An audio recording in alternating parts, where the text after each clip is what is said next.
Well, good morning. Welcome to Wednesday, the 26th of August, 2026. It's 8 o'clock Central Standard Time, and this is Risk Neutral Trading. This is my virtual trading journal.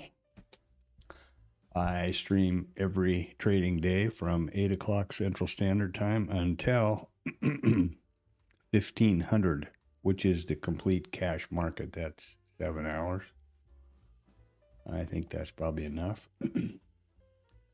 The purpose of the stream, as I said, is my virtual trading journal. So everything that's captured here on my primary monitors, which is Bookmap and IRT, is captured in the video, obviously. And then my voiceover provides insight as to what I was thinking at that moment, or my narration. It's not voiceover, I get anyway.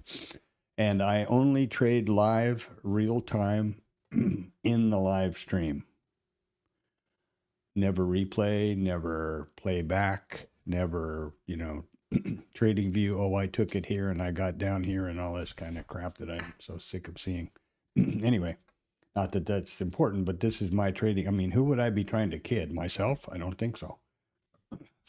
As I said, I only trade live, real time here in Bookmap, and in IRT, I develop strategies and then back test them and forward test them. And that is done in the simulated environment by the computer algorithmically.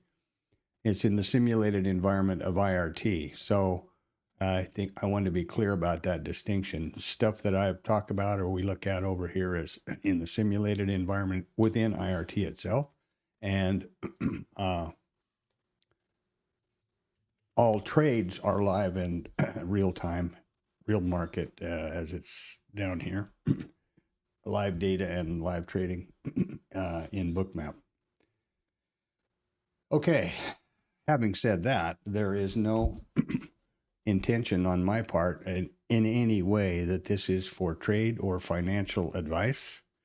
It is my trading journal, and I allow anybody to look over my shoulder and participate. Hopefully, I really appreciate the participation in the chat and whatnot. For accountability and complete transparency. And it's a virtual record, right? I mean, it's my trading journal, so, who am I trying to kid? Anyway, that's where we are. Now, let's move on to, I forgot to mention there's a disclaimer in the description here of this stream, so please read that. It's the usual boilerplate thing, but it's true. Past performance is not indicative of future results. That's a statistical fact. That is not some lawyer jargon. That is a statistical fact of a random environment, which is what we operate in. So please give that a read, and let's move on quickly to the reports, because we've got some big ones out this morning, and you see the reaction to them. We have CDP, consumer confidence, and something else. Let's look and see what happened over here.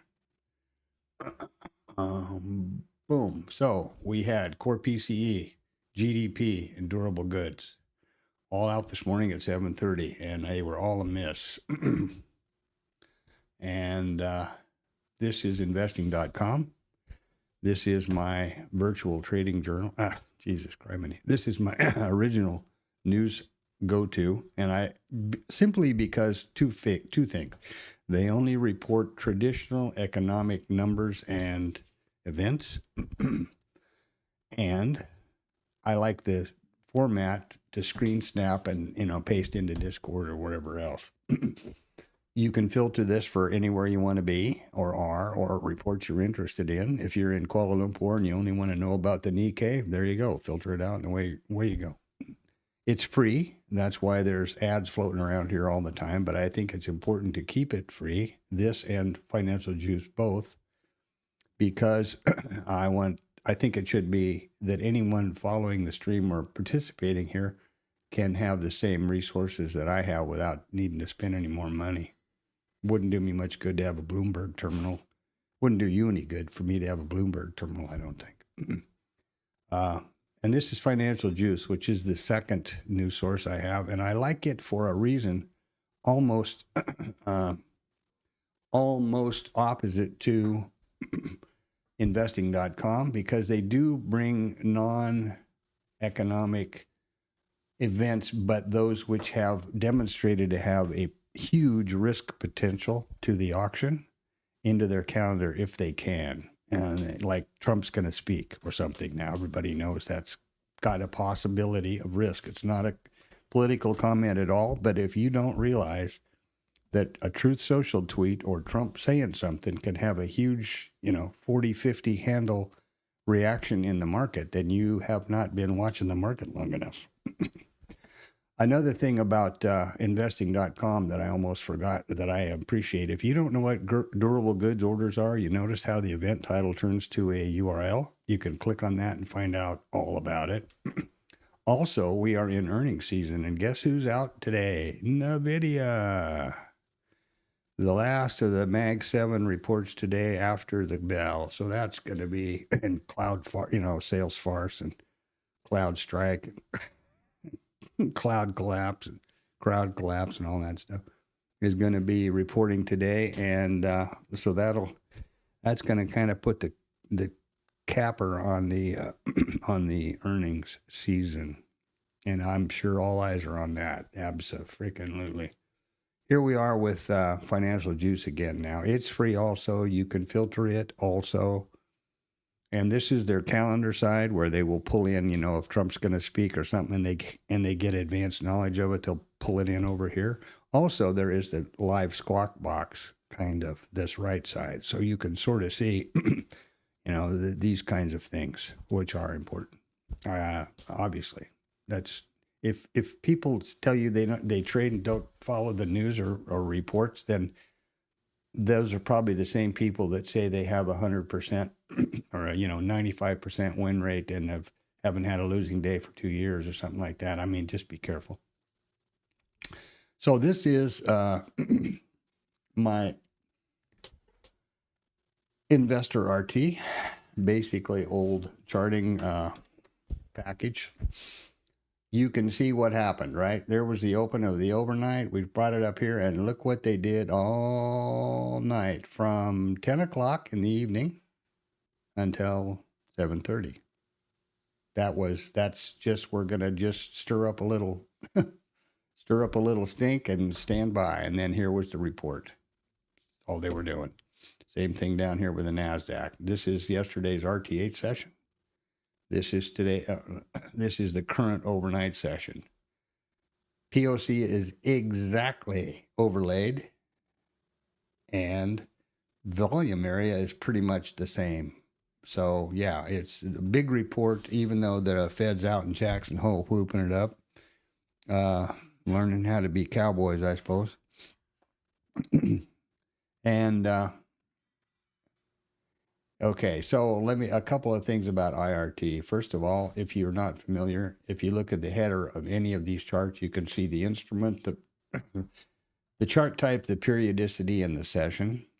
This is my micro tab, the mini tab, and this is the TLab thing, in case you haven't ever seen that. If you're a TLabber, you know what this looks like.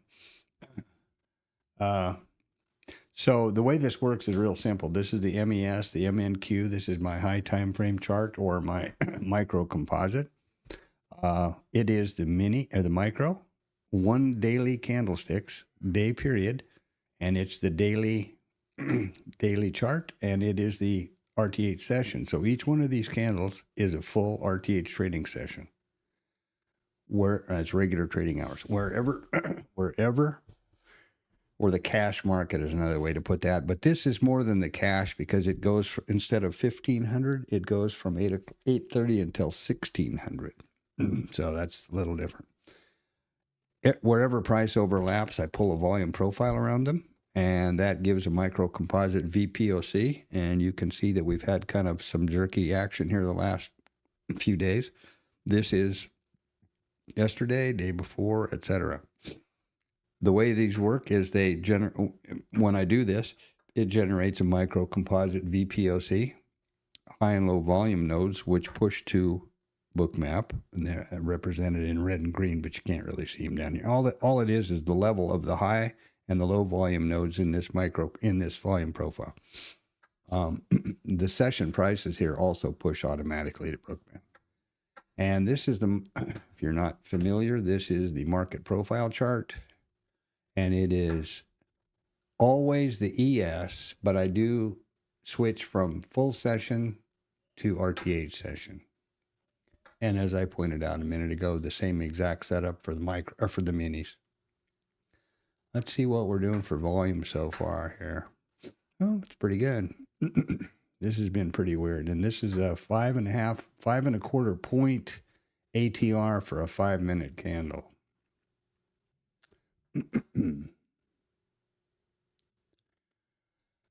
Okay. Bookmap. Well, again, there we are. This blue line, which I affectionately refer to as Blue Boy, and it's just a vertical line in Bookmap that I slap on the first print of every session. So there's the first print of the ETH session last night at 1700. There we did that, there we did this, and then we did this all the way until 7:30 this morning, and we got the report. Completely. And this, the columns here, right to left, micro composite, where I manually enter these values. There's the POC, micro composite VPOC. These are the high and low volume nodes, which push automatically from that micro composite chart in IRT. And these are the session, full session volume profile. This started plotting at 1700 last night and will continue through 1600 today. RTH volume profile, RTH delta will reset this morning at 7:30. This is the statistics column, which is real important to me. And this is the open type from yesterday, and I correct that every day. We'll do that in a minute. And these are the session prices pushed from IRT. And I'll share them freely with anybody that wants them. Just throw something in that you like, subscribe, and drop something in the chat, and I'll hook you up with a CSV file that comes from Google. And you'll have these you can put in your Cloud Notes or in an Excel sheet or wherever your software of choice. This is the full limit order or liquidity for the full level 2 book, as far up and down as you want to go. These are ask and bid, and these are the prices. This is the heat map or the chart. This line represents the last price. In other words, the final price of every movement, every tick. And there's no indicators. There are only POCs, which are nothing more mysterious than the price at which the most contracts have traded in the session. You notice that they're just laid on top of each other nearly over here for both the full session and the RTH. There's a VWAP for the Globex and for the RTH, and which you can barely see. It's actually hidden in it right there. And there's a mid. Then we have, a few lines like the initial balance high and low. Nothing more mysterious than the high and low of the first 1 hour of the RTH trading session. And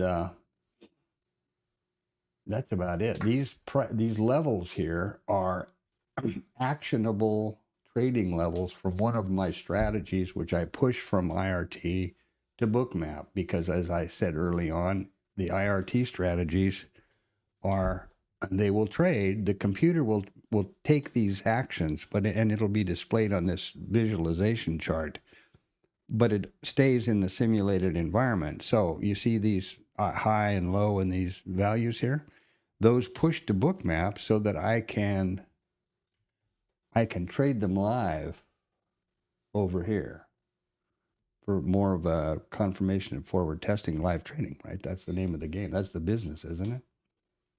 So there we are. Now let's do the statistics, which is pretty important. What time we got? Oh, great. The statistics open is the first thing we need to determine, and it is real simple. There's only 2 criteria. Here is the inside market. This is right here, right now. No question about it. By the tick. If we opened right here, how would that compare with the previous RTH close? There's the close. So we are lower than the close. And how would it compare to the previous RTH range? Well, there's the high and there's the low. So it is, oh man, wrong screen. Sorry about that. Let's start that one over quickly. We're going to determine the open type, the active data column, right here, right now. How would this compare to the close? Lower. How would it compare to the range? Inside. So we are lower in range. The first thing I want to change is the title. And that is going to be lower in range right there. And I do that every day so that when I look at a screen snap or the stream, I can look at the title of this column and know the relationship. Now we're going to delete these statistics or probabilities from yesterday because that's yesterday. And we're going to do them for today. Okay, so we get those from IRT right here. There was yesterday. We're going to be lower in range right here. We just figured that out. And how does this work? Simple. Like everything I do here with pretty much everything in my life. The system looks back at 1,858 days. The most recent 1,858 trading days. Of these days, we opened higher in range 582 of them. That's the first filter. Of these days where we opened higher in range, price revisited the overnight volume point of control 80.4% of the time, or 468 days. So, overnight volume point of control, right there, 80.4. Drum roll, please. And that's all there is to it. Now, what I'm going to do is just go down the list. Overnight high, 74.6. Overnight mid, 74.2. Overnight high, 74.6. Probably up. No. And overnight mid right there, 74.2. And what else we have here? Boop, boop, boop, boop. Previous value area high is value area high is 69.6. That didn't come out very good, did it?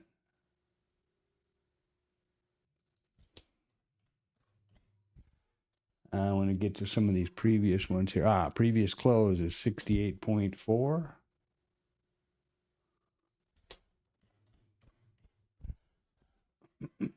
There we go. And come on. Previous high, or IB high is 67.5. Well, I happen to know that that's right under the previous high because we never got back up there again yesterday. So the IB high is going to be 60, what did I say?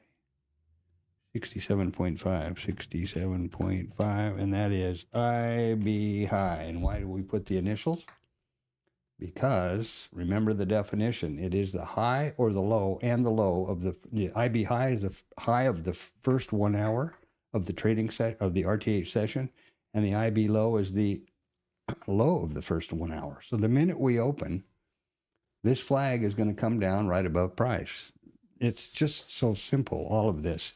Previous POC is 66.3, and I happen to know that that's hiding right there.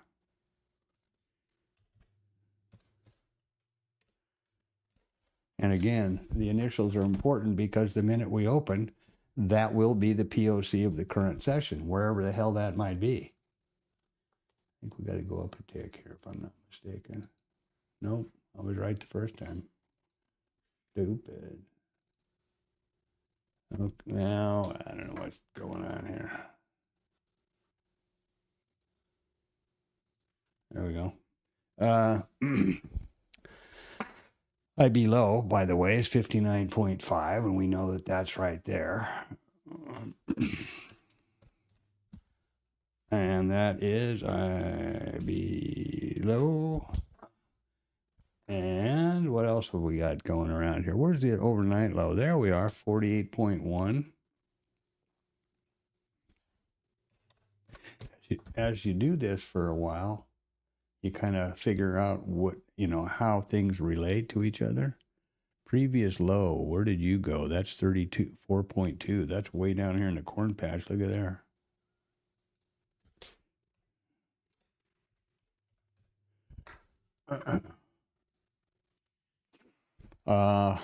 What else do we need to get here?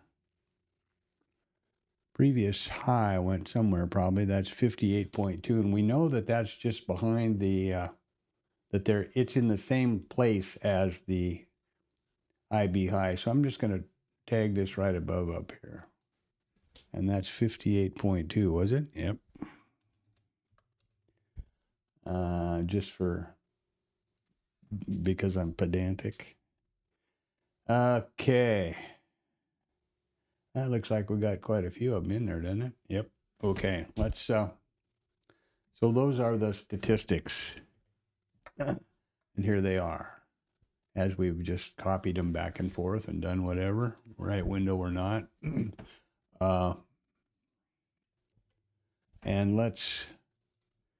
I think it's time for the TLab snap. Okay, let's do that one.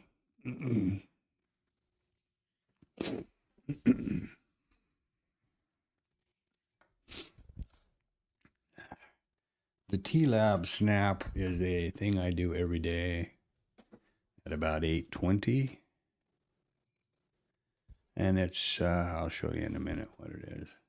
This is why I stream like this, because I can't do two things at once very easy anymore.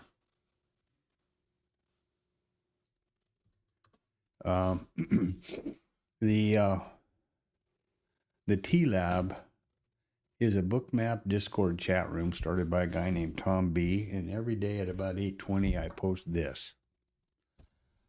Because early on in there, morning, Anton. Early on in there, I discovered that a lot of people didn't have similar charting. So I thought this might reduce the clog in the chart with the, 300 people going, what was the POC? It was a POC. So that's why I made this chart a long time ago. And every day at 8:20, I post it. And early in the morning, I post the reports. Pretty funny overnight, huh, Anton? Did you notice that? Look at this. There's the open. There we go. And we traded all night from 10 o'clock until 7:30 this morning when those numbers came out. And they're all out of the way now. But yeah, not good. And so down she came. You can see the reaction over here. Pretty funny. And why is this damn stream not doing right? Something's wrong with I don't know, something's crazy with this computer. My other computer on the top screen. The chart has not started running live. Yeah, exactly. Yeah, exactly what they were doing. It's so obvious. So obvious. There we go. I don't know whether the stream was live on your side or not, but on my computer on this upper machine, it was just sitting on the opening screen. And all I ever have to do is refresh it. I don't know what the hell the deal is. Anyway, it is something anyway. So there we go. Yeah, and there's no other numbers out today. Now, who knows what, Trump and that crowd is going to come up with, but yeah, anyway. And it's Wednesday, and it's NVIDIA reports earnings tonight, so they've got something else to wait for the whole day. I suppose there'll be some major positioning for that. And let me continue on with where I am here now. Okay, we've done the reports, we've done the statistics. I suppose it's important, you would agree, to be able to trade with Bookmap. And the way you do that is you activate the trade control panel by clicking this padlock over here and select an account that you're going to use to trade. You can then, if you're not going to use the trade control panel anymore, you can then re-click the padlock and it'll stay green and active, but you get your real estate back on the screen. And I have all these metrics visible up here that you don't have to have that or not, but I figure it's real important. I like it. And then you get cancel and close, which are the two functions in the trade control panel that aren't covered in multi-brackets, which is what I use. Now, I'm not going to be doing a magic box today because the creator of said magic box says never on Wednesday. And so I'll be looking at this risk neutral 20, 2-lot, multi-brackets. Going to be sure we can trade live, and we can, and it's the right account. Make sure that I've got these statistics on the right account. This is from last night, and they are. And I'll explain why I'm doing the lucid thing instead of AMP. De-risking, basically, until I get some better consistency, and rather than trading with my AMP account. Okay, so we can trade when we open. I'm not going to worry about the magic box today. That didn't work out very well yesterday, but I didn't continue for the full period, and it would have been spectacular on that last one, but I only entered 2, and they both stopped, and I quit early. Supposed to continue with it for the first 30 minutes, according to Magic.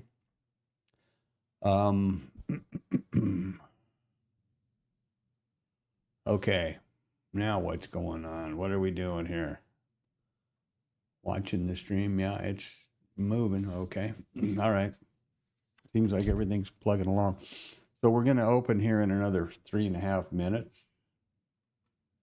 Let's see if we can trade. The statistics are in place.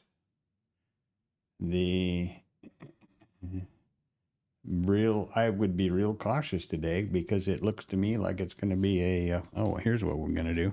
Let's fire up the GEX baby here, GEX bot. By the way, and just for the sake of the stream, Anton knows, I'm sure.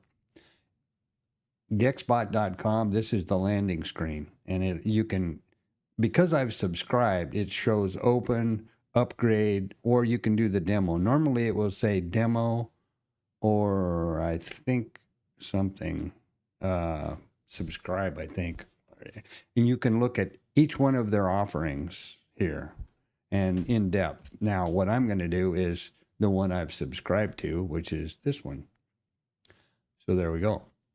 Now, 5 points wide. There's a lot of things you can do with this. I was trying to get my head around the navigation, like you can move down here. When you get those, you can move these back and forth, separate from the price action, and, a bunch of stuff. So I'm on the SPX, I'm on the futures, I've got the 0DTE, and that should be ready to roll when the market opens. Okay.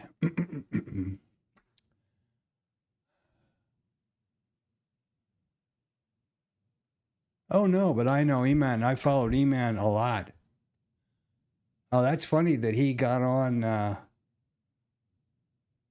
That's amazing because he's never shown his face or anything else on any of his links. I think he's funny as hell and a smart kid. He's got a great sense of humor. I like him. I used to I've watched a lot of his stuff for, I don't know, a couple of years, and I just found it entertaining. And the guy we were talking about, well, we're going to open it too. The guy we were talking about, the ex-market maker or whatever he is, hedge fund guy that was doing the GEX studies, was also interviewed by IQ Capital.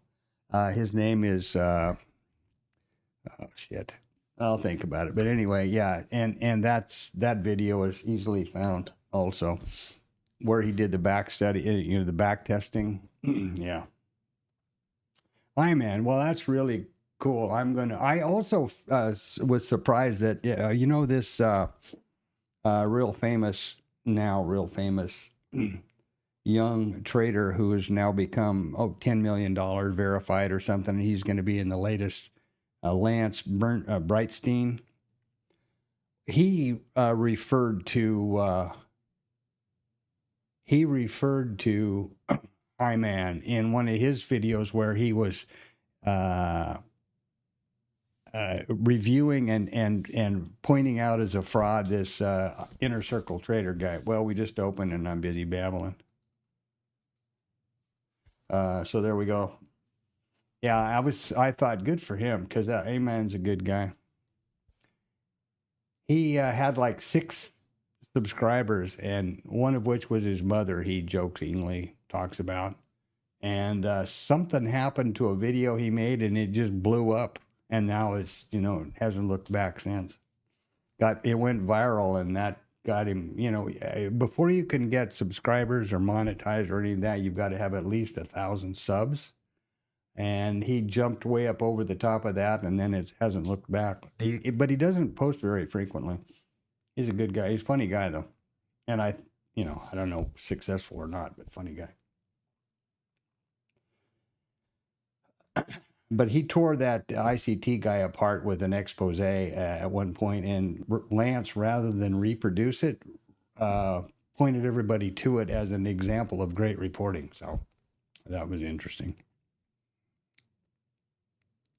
Yeah, I'll be real curious to see what he looks like. I've had an expectation.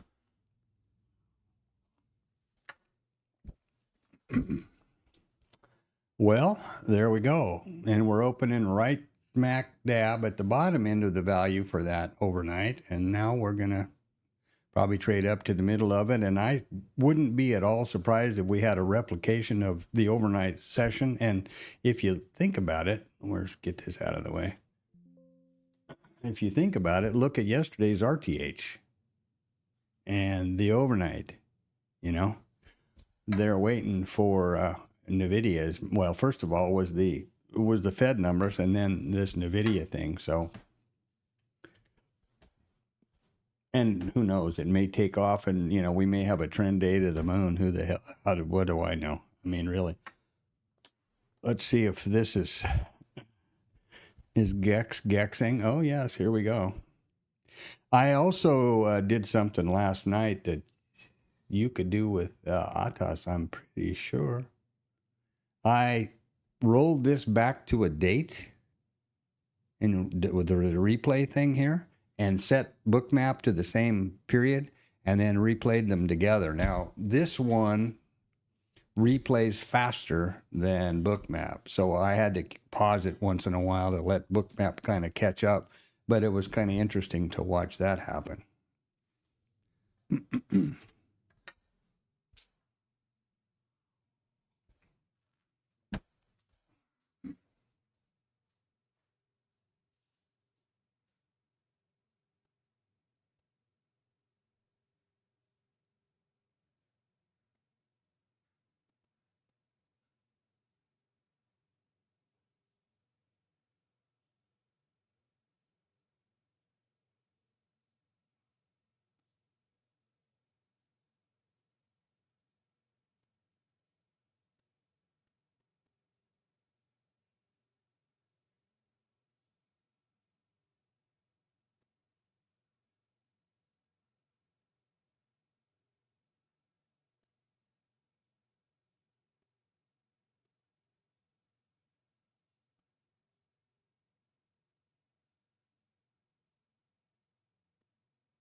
This is a school run day, so I've got to keep my brain going 2 different directions at once. Now, something I figured out, watch this blue line with the price, right? If you get down here, oh no, that wasn't it. Somehow I had it figured out where I could move one and not the other. I don't know how the hell I did it. Anyway, I could expand the price and move the GEX ladder back and forth differingly. Well, I was trying to watch the the interaction around. Now, the thing that market maker guy, damn. Anyway, I'll think of his name. he was saying that the conventional wisdom, and it is the wisdom that Freddie talks about and whatever else, is that when price comes down to the maximum negative or maximum positive, that it reacts to that and comes back, mean reverts. He was saying that his 350 day replay or back testing showed that when it got to these, it would continue. So I was curious to see what would happen. And one of the things that I did notice is that it took forever to get to one of these levels. And I wanted to be sure I was watching how these levels form properly. So yeah, it was interesting. And when I did one replay and I waited for him to, get up here and shorted or mean reverted, it traded right down perfectly, but it would have been one trade in the day. And I'm sorry, you're on the wrong freaking screen. God, how did I do that?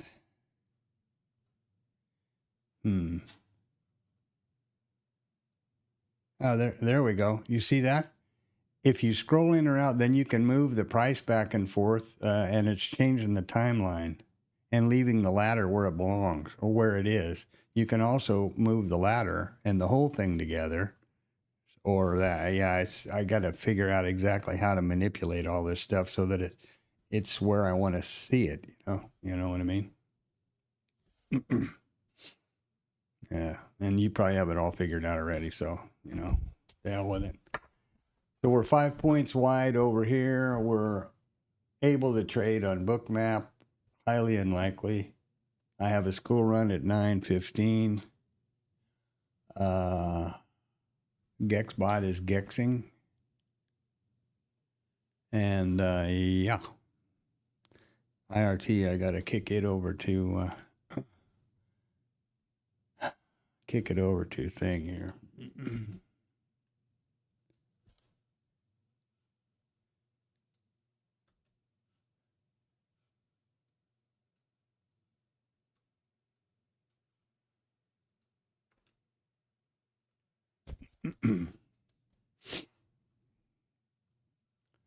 Okay. Yeah. Every time it does that, when that back screen does that, it's not responding. Oof.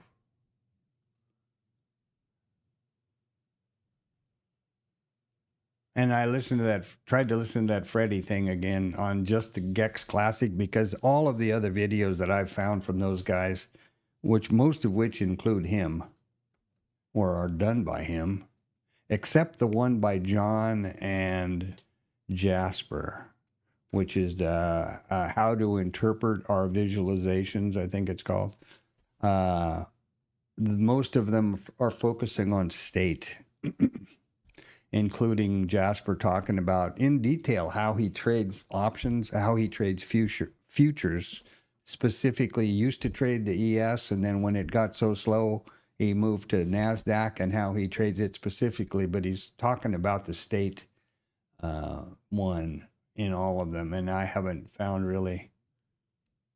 The only one I found that was a classic only was one by that Freddie S., who was done some time ago. Now we're going out the top of this thing. This is probably where Magic is throwing on a short for the mean reversion, because he's a asymmetric trader and does great, I think.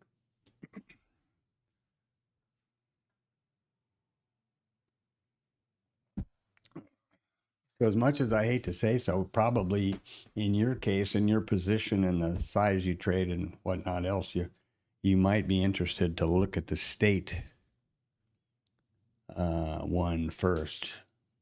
But that's 150 months, so as opposed to 50. I don't know. I'm not sure that there's any worth there for me, but apart from what I'm seeing with the classic, but we'll see.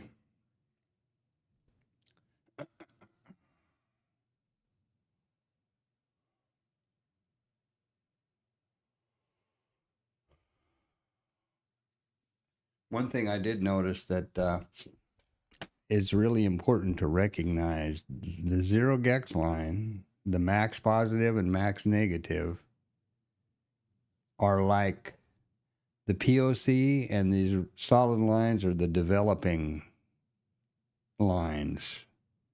So it's misleading to me sometimes if price comes down and it looks like it's touching the max line at a point, but it really wasn't, because the developing is way below it, for example. So have to keep in the moment, I guess, is the way to put it.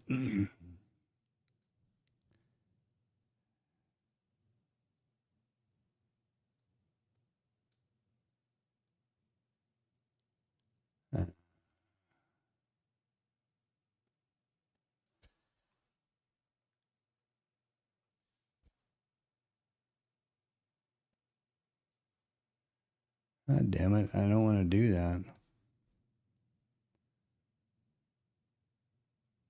I don't know how to get this. I don't know how to manipulate this thing correctly here so that I can get it where I want it to be. I want to expand the bars and not have the ladder disappear off to the right. I'm sure there's a way, but you know, are the old guys are fun to watch. Anyway, there we go. Well, they're banging on that IB high about 100 times, aren't they? Which is the IB high, the value area, previous value area high. This was the close. Yeah.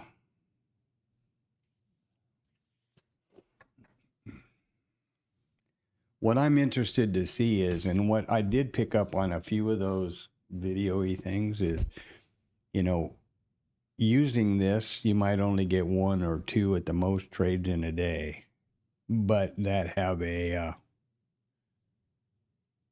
yeah, exactly. And I agree with you completely. Same way with Mentor Q. And to be honest with you, I could never get Mentor Q to do anything I like the looks of.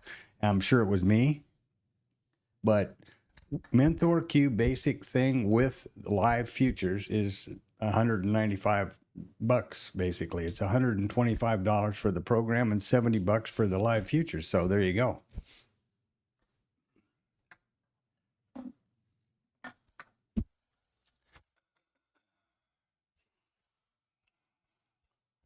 Yeah, I agree completely.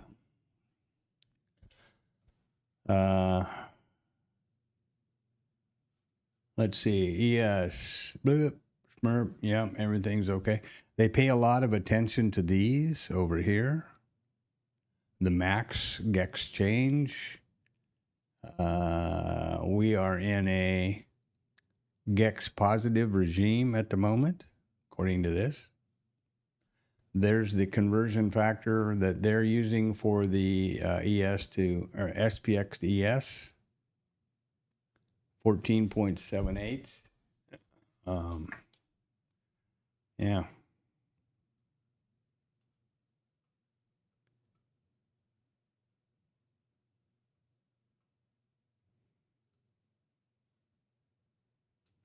There you go. How the hell can I do that? There's got to be a way to expand this, just this one. But I don't know what it is. Okay. Mm-hmm. You know, I want to be able to see all the bars, the puts and the calls, and I want to be able to have the bars, the actual plot expanded. If I do this where I get it expanded, then the bars go off the, you know, Looney Tunesville over here. And I don't see a way I can move the price bars, but I can't seem to move these guys so that they do that together. I'm sure there's a way, but I'll try to figure it out.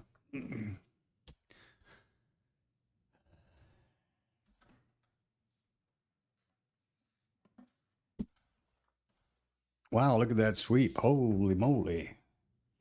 All the way up to the overnight high. Boom. 479 and 2,553 contracts. My goodness gracious. Wow. That was whoops, sweep and a half, wasn't it?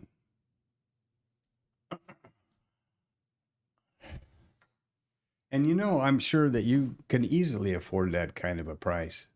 No problem. And it, you know, I understand the logic. Okay, what is that? It's 2 ES contracts or something like that. But it's kind of the point, you know, to me. Like, well, I would love to kick IRT in the head and move on to something either cheaper or replace completely. But I really do use the session prices a lot myself, not only that I push them to somebody else. So until I can figure out how to do that, I'm sort of stuck between a rock and a hard spot here. So I'd like to be able to leave the ladder just like it is here, and then be able to expand the damn bars, but I don't seem to be able to do that. Irritating. I can move them all around. Well, I thought I could. I can move them, but I can't. And you notice that they're moving by time down here, but I can't make the damn thing go, you know, wider or smaller. Oh, maybe this will work. No, it's just pushed them out to where I can't even see the bars over here now. That sucks. Well, maybe that's a function of my monitors even. I don't know. All right, so there we go. And now we get a sweep to the bottom. This is going to be probably a pretty spooky day, my guess. Let's try to get IRT to come back to life.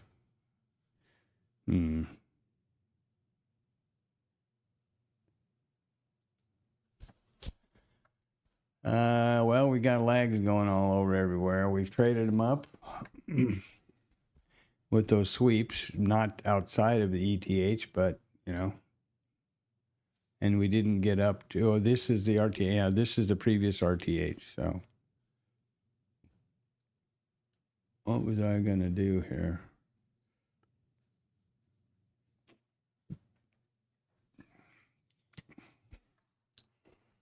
What was I going to do? Yeah, I'm looking at IRT now. Sorry. What I was trying to do here was I'm trying to get the bars expanded and not have have the chart expanded and not have the bar so that I could, you know, maybe you can't do that, but you know, if I do that where I can see the ladder and I realize I can move this like this and go over here. But if I do this so I can see the ladder, then the bars look like a, you know, a scribble. And maybe it doesn't matter because this is the last price, these blues. So I guess that's what counts. Maybe I'm just being weird. And these are 5 points.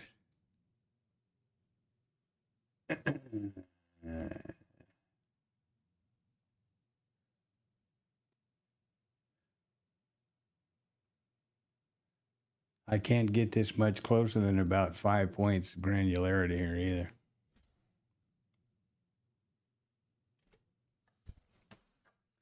Okay, let's see. I got to start thinking about girl stuff.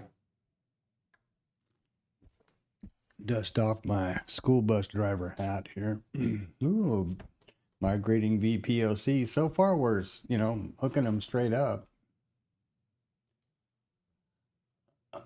Vertical line, blue boy, you lazy devil, you.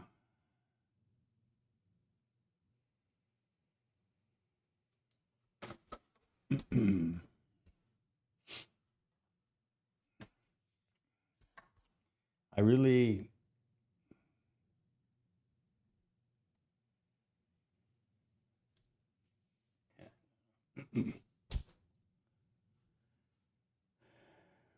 Oh, I know what I was going to do over here. That's what I was thinking about. Come on. Let's look at this.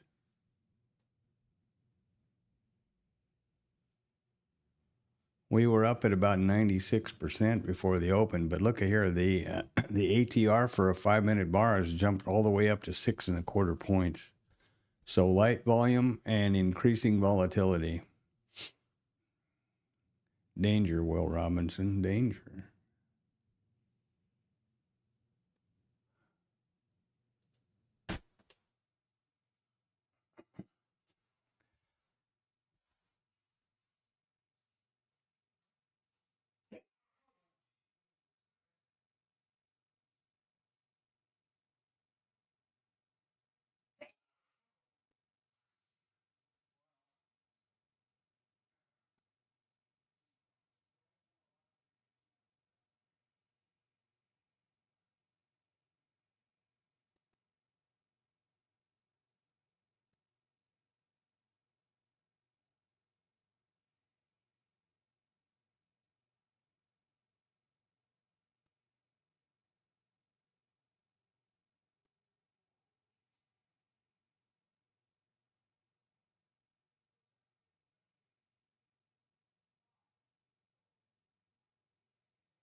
Yeah. Okay, let's see now.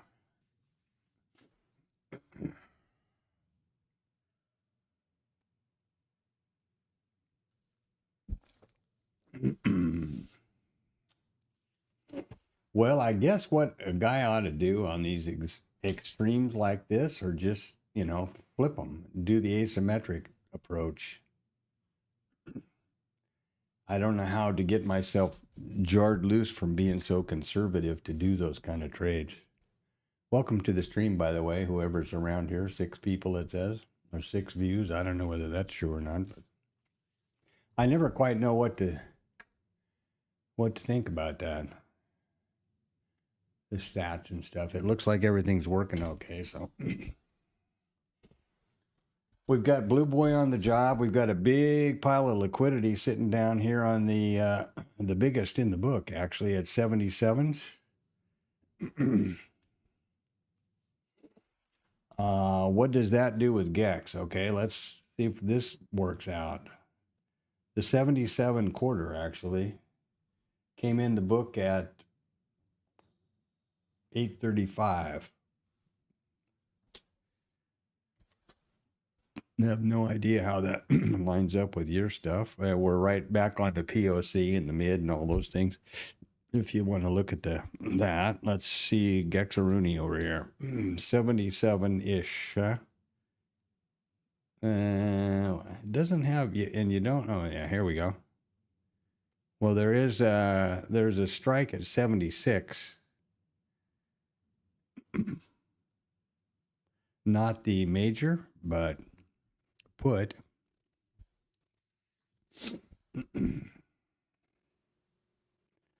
Wait a minute, 70, am I full of crap again? 77? No, I'm not. Okay. Yeah, there's a strike here. Now they've added a new one. This has just jumped up.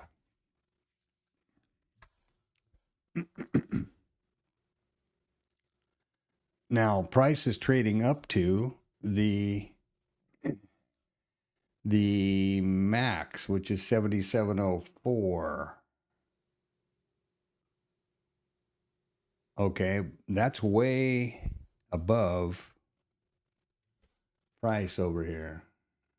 I think what I'm going to do temporarily, because I'm certainly not spending, going to buy the indicator for $300, is I'll just slap blue lines. I'll get, this thing will look like a Scottish quilt when I'm done with it over here.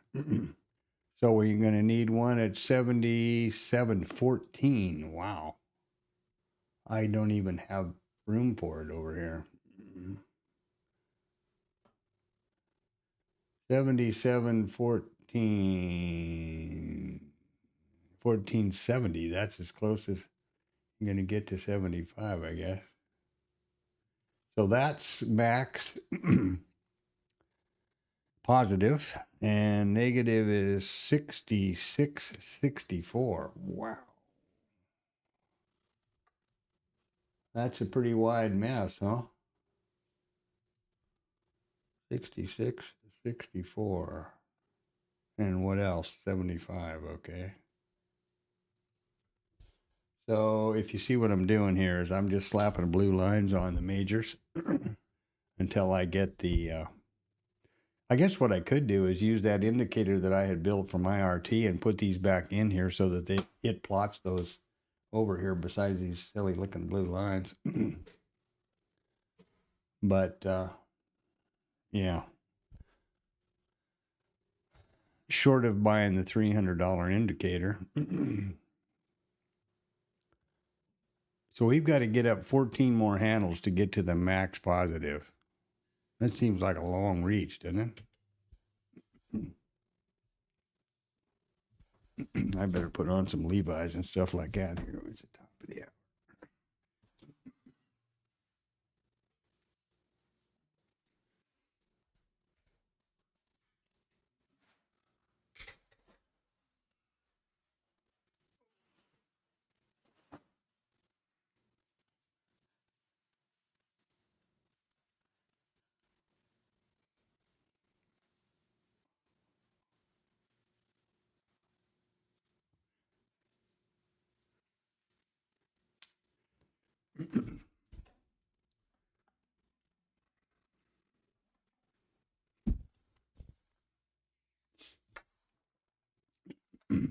Essentially, what I gleaned from those videos, and who the hell knows, these levels between are just places to get chopped up,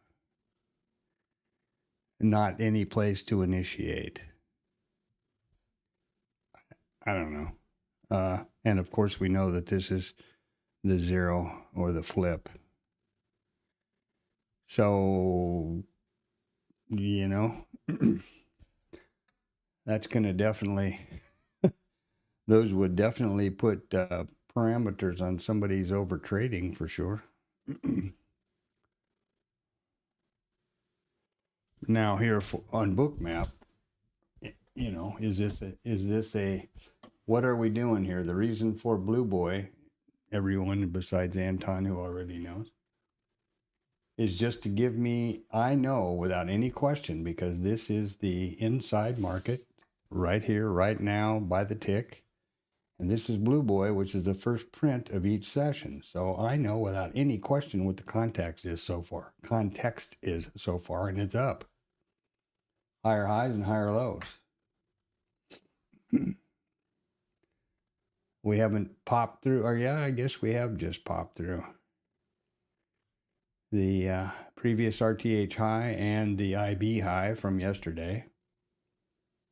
We do have liquidity sitting right up here. Now, interestingly enough, when I put this blue line on up here at 1714, which is the max GEX, max positive from GEXBot, all of a sudden in came this liquidity.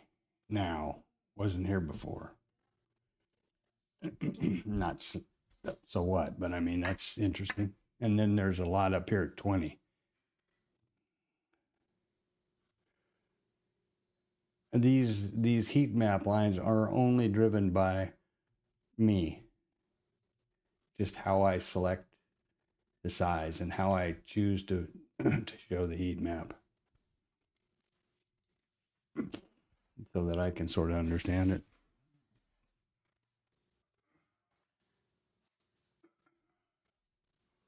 So I don't know what to think about this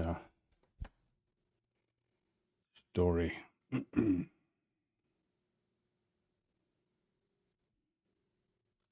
And I really wish I could figure out how to expand this chart. I'm sure there's a way. Sure, there must be a way. When I do that, does that move those bars?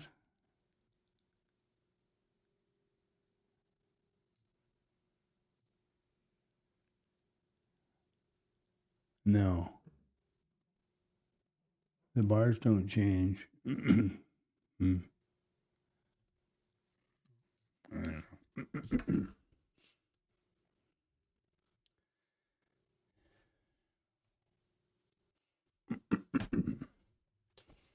So here we go. Max change is green across the board on all time frames, 1 through 30 minutes. In the GEX bot. Ask Chat GPT. Yeah, I'll do that when I'm not on the stream. And it's fun to kind of poke around. I figure that stuff out. That's one thing that I haven't been able to find over there. And maybe I've looked even in the support tab. Just the definition of all the, a screen snap and a definition of all this stuff. Well, there's, here, this line is that, and this line is that, and this line is what I think it is the developing version of that one. And I think that this red one is the developing version of the max negative, and the gold is the developing version of the zero. And I only think that because of the coloring. I'm pretty sure that's probably correct. I understand about the dots here. It shows movement. This is expanding GEX puts because these dots are inside. And we got retracting up here and expanding over here. So that part I've got. But yeah, little stuff like how to do that. Moving stuff around. And that previous high and the IB, yesterday's IB high are holding. So I'm not sure that would have been what have we got going on here? There's 1 point high, so we would have been only 2 points down to here. That's not a pretty narrow, it's a pretty narrow range. What have we got actually? 01s to 79s. Well, that's 20 handles so far, which is not sneezing room, I guess. Let's see what I haven't looked at TradingView. Yeah, 22 handles up here at TradingView. I haven't kind of looked at that for a while. And the IB low was put in first. And what's going on over here? This is kind of interesting. I was looking at this pre-market or before the stream started. If you look at 6 months back, there's an 84% probability we single break and a 16% we double and zero break that we don't do either one. On the MES, wrong time frame, hold the phone. Boy, that changes all the time. Which is pretty interesting. But that's 21 out of 25 days on a Wednesday. Right? So there's, 52, there's only 52 Wednesdays in a year. So, there you go, 6 months. If you punch it out to a year or two, it changes sort of, but that's pretty interesting that in the last 6 months, we've never had an inside day and an 84% probability of a single break. I thought.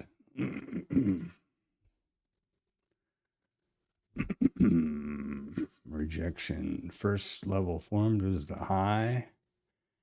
We got to do all this custom stuff over here now. And it's doom all day. And all IBs and Wednesday. Okay.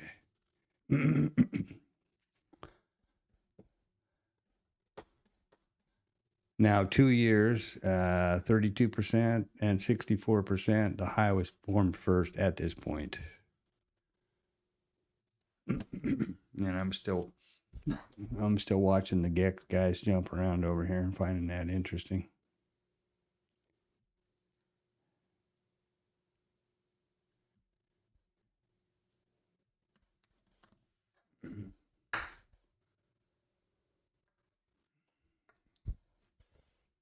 I don't use Chat GPT or Claude or any of those. I don't think. I just use, I just open a browser and type something and whatever whatever, I guess Google, whatever the Google thing's called, is what does it for me.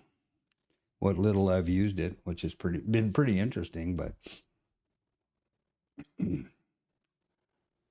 previous high, orb high, previous orb high, all in the same pile. And a flat top, pretty much. So I would suggest we're probably going to, come on, man.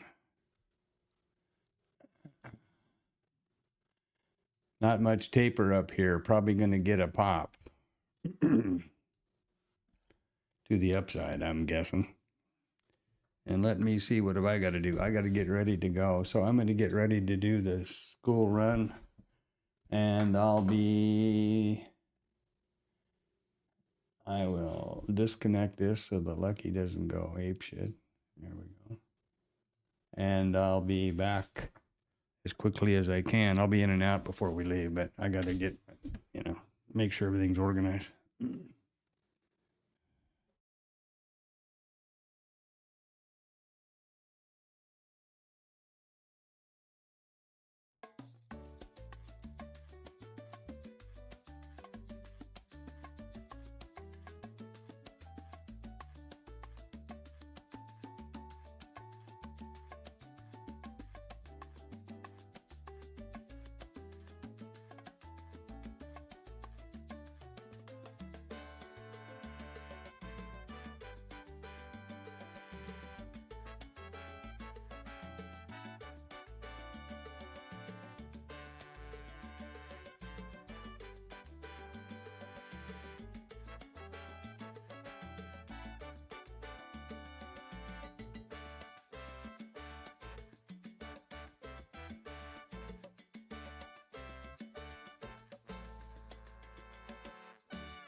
Well, what happened? Oh, no IB yet.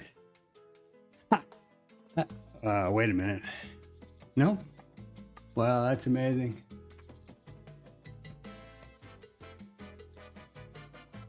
Yeah, I just checking the chat over here. Yeah, me too. That's the only one I've ever tried to use, but it seems fine.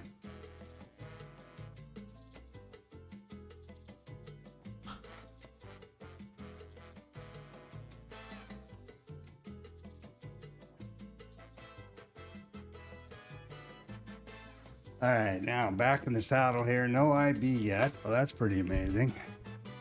And likely maybe not. What's going on with the GEX bot? Okay. Well, I don't know. Now's when I need to be sure I know what I'm doing with this developing story, because here, you know, if maximum positive was here when we did this, then that would indicate a place to go short, which looks like a pretty good place to go short. But I don't think it was, because I believe this is where positive GEX was when this happened. But I have to replay that. That's unfortunate. Hi, Panda. How are you? Yeah, Dad took one of your boxes for this recycle. Yeah. Maybe. Oh, yeah.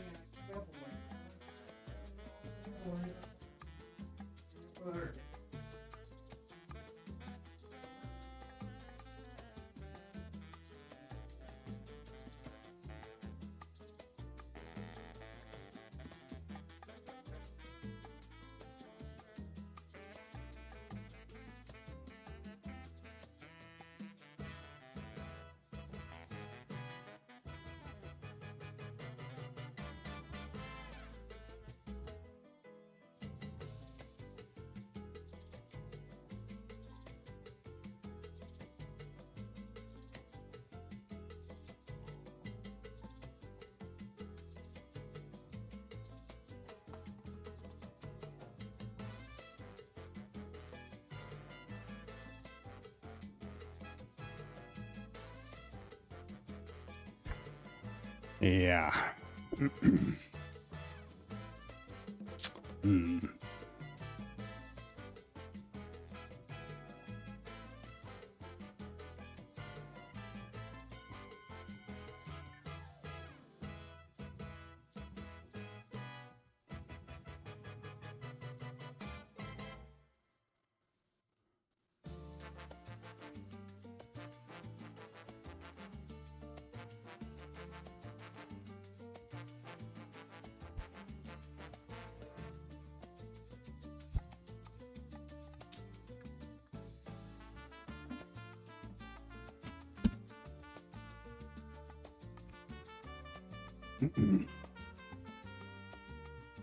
Well, can't believe we still haven't taken out the IB, but I guess that's what the deal is.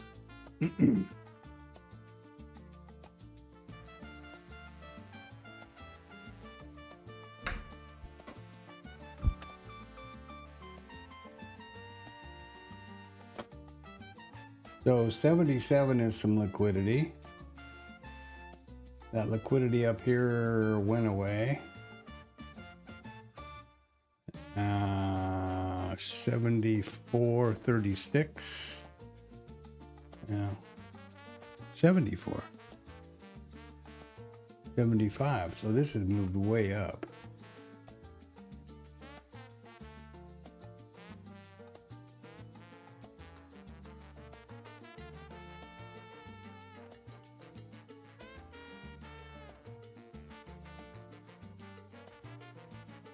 This is clear up here at 77. Oh, right by that liquidity. Okay. And what happened to the top?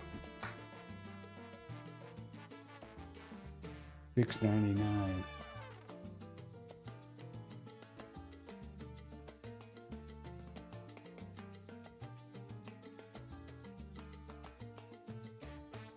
What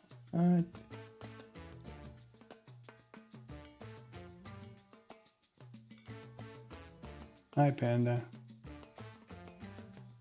Wow.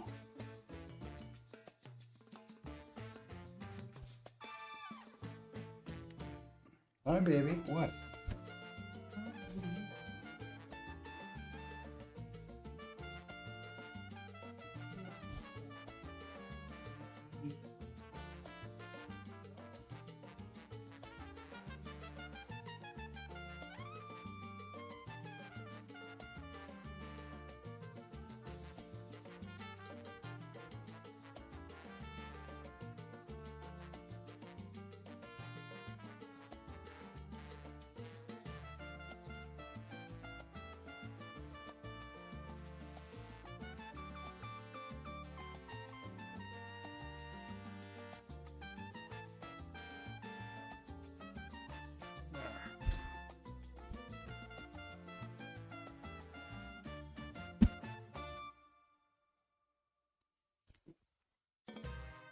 Well, those are the GEX max, positive, max, negative as I see them here now. That's pretty amazing.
Mm-hmm.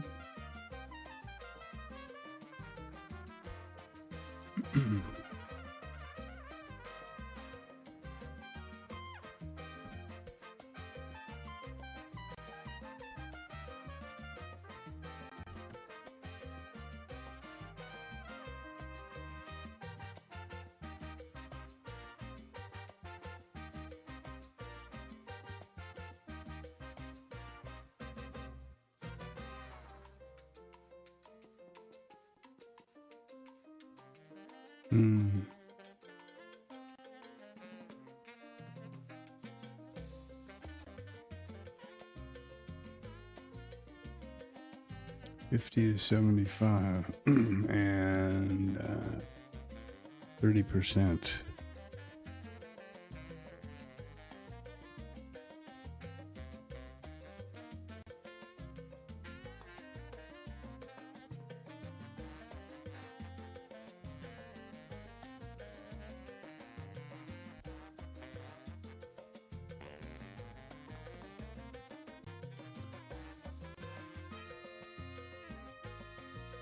Well, in 2 years, there's a 100% probability we're going to break the IB low in this condition with these parameters. That's pretty amazing.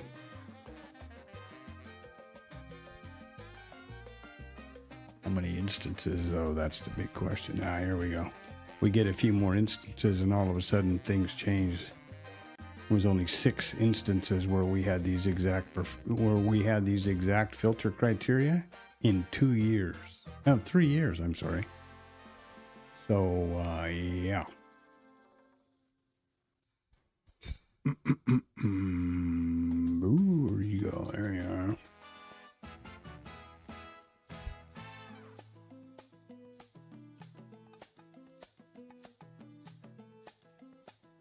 Why won't that work? I don't know why.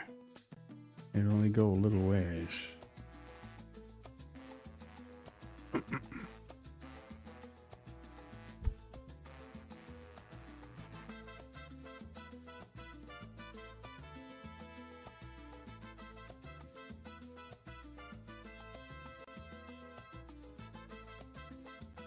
Well, I think there's a lot of people that pretty well agree this constitutes diddling in the middle right here.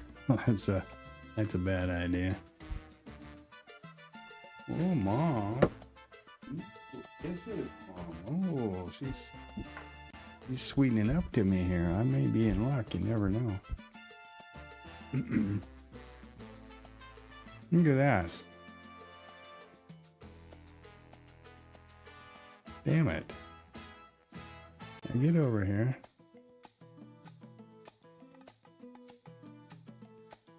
I don't know why I can't seem to do this, but that's irritating. Oh, wow. Now with it. Yeah. Let's see if I can find something I was listening to in the car. What happened there? Oh, okay.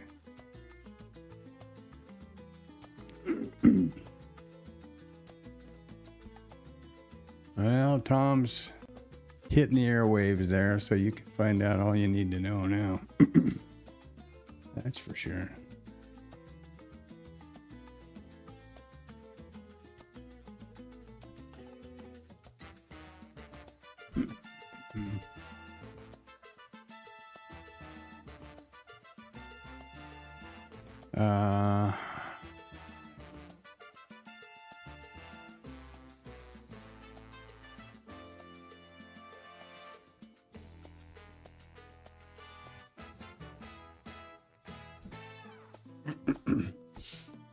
So,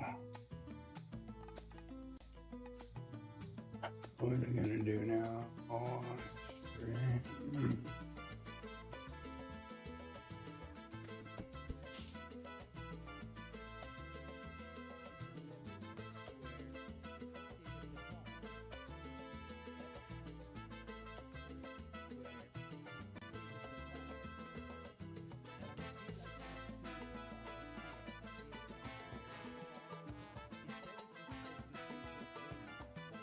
this is a pretty interesting graph.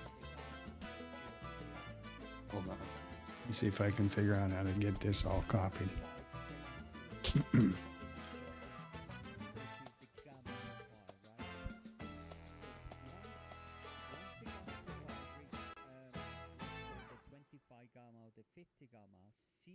This is the graph of the gamma profile.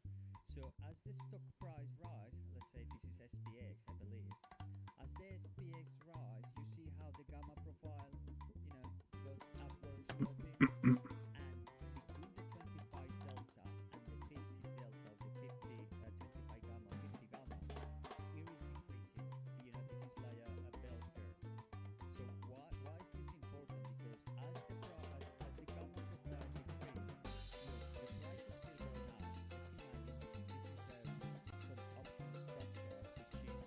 up. Okay, I'll look here in a second. This is something that was really surprising to me.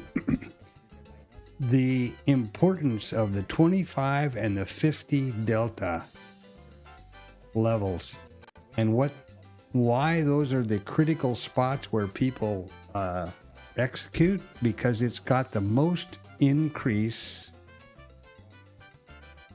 in value of the option. In other words, this is the maximum point to sell your option at the 50 delta, and because this is gamma, and then theta comes in, and that as we become closer to 0 DTE. So you get in right here at the 25-ish, and you execute up here at the 50 strikes, delta strikes, and that's the maximum. No matter how far up the price goes, this is still the maximum. The bang for the buck is much less. This was from a screen snap from the Freddie GEX futures trading, which is that Freddie S guy. This was an interesting graph that I saw last night, and I screen grabbed it. Wow, just found it again and screen grabbed it this morning. This is the gamma rate of change of delta, change in delta. So that's the maximum profit potential you can get on that particular option. I'd never heard of this 25 and 50 thing before, but anyway, okay. Now let's get back to, it's from this one here. It's Master GEX Bot Classic. This is the one that I took those from. Not to, you know, not to give him all the credit it is due. Let's see now. If you took it both ways, you'd make money. Well, if you did what Freddie suggests, which is, oh, never mind. It's never been there. The zero max negative has never been to this strike, but okay, there would have been the time to go. And at one point, this was the zero GEX.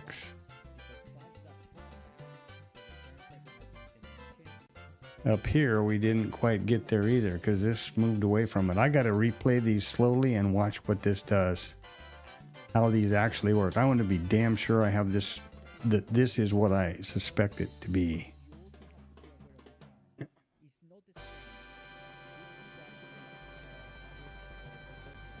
Well, that the cross both lines, that guy in that video that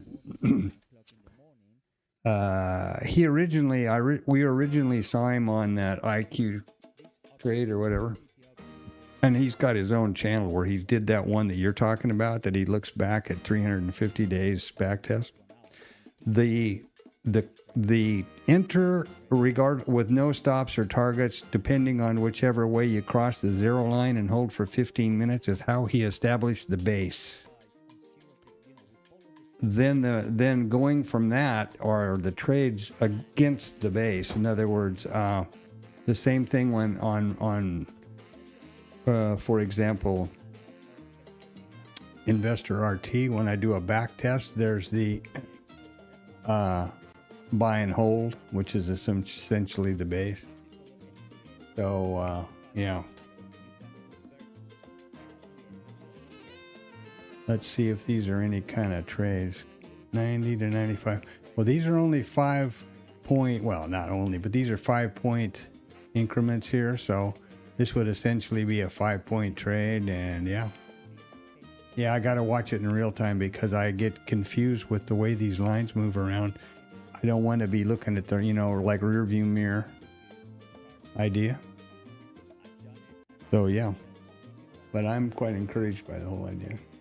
And now I'm wondering what the hell they're going to do with this IB. And maybe exactly nothing. Maybe they're going to just fluff around here in the middle as they did all night, waiting for NVIDIA. Might well be the case.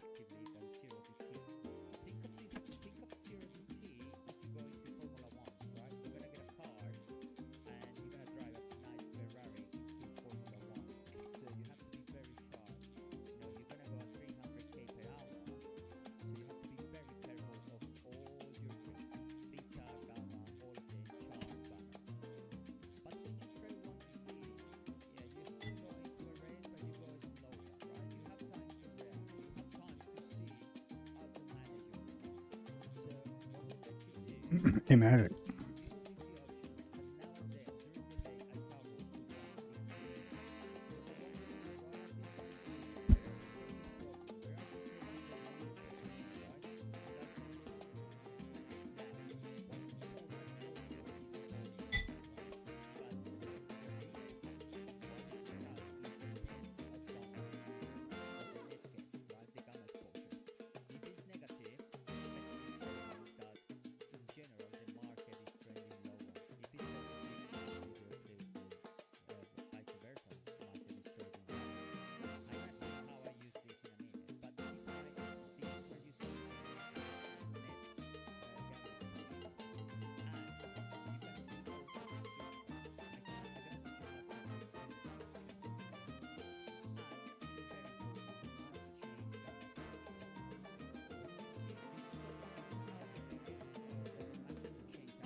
Pretty tight rotation here so far this morning. No IB yet.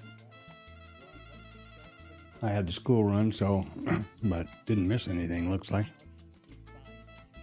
And we have NVIDIA out after the bell, so we had a big, I don't know whether you were watching the market. I'm sure that you were. You saw that overnight was just a real tight consolidation almost the entire night until the reports at 7:30 this morning, and it hit pretty hard. And now we're in a, you know, here's yesterday's RTH and here's today's so far, so there you are.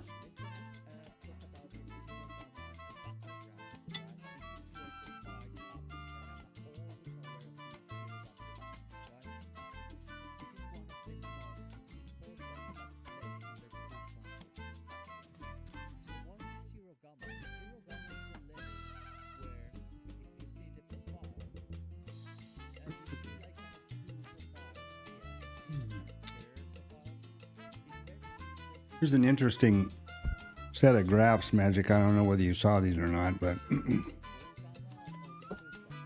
this is the 25 and the 50 delta levels. And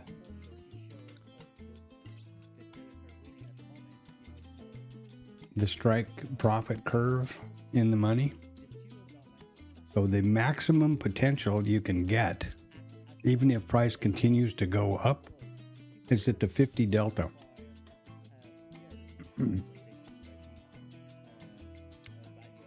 At the money. And then it, because of gamma and theta, it goes this way. I was pretty interested. I'm not, you know, I accept this for what it is. This is that Freddy guy. We got to check it out, of course, but I thought it was pretty interesting. That's why they sell at those points. Basically, that's the maximum profit they can get before the gamma and the theta starts to knock them down, knock down their profit potential.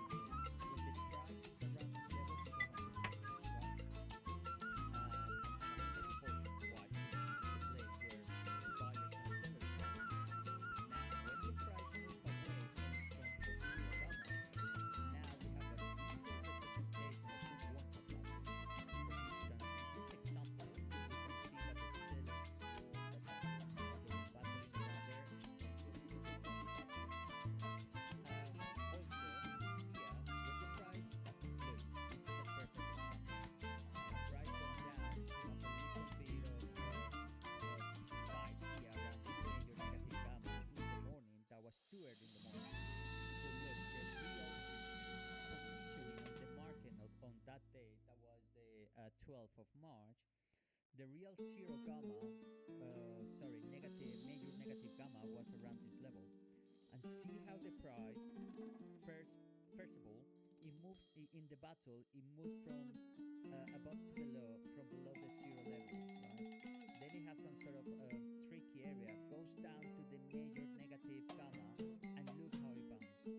You know, bounce all the way back. So this is what I mean when I say. I'm not sure if I was on mute or not. These lines are the max positive, max negative from GEXPOT. They do have a nice app to plot over here, and you get a bunch of stuff going on down in these charts if you want them. And a little, as I understood it, a table that shows max change and stuff. But that indicator from the marketplace is $300 one-time purchase, but $300. It's not that outrageous compared to a lot of the stuff they sell. Just this line indicator that does these horizontal lines is was 150. way back when. It's the change of rate. Talking about those graphs. Or am I out of the loop again?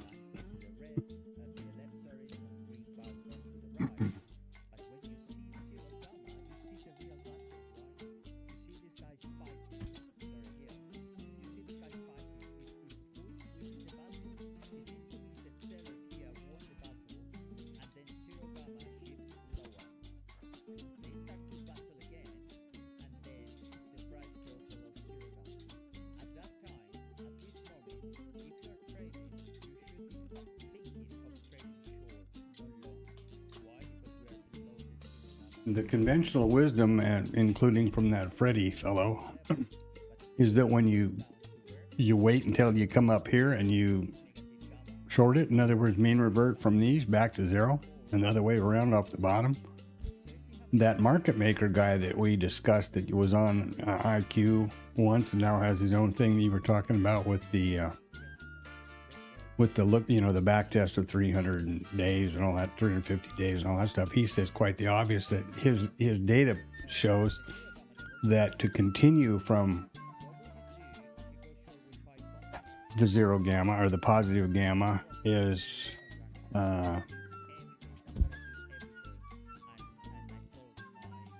the move. Nice. Until you do that yourself, what are you going to do?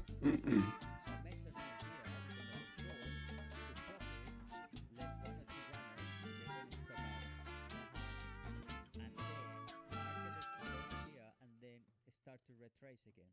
Now, if you see market structure, if you see my other videos, I like to read the market as a market structure. And look, we have a high, then we have a low, and then we have a lower high, and the price grows against $0. That's where you go short again, right? Take some profit on left some runners above the $0. And look how nice that trade would have been, right? Then you take profit. I'm not sure about these charts here. I get the price. That's right. I get the delta and then the rate of change, which is, against delta and theta, but percent of delta. I don't know where you see that anyplace over here. I don't think you do. It's just what the market, how the market makers look at it from a different angle. I don't know.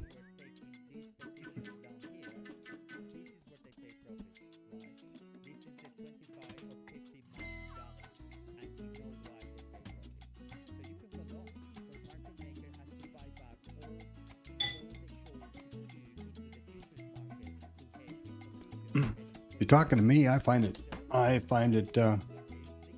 interesting and informative, actually.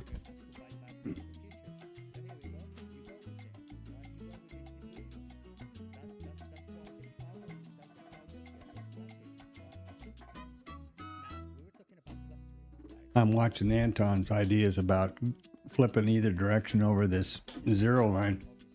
One of the things that was picked up in a video was these max delta changes. When you do take a trade, for example, off the bottom down here, and you're gonna take the bounce and go long, you're gonna want to see everybody green as opposed to the other way around up here, which, duh. That doesn't sound too complicated to figure out.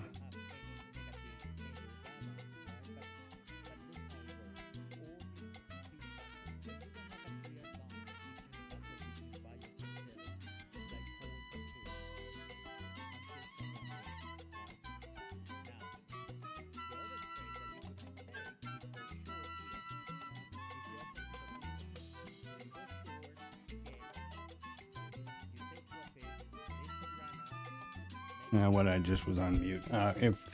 If GEX, I would imagine it says we're in a positive regime, and that's what this calculates that I gathered from that one video of the two guys who founded this, Jasper and John. Up here, not down here.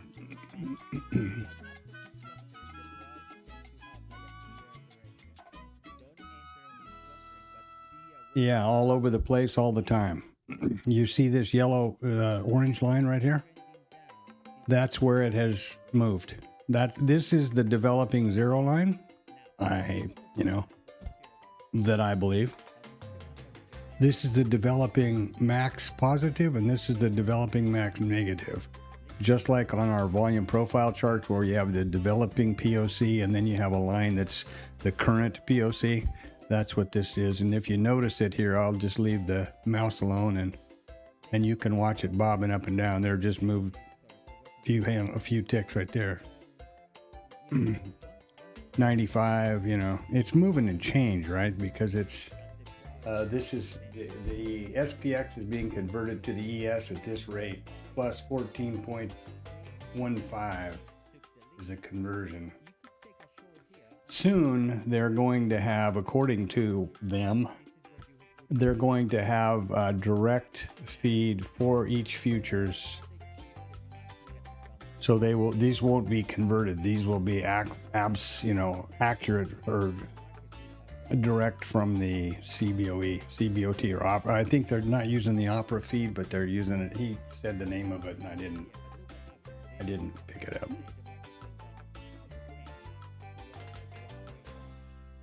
So look what happened. They shift the major negative gamma lower. So what is that telling you is this market is going to have a continuation lower. So what do? Just wait for a reversal, wait for the price to go against the zero gamma. If it doesn't test it, that's fine. You don't have a trade. But look how Well, not really. For example, if we trade up here right now, that's where you would reject back to zero, or the other way around. And yesterday that happened a bit. And you also have to pay attention to the time of day too. That's another interesting point about these guys over here, according to that video and that guy.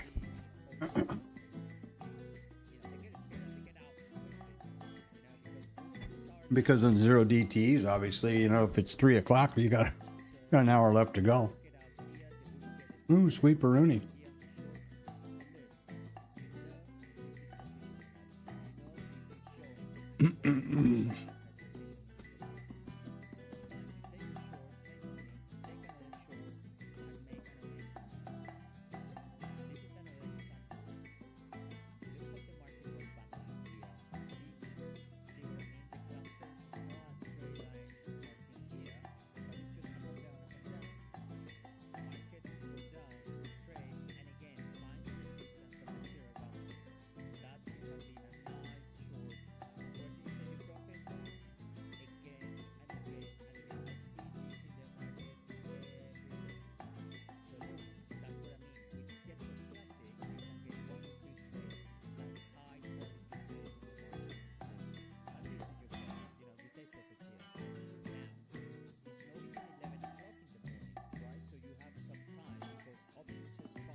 Let's see. Looks like XBot is doing what it's supposed to do.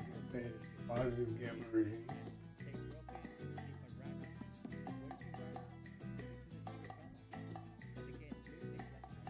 Yeah, I'm not either.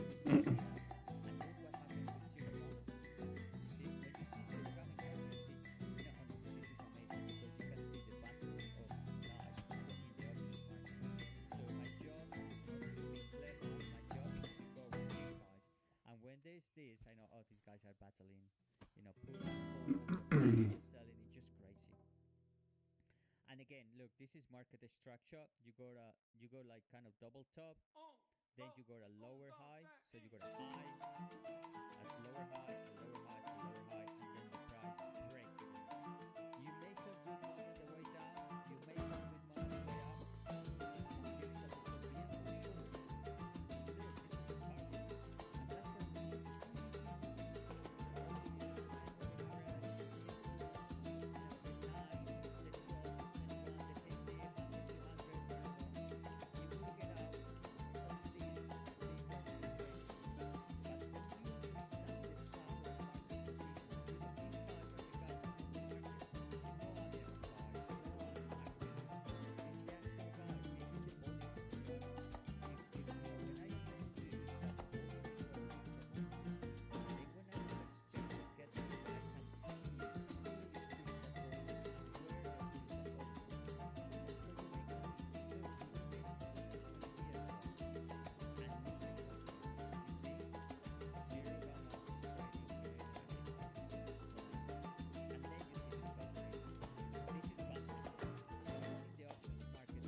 I think I was on mute. These smaller things under here, Magic, in case you don't know, are GEX by open interest. And the dots show time frame, historical. So for example, this call GEX was out here 5 minutes ago. And then it was here 10 minutes ago, and now it was here 15 minutes ago, and now it's here 1 minute ago. So it's, it's gone out and in, and it's reducing. That's what the purpose of those dots are for. Basically, what I take away is if the dots are outside the line, the thing is pulling back, and if they're under the lines or within the lines, it's expanding. Crazy, and if you manage to go short again for any reason, look the target, right? This is the target, the maximum negative gamma. But let's be talking a second scenario. You went short here, and you took profits here, right? And you miss all the move down. This is FOMO. When the guys they miss the move. Oh, I miss the move. I miss the move. Oh, it's going lower. I miss the move. I miss the move. You know what happened? 90% of the time they sell here. Right now we're exactly on the zero line here, and the zero line is 76.89, essentially quarter. They already lose their money here. If for any reason you manage your short, right, and you miss, you took profits here and you miss the whole movement down, no worries. As I said to some guys that I teach to my guys, why you worry? Just let the market go to this maximum negative gamma and go long. Look, yeah, you probably miss this move, but by going long, you make all this money. It's amazing. It's fantastic. Honestly, this is position analysis. This is where the big guys in the market are positioning. Don't tell me that the market rallied because 2,000 traders around the world decided to buy here and they moved the prices up. I have taken no trades off this GEX stuff yet. Just been watching it. Yesterday, I only took 2 of the Magic Box trades. I should have taken the third one. It was within the 30-minute period, and it went on to phenomenal profit. But I think Anton has had good success trading them. And the basic idea that that I'm looking at is the reversion deals. Now Anton has been kind of noticing this morning that every time it crossed the zero line, if you went in that direction, you'd pick up some stuff. I don't know. I haven't done any trades about it at all yet. I was hoping that would happen today, but because it was a Wednesday and it's not a Magic Box, and but here we are in a real tight range, waiting for NVDIA, or Trump to declare war on Minnesota or somewhere, and we haven't even taken out the IB yet, so I don't see anything. And it hasn't gone to either of these extremes, which I will basically follow the conventional wisdom to use as support or resistance levels, trading back with mean reversion back to the zero. The only person I've heard that's said anything about use those lines is, to go away, is that, or to trade the opposite direction, is that guy who was on IQ Trading and now has his own and did his own channel that we were talking about yesterday. It wasn't GEXBot he was using, I don't think. I think he does his own stuff, I believe. I don't know. What do I know? What is this? Oh, this is the right one. Okay. Let's let me see if I can find that real quick, like a bunny.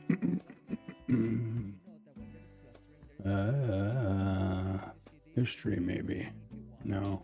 Yeah, maybe.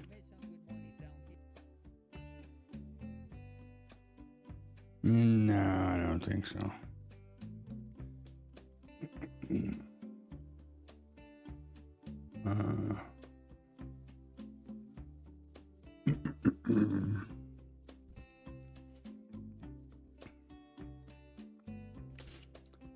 Okay, the guy that we're talking about here, this is the original video that I saw of him on IQ Capital, and it's this Matt Finorg.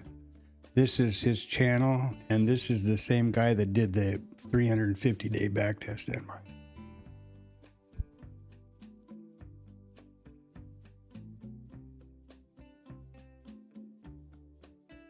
Just about deafened everybody here with that sneeze. I got to the mute just in time. I don't think I've subscribed to it though, so I'll look and see if I can find it for you.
Okay, so assuming that I'm correct and this is the developing minimum major negative, Well, that was pretty close to a major negative there. So that would have been a... Oh, there it is again. Now it did just pop up there for a second. Did you see that? It's popping back and forth by how fast that's reacting. I hope you guys can see that.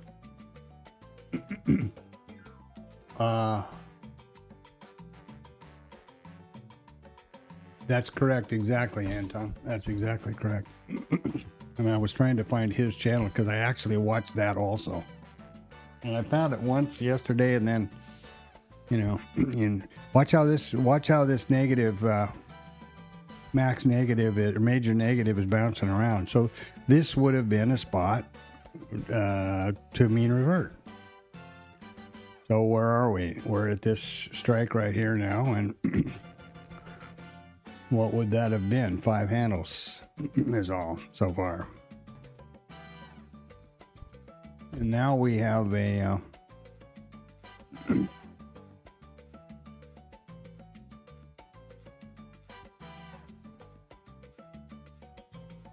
okay, there's two the guy that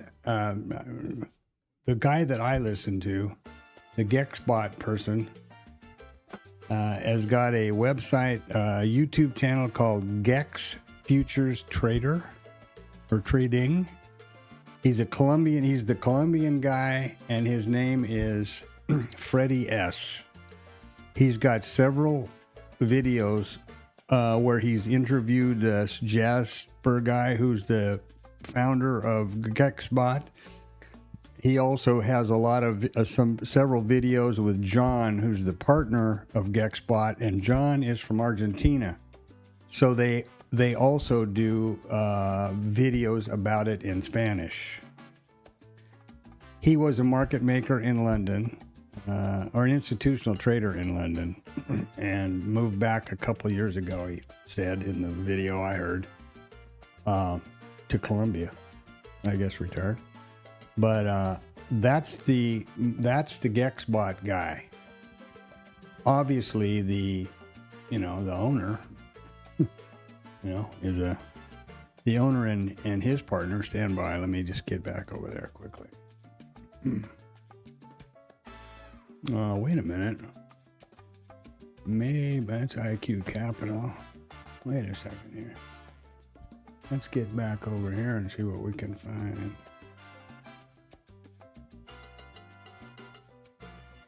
What I've got to do is put some of those over here, I guess.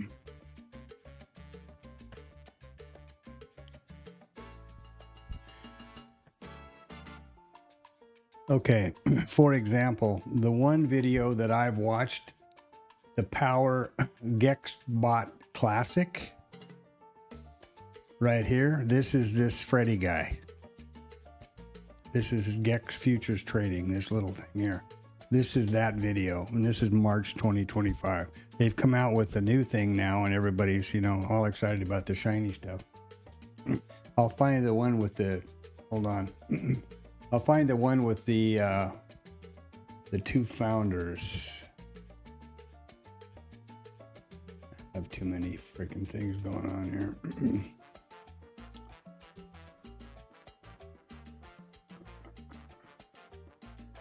All right, history.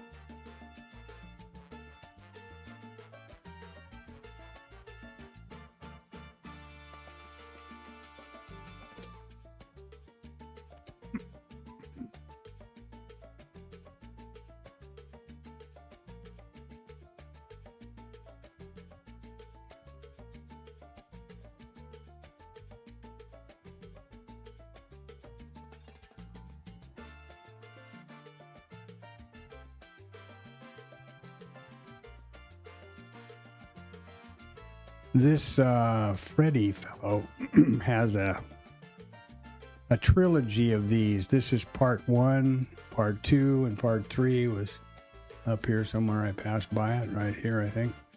This is an interview that went on quite a long time. They broke it into 3 deals with this Jasper, who's the founder. And they also go through GEX Classic and then State. And I'm trying to find the. I'm so annoyed with the. Never mind. Nobody cares. Oh, here we go. Here we are. Here is the can GEX predict the market? Gamma exposure from an X market maker. This is the Matt Finn org guy. And this is the guy that does the this is the guy that did the back test and set this up. So his base level is the when it passes over, his base state is when it passes over the zero line, you go long or short.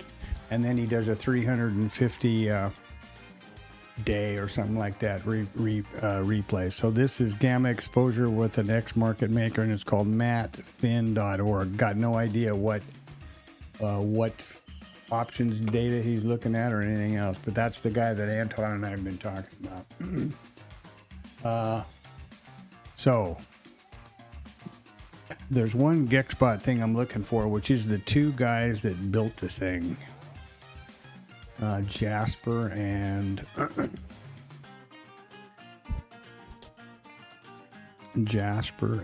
I got to put all these into one playlist somehow. I don't even know how to do that. I bet I can figure it out though eventually. Oh, here we go. Here it is. Understanding our visualizations, and this is GEXBot. This is the two guys, the two founders. Talking about it, everything. It's 2 years ago now, but talking about how they develop it, what they've done, and then they move on to state, and I think they might touch on order flow.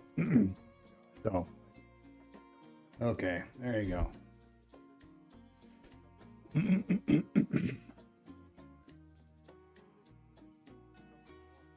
Well, what he did with the zero line was that the market maker guy didn't use it for trading. He used it as a baseline. He didn't have any profit targets or any stops. When it would cross the zero line, he would go long to the low or short below, long above, and hold for 15. It's a computer, and it would an algorithm, and it would hold for 15 minutes, and that's what he called his baseline. And then they did trades.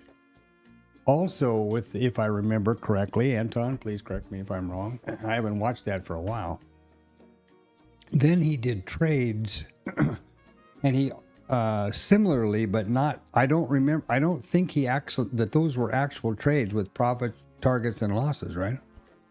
Maybe I'm wrong. Maybe I heard it wrong because I usually listen to these as I'm falling asleep. But yeah, so that's the guy. And if you look at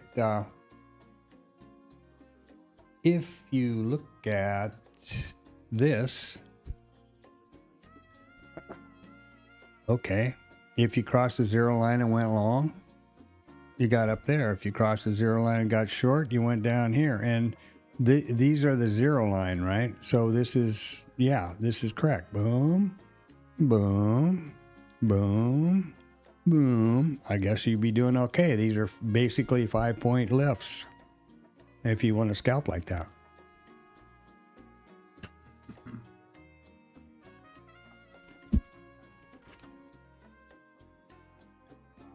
Now that this has all come up a couple of different times, I will definitely listen to re-listen to those videos, because the one with the market maker guy, the one thing about that market maker, that Italian guy, when he was first on IQ Capital, the whole theme was, this is my guaranteed passive prop firm system, and he called it his golden prop firm gold. He calls it his community, his paid community calls it his prop firm golden ticket. Well, then I happened to come across him with this thing about GEX, so I thought that was interesting. Okay, maybe so. I don't know, man. Yeah, exactly. I agree with you. But I think consistency. I once a long time ago, I thought I was going to be a great scalper and make a lot of money, and that didn't work out very good. But I would have 100 trades a day.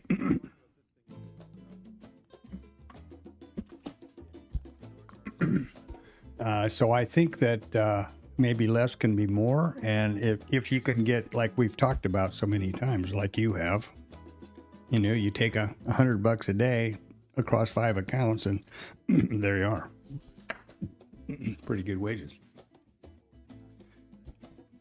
And I'll have to listen to those videos again. I shouldn't say anything, but that's what I remembered. Anyway, now you know which they are. Matt Finn Org. And the other one is the GEX guys, you know. That's obviously that's the two guys that built it, and they talk about the theory of how they assign or compartmentalize. I don't know the word they use. They have one for it, for the order stream, which is huge from Opera. It's like a fire hose to break things down into these levels, and these are net. So in other words, if a dealer if a client puts in an order and a dealer matches them with a client doing a buy, or that he picks the other side, it's not registered here because this is warehouse stuff that they would have to hedge against, according to the way I understood it.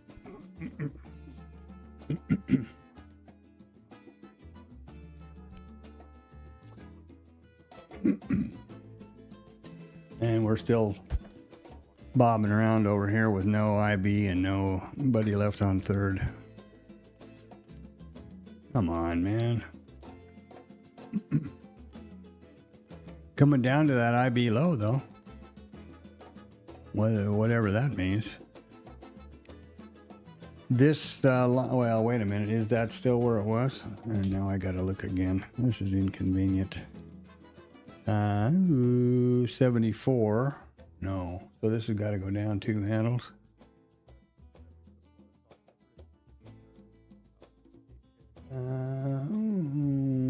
Boop. And the other one has got to go up 94. Oh, it comes down also.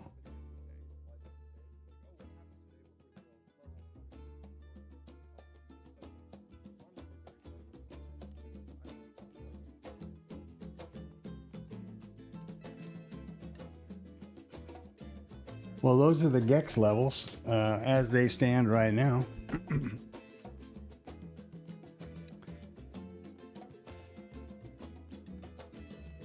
The maximum, the major maximum and the major minimum. I got to get used to using the right language. So the major maximum and the major minimum right here. And 0 is 87. And where are we trading? Where's 87? 87's right there. I didn't plot that. I probably should.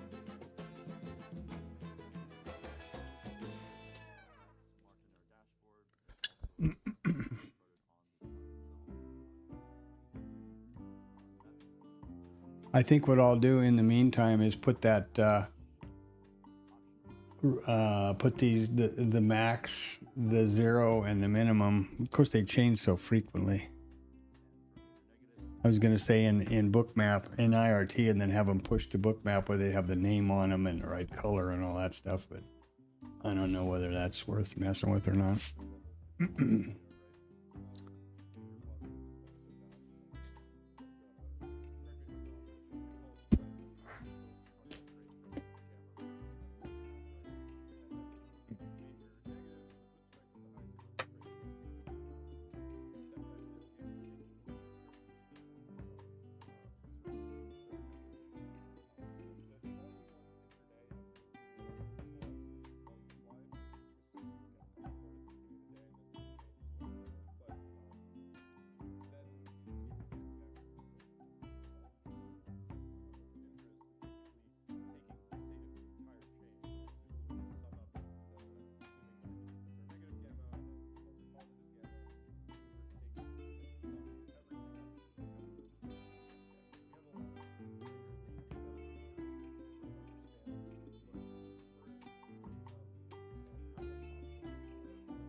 I'll put that in there. Where is 0 now?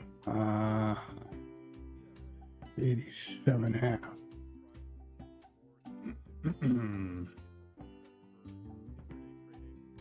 87.5. So there's the 0 line. Now, if you want to believe all of this theory, when they get down here towards this 74, you want to trade it back up to the 0. We're now in a negative. Oh, well, I don't know. See, that kind of flies in the face of the original thinking that I thought I understood, where when we were in a negative regime, the dealer hedging would be to accelerate the move, selling, or in other words, down, short, whatever you want to say, when you're in a negative gamma. And when you're in a positive gamma, then they dampen the move by, selling the rising price and shorting or buying back the falling price, or the move. In other words, they dampen the move, and in a negative gamma regime, they magnify the move. The problem is, that doesn't make a hell of a lot of sense about this a major negative, when the idea is to use that for a bounce reaction back to the 0. I don't know.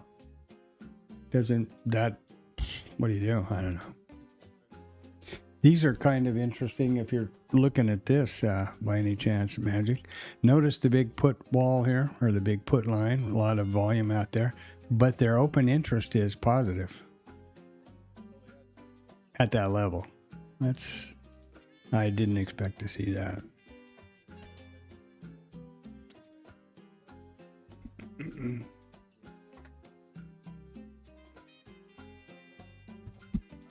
But you notice how all of the puts are increasing. You see the dots are all inside all of the bars. That means all of these puts are increasing in volume. This one's pulled back a little bit, but there you go. I don't know.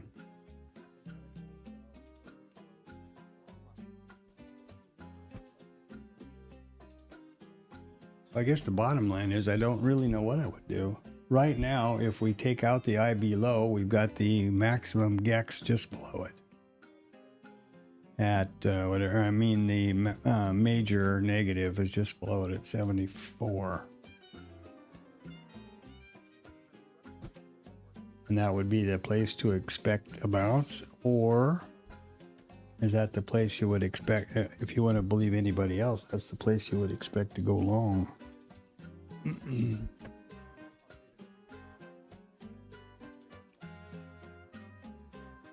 How are you trading these? Anton, I don't know. I assume you've got the similar stuff on GEX A. And yesterday you had several positive, favorable trades. Are you doing that? Are you doing the continuation off of those levels, or the mean reversions back to 0, or not at all, or none of my business, or any of that stuff?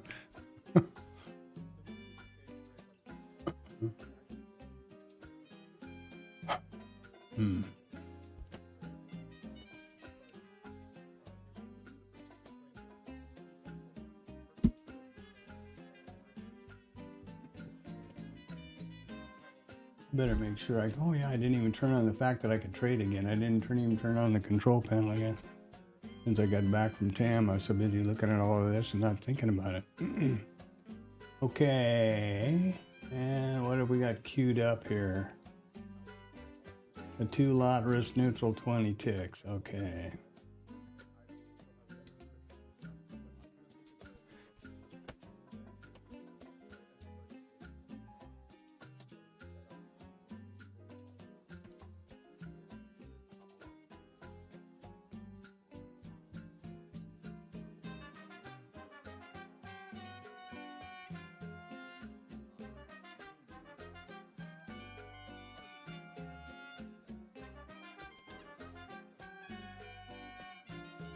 Looks like they're finally going to take the initial balance to the low side.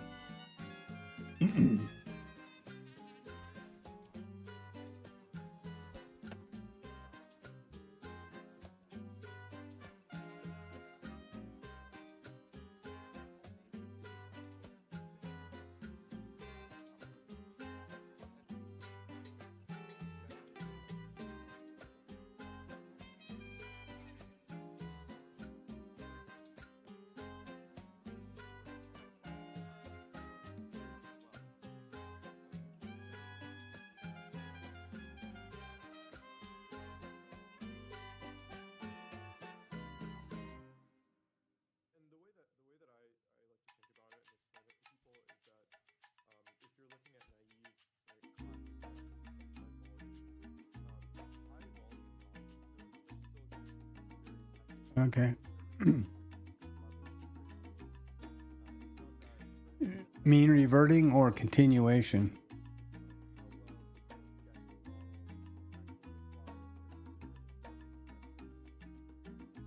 Whatever. Yeah. Okay. Cool. I don't know what. I'm not gonna do anything about the IB here.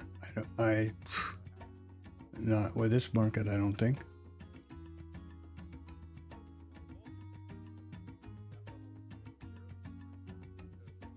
I was thinking about pushing those levels across in that.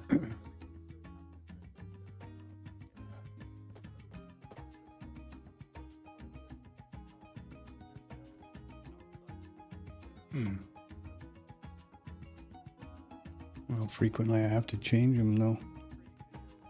They've been sticking pretty much the same for a while. I would suppose it's like everything else that we deal with. The much more volatility, the more these things jump around, I'm guessing.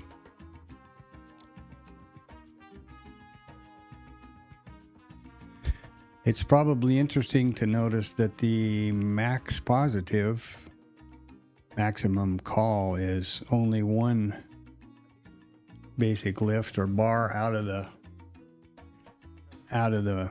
zero, and this one is 2. You know, there's a lot more. It looks like there's a much heavier skew of puts than calls, and that makes sense with the negative regime.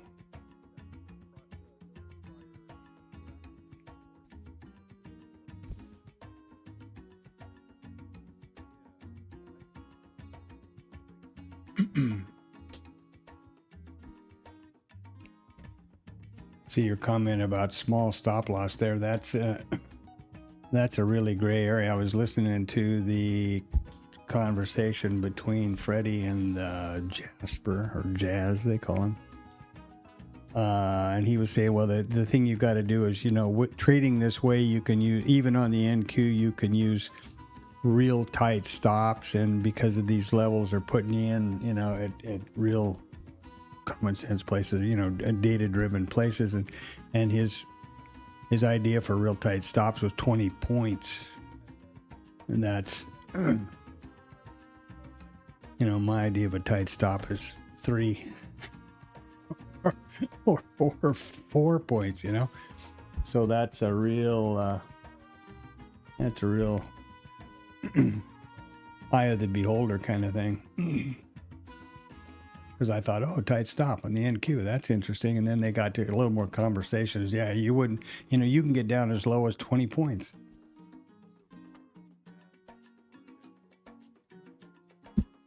Now, I suppose in a risk to reward perspective, that is on the NQ, that's probably reasonable because they're talking about 50, you know, so that's 2 to 1. 50 or more points positive. So I guess it's all relative. It's all to do with your relatives, I guess.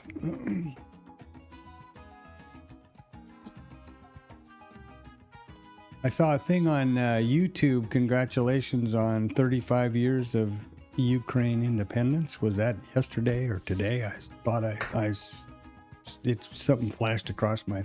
Oh no, it was Ground News, I believe. Congratulations, boy. That's was hard fought and still is, I guess.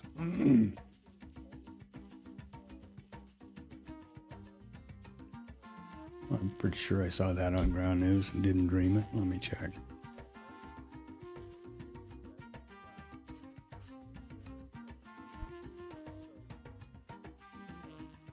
I thought that's where it was. And maybe not.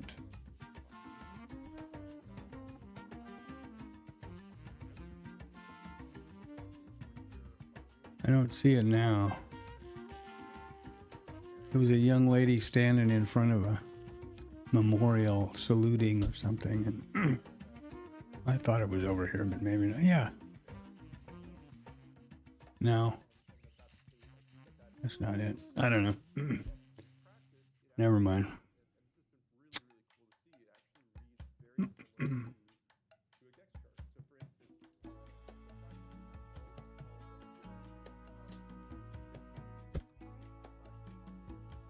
NVIDIA is released at 1520, so that ought to be and the earnings calls at 1600. Jackson Hole Symposium is all day. Oh, they're having a lot of fun. Beautiful country. I used to fly up there from Casper all the time. We'd go skiing, fly into Jackson Hole. You come over, you go up the Du Bois Valley and over the top of the mountains there, and then drop down in the into the valley between the Rockies and the Tetons, and come up over the Jackson Lake and land. It's pretty great, pretty breathtaking.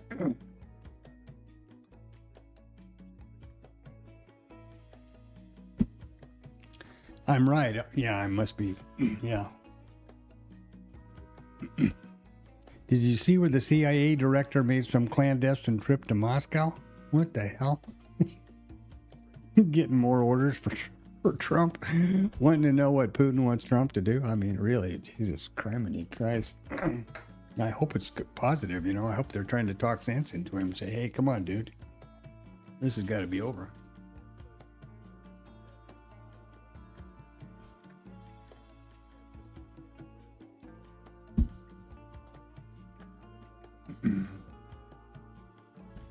I think I'm gonna. No, you're not. Guys aren't watching GEXBot, are you? I don't think so. No. I'm going to do something quickly with IRT over here.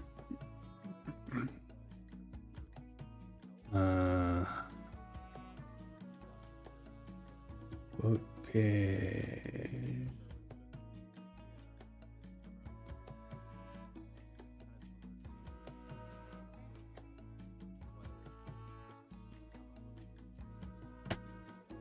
Okay, now I'm gonna have to change all of this around, I guess.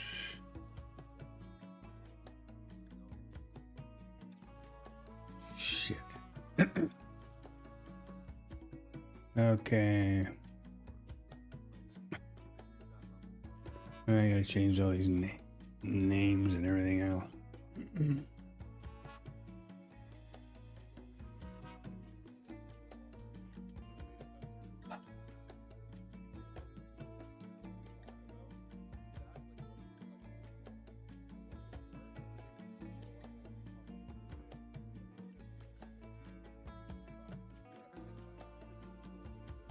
What are they? 460.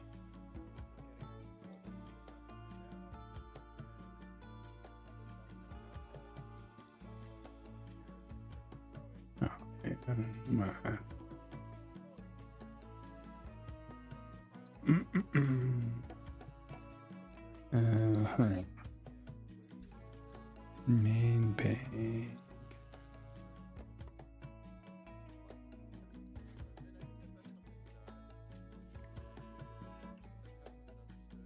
What's it called?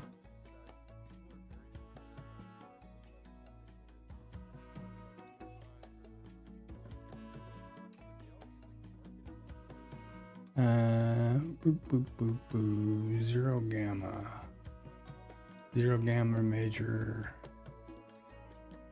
Major, yeah. Okay. Zero gamma.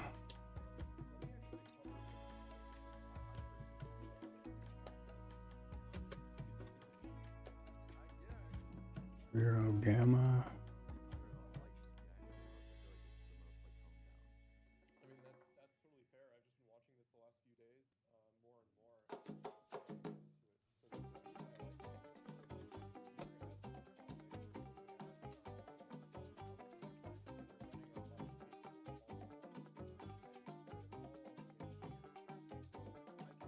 Wait a minute. Damn it.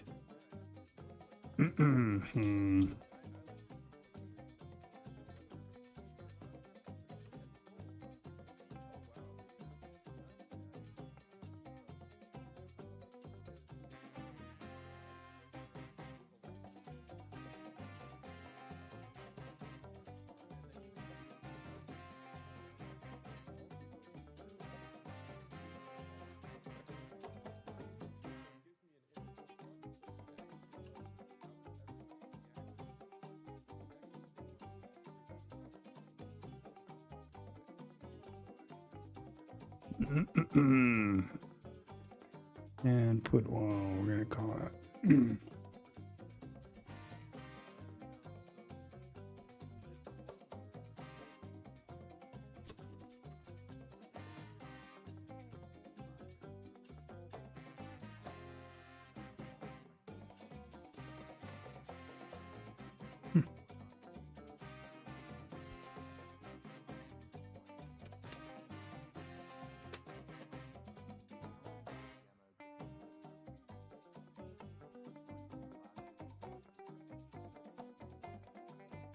Okay, so I've got 66, 63, and 61. 136. Okay. Come on. All right. And that is about something. 76.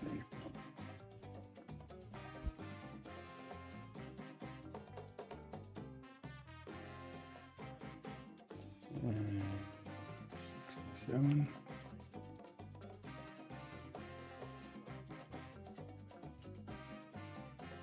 Max gain 76, 74.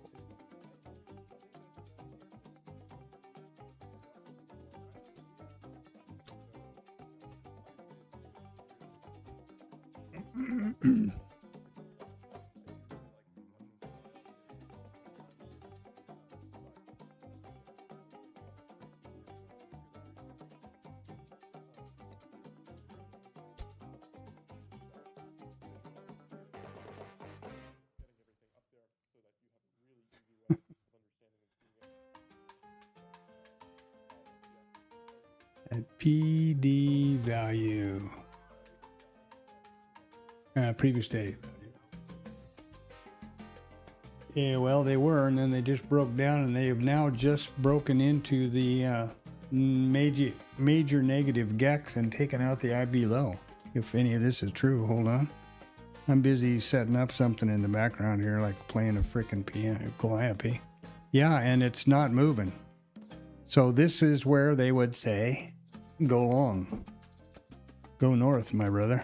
Or if you want to believe that the dealers are going to be selling here to hedge their position, then this is where you go short. That seems contradictory to me. I don't know.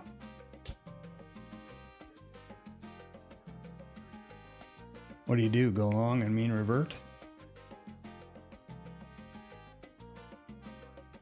Beats the hell out of me.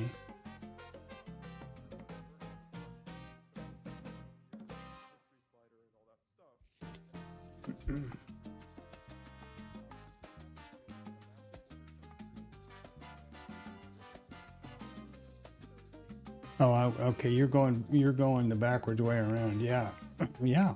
Well, what do you do now? Do you mean revert back to the 0 line like they suggest, or what? That's. I'm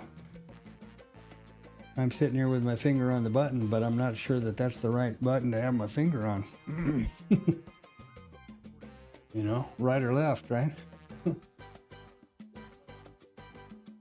If you want to do the edgeful thing, you're going to wait for it to come back up through to the 25, and then you're going to go back down the other way, which is counterintuitive. This would be mean reverting. I don't know what to think. Here. I don't think there was any news or any weirdness, right? They drove it right into that price, that's for sure. I'm going to watch and see if it reacts here and then go long, I guess. But that's not very far back to the I. It's only 3 handles back to the IB.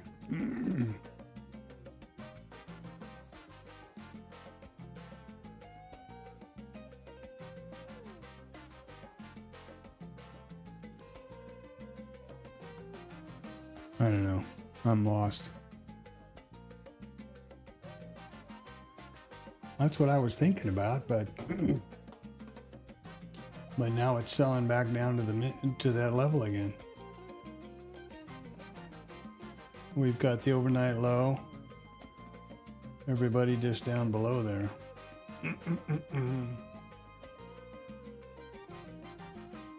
That's exactly what I was thinking about doing, and busy putting some stupid levels together over here. So how does this figure into the concept that I've read many times about when it's negative gamma and it sells, that in order to hedge, they've got to sell?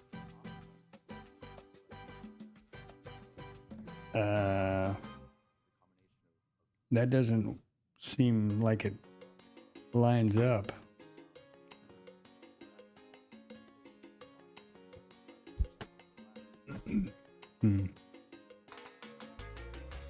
Let me quickly see if I can get this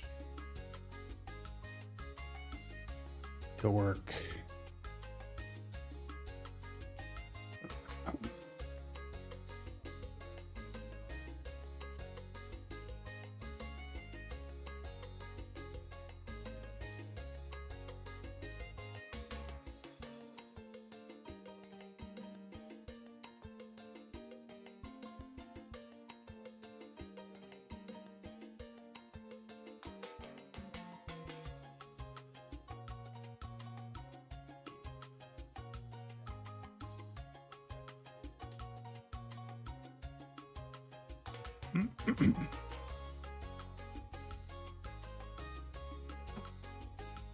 I'm going to get rid of these lines and see if this plots that it's supposed to.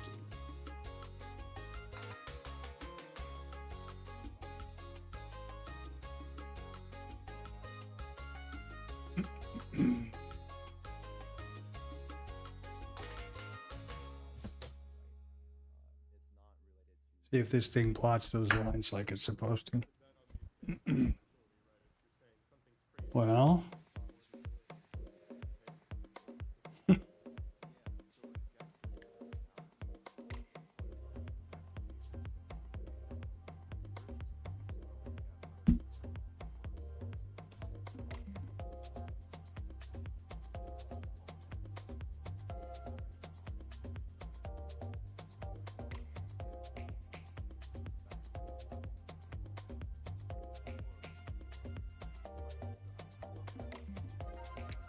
if this thing plots these levels, I think I got it fixed up to plot plot those levels with a proper name on them.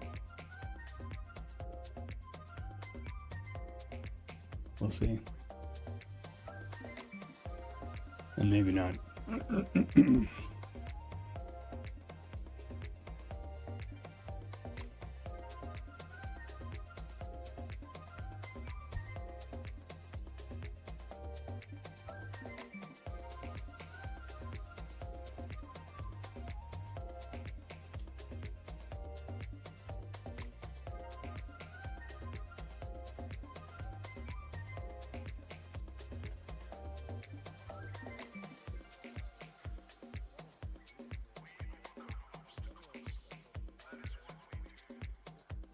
Yeah, there we go. Oh, completely wrong.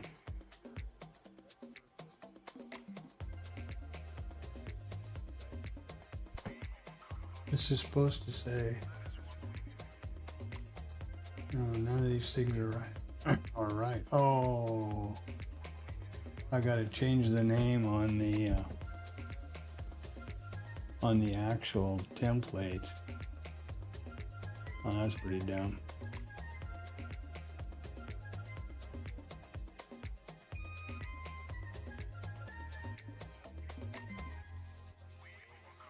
I forgot about that. I got to change the name on the template.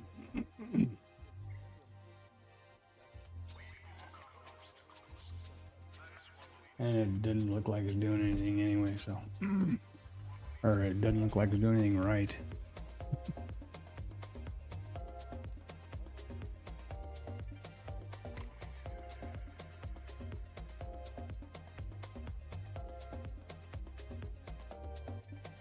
Yeah. Why is this here?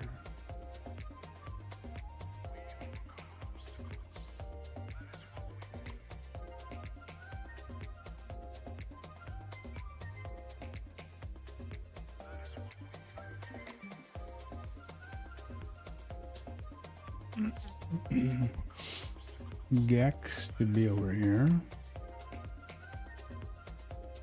And it is.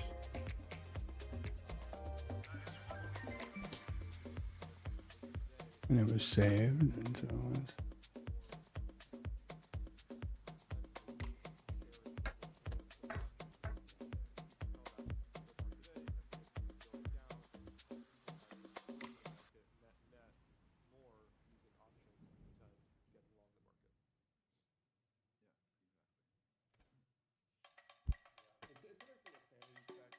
Okay, that's right. So there's the what will be called the major negative. Somewhere up here is the major positive. And this is in the wrong spot. This is supposed to be 0. I've obviously got that in the wrong place.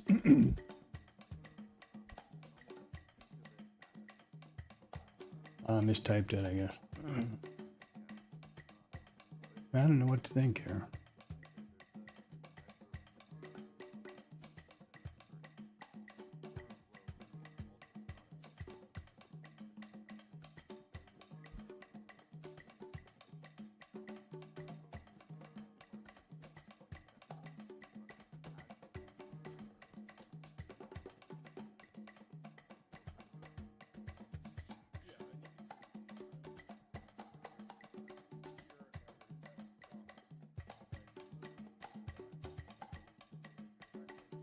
That's exactly what's wrong right there.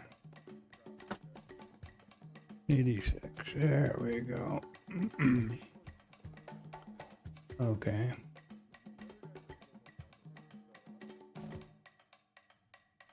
Now it should be right, and I can just correct that.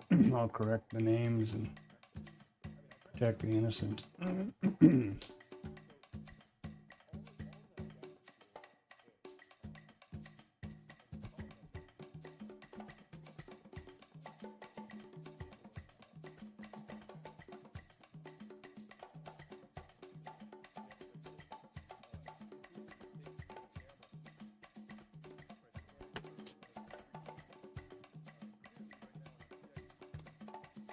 Let me correct.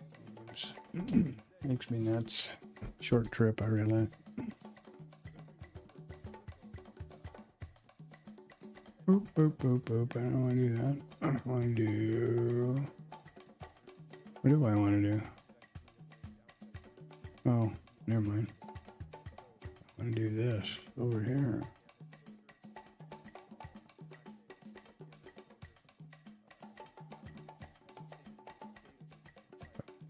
Trading.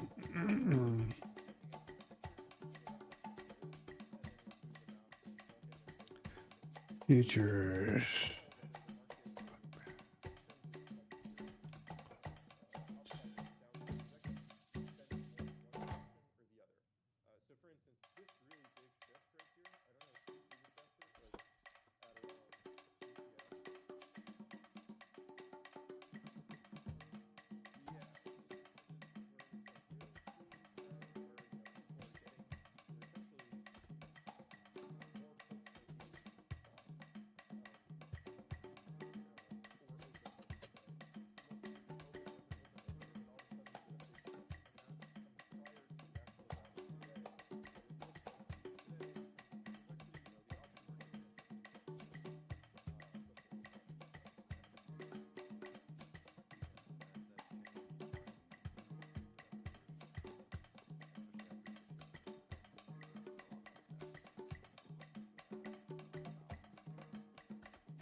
All right, now we'll see if the names come across and if it's in the right place and, and everything else.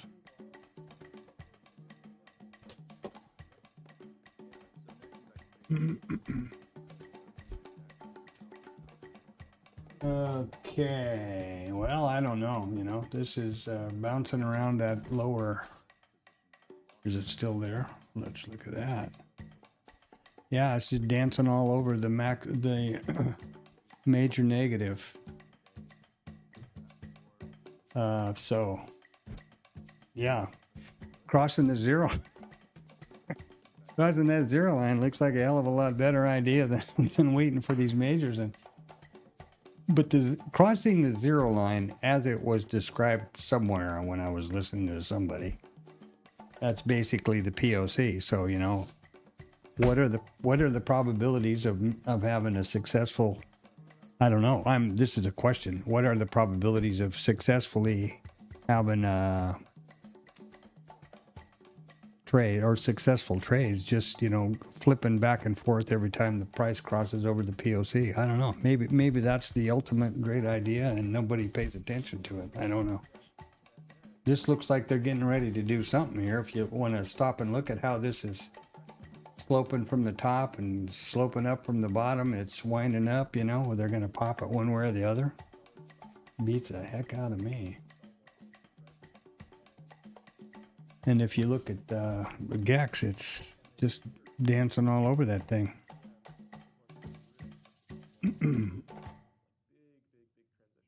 And we are in a negative protocol. And look at how this has improved. Or increased. This was negative like 100,000 a minute ago. Now it's 300. So they're loading the boat on the puts. Meaning, I guess, that dealers are taking the other side of those. So the dealers are long. Is that right? Is that what that means? So they've got to sell. Yeah, it does. And that means that they've got to sell the underlying in order to hedge delta.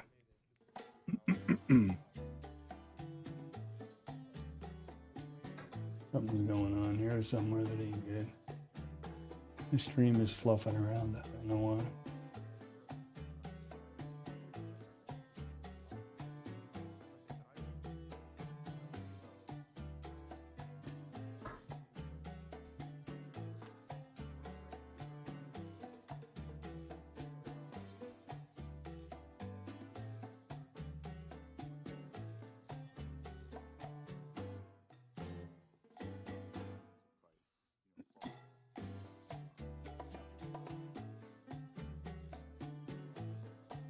I'm going to just do this now with it. Oh, look here. It didn't crash IRT. That's the first time it's ever done that.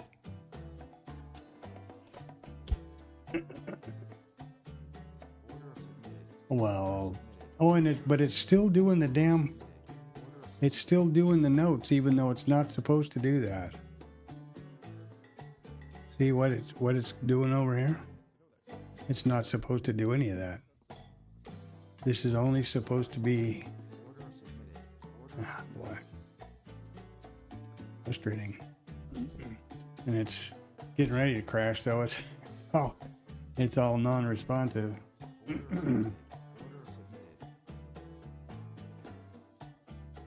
And this isn't right. What's it doing 5 contracts for?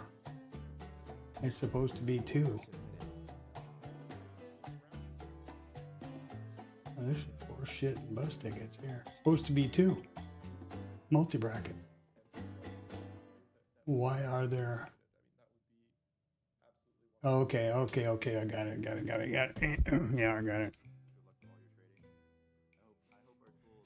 Well, boy, that's weird. I've got those notifications turned off every place, and they're still there. That is pretty freaking disappointing. I'm going to have to ping Eddie or somebody and find out what you do about that. On May 19th, the yield on 30-year U.S. Treasuries hit 5.2%, the highest level since July 2007, a time when the global economy was doing absolutely spectacular.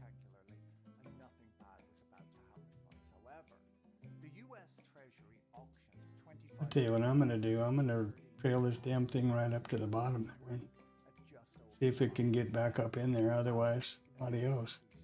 Have taken to describing yield levels like these as the danger zone, which is their term for the point at which borrowing costs get expensive enough to start breaking non-personal financial. Wow, that really sucks. Broadly speaking, not what you want to see happening. This is not Huh. an American problem either. Oh boy. Canada, Sorry. Spain, Portugal, Sorry. all risen sharply. In the United Kingdom, 30-year gilts are yielding around 5.5%, levels not seen since 1998. Japan's 20-year yields have climbed to around 3.6%, which is remarkable given that Japan spent most of the last 30 years trying to generate any inflation at all, with no real luck until recently. Germany's 30-year bonds are sitting at around 3.5%. The German government currently expects its economy to grow by about 0.5% this year, committing to pay out 7 times your expected. I'll get up there to that value area, boys and girls. You can get one more tick out of it. Come on, everybody out and push. What's the deal there? The catalyst for all of this is the ongoing conflict in Iran. The closure of the Strait of Hormuz, through which roughly a fifth of global oil supply normally travels, has pushed fuel prices sharply higher, which has pushed up costs for pretty much everything that moves on a truck, which is most things. Oh, congratulations. Congratulations, Magic. Holy crap. Very nice. The inflation data has duly followed. US CPI rose to 3.8%. This thing can't get up there to T1 and it's just fluffing around at the IB. Missed it by a tick. Cost gets passed along to you, came in at 6%, its highest reading since the energy shock of late 2022. Oh, I didn't realize that was the open. I hadn't even paid attention to that. Is particularly impressive given that the airlines have simultaneously managed to reduce legroom to dimensions previously only seen in a clown car. This is what the Yeah, no kidding. yield management passengers tend to call it. Bond investors have always had a complicated relationship with inflation. Well, I'm not getting too far here. They can't quite get up to that T1 profit If you lend someone target. Let's see if they can. and they spend the intervening period I'm up past break even anyway, so what the hell does it matter? But yeah, markets are increasingly waking up to the idea that the era they can't seem to get back in there. So over. The trade friction, supply chain disruption, and populations aging faster than governments know what to do. well, you know why? Look at there. That's a big put wall or big put level right there at 80. Wow, I didn't realize that. That's something to be watching for here, I think, isn't it?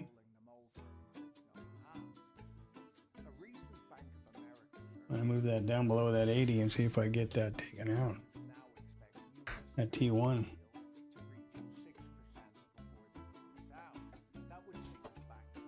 What's going on here? There we go. To understand how we got here, it helps to understand how post-agency central bankers have historically dealt with each other, which has, on at least one occasion, involved the President of the United States physically assaulting And I suppose, no, it didn't crash bookmap yet, but I've got to get rid of that problem, whatever the hell that is. And now we're heading back to the middle. Huh? Pretty cool.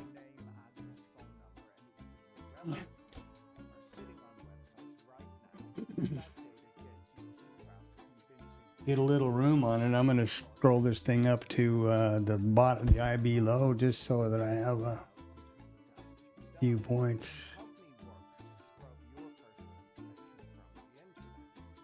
You know, lose 20 points yesterday and get 5 points back today. That's not exactly the right way to go. That's a great trade, Magic. Wow. That's where their custom removals feature comes in, available on their unlimited plan.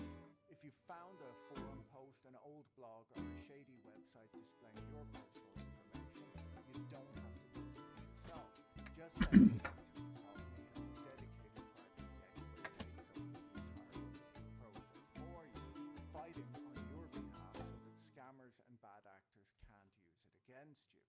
Think of it as your personal cleanup crew for the internet. Come on, take it up to 0, guys. Information with fuels identity theft and Oh, there we go. 0 gamma, major negative, major positive. Okay, great. company.com/oil using the link There they are. From GEXBot. Right there and right there and right there. Only those 3. I manually put them in there, I mean, before we all agree for my RT. it's worth pausing. Writing in the FT, Robert Armstrong made a rather sensible point that the latest data doesn't fundamentally Yeah, we are. economy. It mostly Above value area low. I don't know how much higher we're going to get. Maybe I should bring this thing up to the the sheer size to the IB. Oh. Would think we could travel back up there a little ways. I'll just let it go. What the hell? about what the money is worth when they are, which is a different problem, but still great. So what we're probably watching is not a collapse, it's an adjustment. That's the way to go there, Magic. I was thinking about maybe starting to keep an eye on the NQ, having listened to those guys with the distance.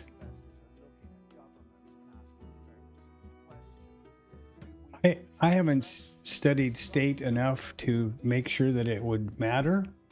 And I think as far as my brain works at this point, that I'm going to stick with, and I have to for various reasons, classic.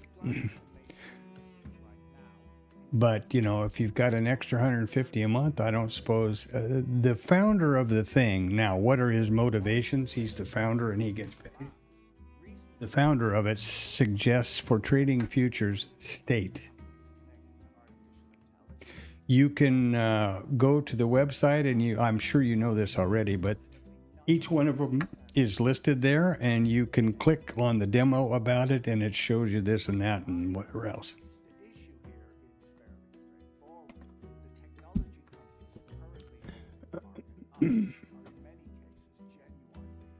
I suppose, I don't say that. I was going to say that I suppose that if things come right here, I would probably at least look closely at state to see what all the commotion's about, but I don't know.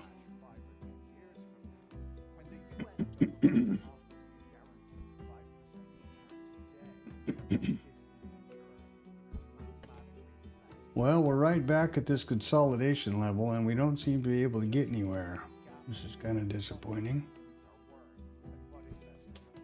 We've got a little ways to go to the 0 here at 85. 0 gamma is at about 86-ish here. Okay. I'm going to let it run and see if it gets to 0 gamma. What the hell? Why not? What have I got to lose, eh?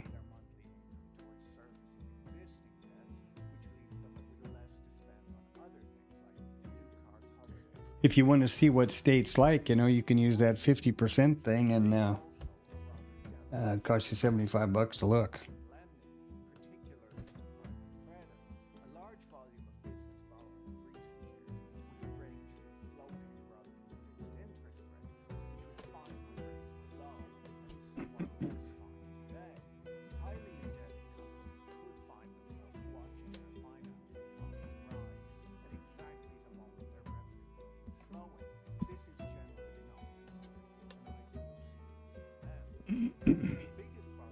Obviously.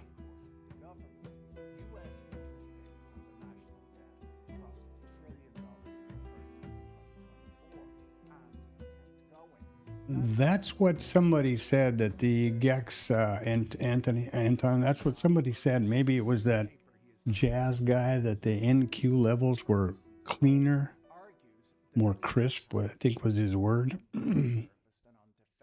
Beats the hell out of me. I think that maybe a good idea is the fact that there is a more bang for the buck.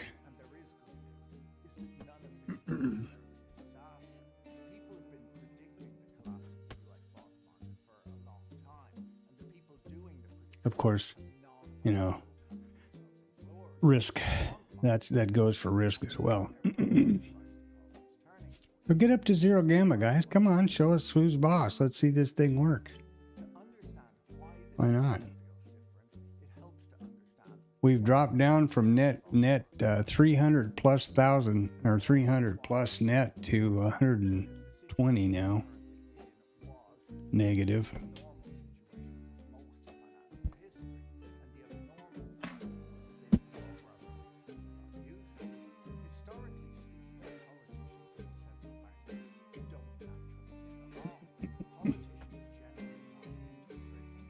Well, look at us go.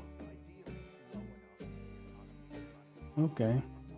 Oh, it went away again. No, it doesn't like that for some reason.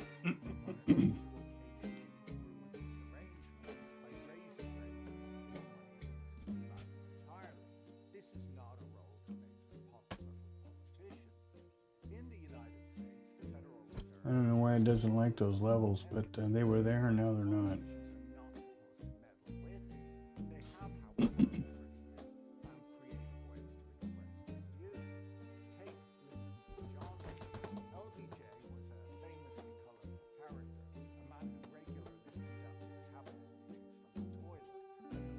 Ooh, that's going to be tough to get through. Do you see how that put wall just is jumping in and out of there?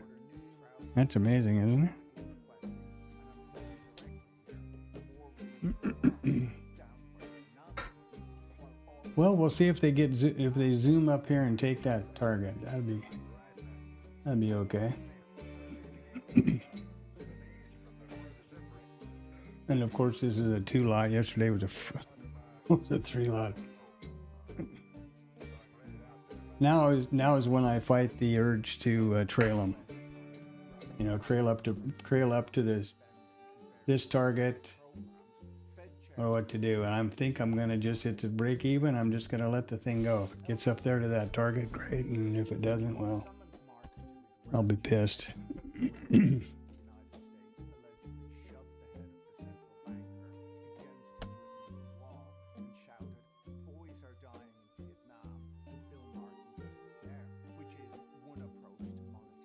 This trade was, you know, I mean, it's certainly not anything to write home about, but this was strictly GEX. And nothing else.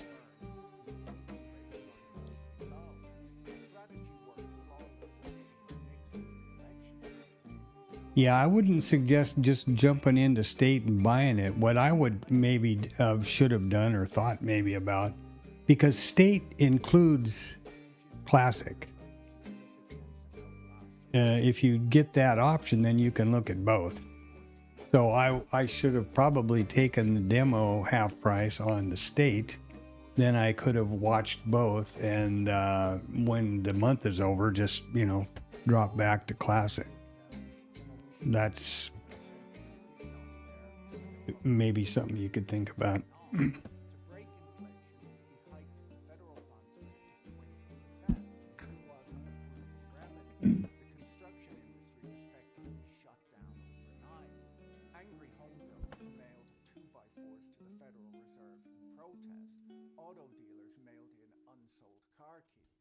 Apparently, Volcker kept the lumber and is now introducing alternative to finance, which is where it belongs. There is an argument, though, that Jay Powell should have used some of it in the building renovations to keep the costs down. In Cool. 1980, Ronald Reagan's chief of staff, James Baker, reportedly ordered Volcker not to raise rates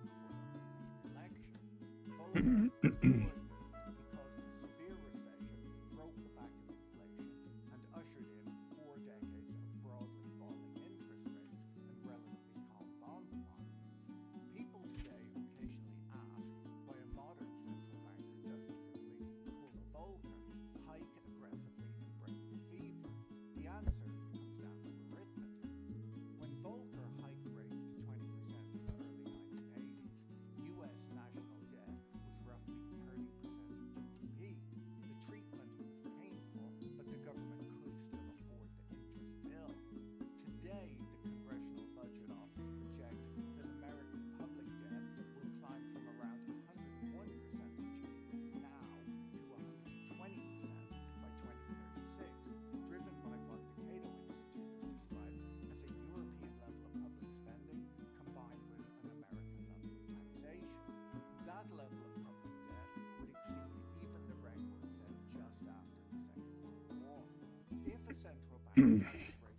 Well, we're back to the zero line here, boys. And I'm not back to the zero line over here, so that's kind of got me a little bit spooked. I'm going to trail these up.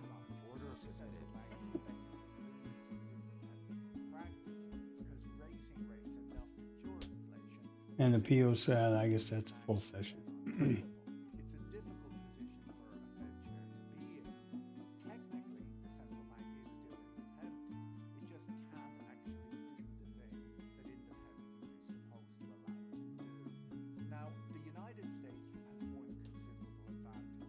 Well, I'd like to see it cross trade the zero line right now, because that would get to my profit target. Yeah. What I did now was scroll up to T1, so, or trail up to T1.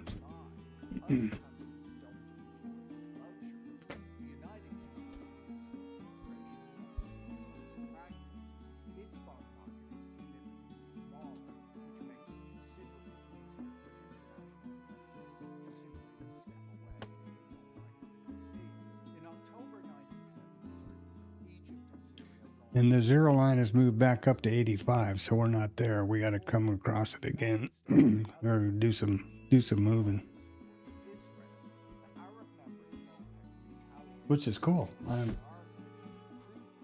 I would have not thought I was going to be involved in a trade today, frankly, because of this, tight consolidation, the dreaded NVIDIA thing, and I would have not figured that.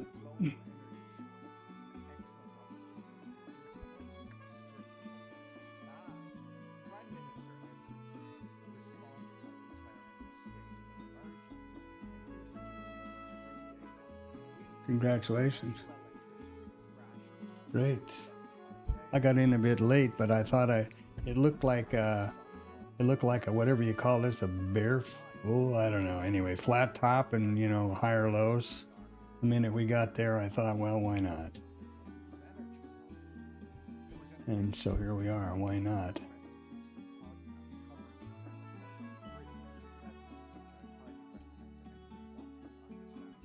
Come on, one more push, boys. There you go. Come on, there we go. Okay, so there's T2. Oh, shit.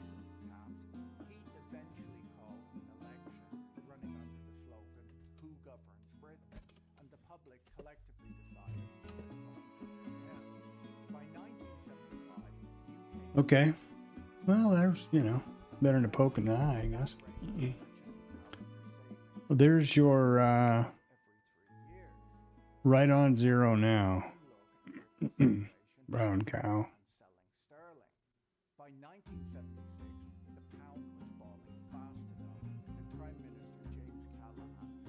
I'm not going to get the zero line. I did. I mean, that was where my targets were, and I took that off. Right there. I see what you were getting at now. Hold it through the zero line and let the runner go. Yeah, that probably would have been a good idea. At least because now we've got mid and VWAP and VPOC. See, and here it goes. Yeah, that was a bad idea. Or, yeah, not the right idea. But thanks for the heads up. I just didn't pick it up quick enough. I'm so unused to having trades just work out the way they were planned. I'm stuck in the mud over here. Jesus, this is pathetic. Okay.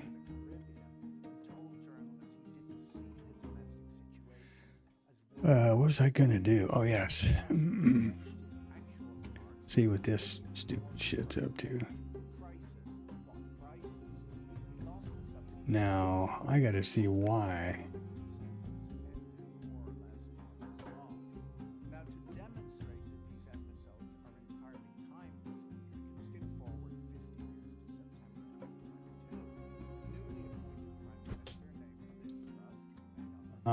This crap right here. Why are these here?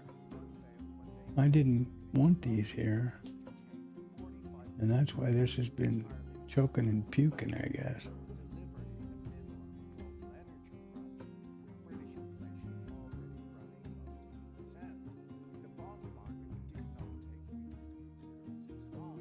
Yeah. Well, on my world, in the micros, which we all know how accurate that probably is, we haven't had a VPOC migration all freaking day, I don't think, on the RTH side of life.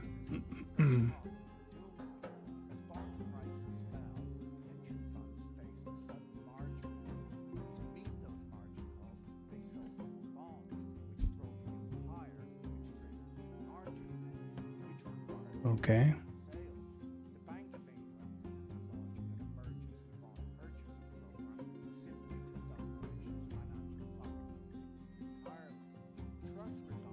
What is all of this?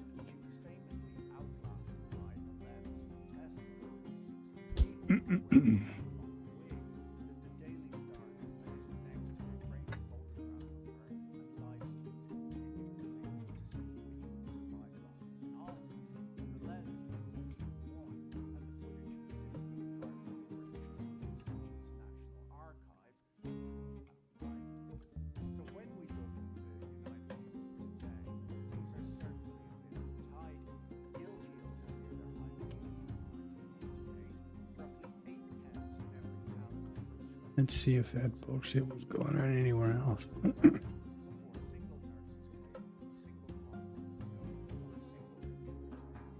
No, everywhere. I think this is what's been making Bookmap or IRT crash.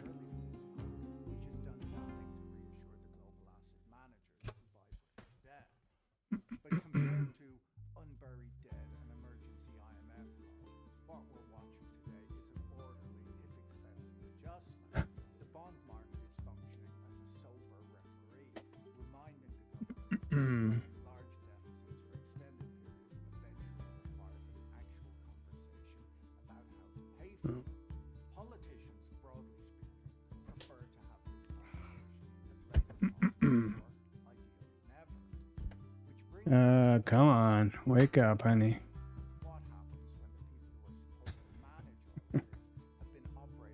I'm supposed to be the old one here, not you. Oh, there they are, right there. Boom, boom.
Sure have been a lot of people dying lately. You notice that? I hope I'm not next.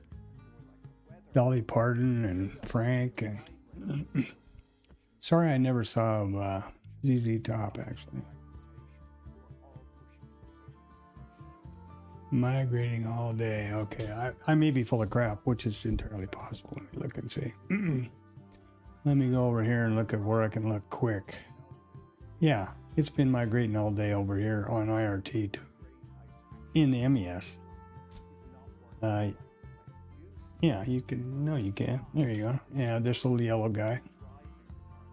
All I did was glance left when I was typing this, and all I see here is this flat line, right? Because of that. There you go.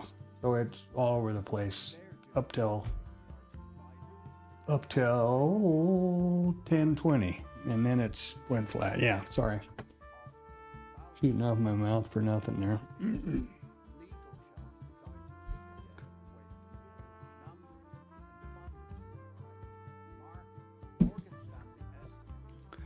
Well, I don't know about you, Magic, but And I'm pretty tickled with this GEX guy.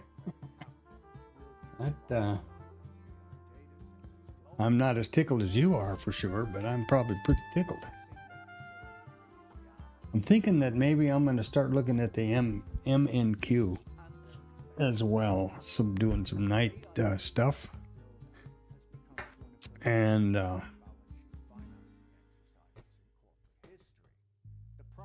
based on the movement, I have to figure out the ATRs and all that stuff. What's the ATR right now? Come to think about it. Well, we're still at 80%, and the ATR in the 5 minute has dropped from 6.5 down to 3 3/4 on the MES.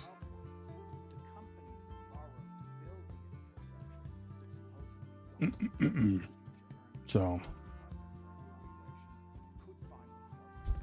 there we go. I don't know why this thing is not pushing those levels. They are there and then they're not. I don't know what the deal is. Must have broke something.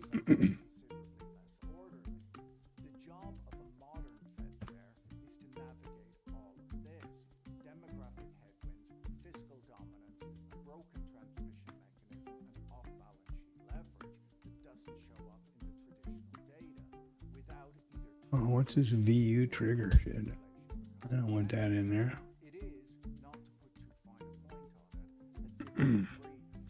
Bill Gross spent 40 years as one of the largest buyers of U.S. government debt on Earth, and who is therefore at least worth hearing out on, wrote in the FT recently that what we're watching isn't purely an inflation story. He pointed out that a 30-year Treasury inflation-protected security currently yields 2.72% in real terms, which means inflation alone doesn't fully account for where I didn't know I could do this. something else says is doing some work. Okay. See what these are now. Quickly. No, we bounced way up to 94. Wow, looky there. 94, 86, 74. So, big changes. Come on, you son of a bitch. 94.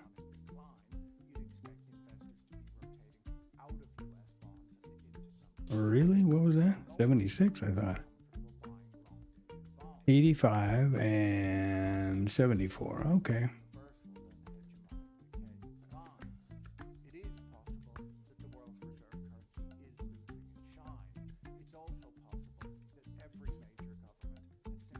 Okay, that ought to be right, I think.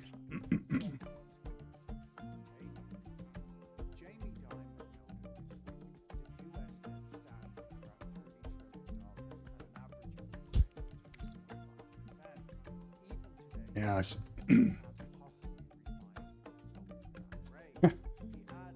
Yeah.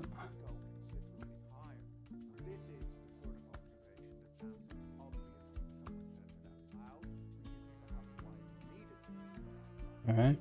Now, am I going to get these things out here or not? Is it going to push these levels or what's it going to do? The dollar is still the world's reserve currency. The treasury market is still the deepest and most liquid on Earth. There's no plausible alternative that global investors can rotate into and scale. I might have to set up a completely separate thing for GEX bot here. Oh, there we go. There's major negative, zero gamma, and major positive. Okay. Now, if they stay there, that would be just wonderful. Yeah, I got my target, but you're absolutely right, Anton. That's another 5 points or so, you know. And we still have major positive up above us up there. Wow, it's already 12:30. Holy crap. Time passes fast while you're having fun, huh?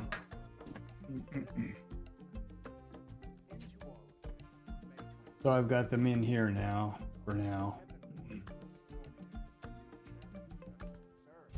I'm quite impressed with the fact, and I'm not positive of it, but it seems that with the GEX bot bookmap thingy indicator, or yeah, it's an indicator. You put in the API, and it updates just exactly like the app does, as far as real time. That's pretty snazzy.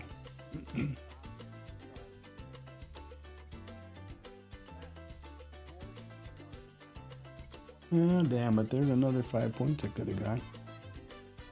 Or more if it keeps going. Gets around the top. So now we're over the 0 gamma. So now it's, are you long, Anton?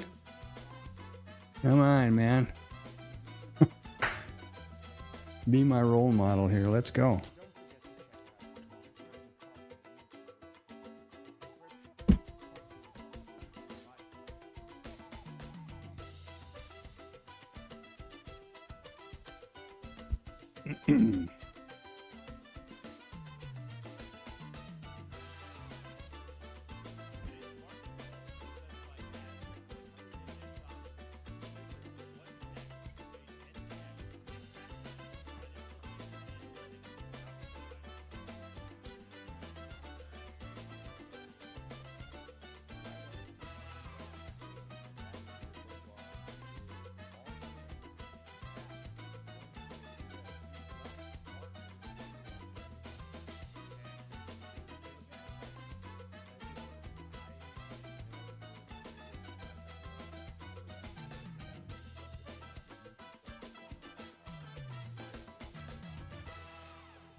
Huh.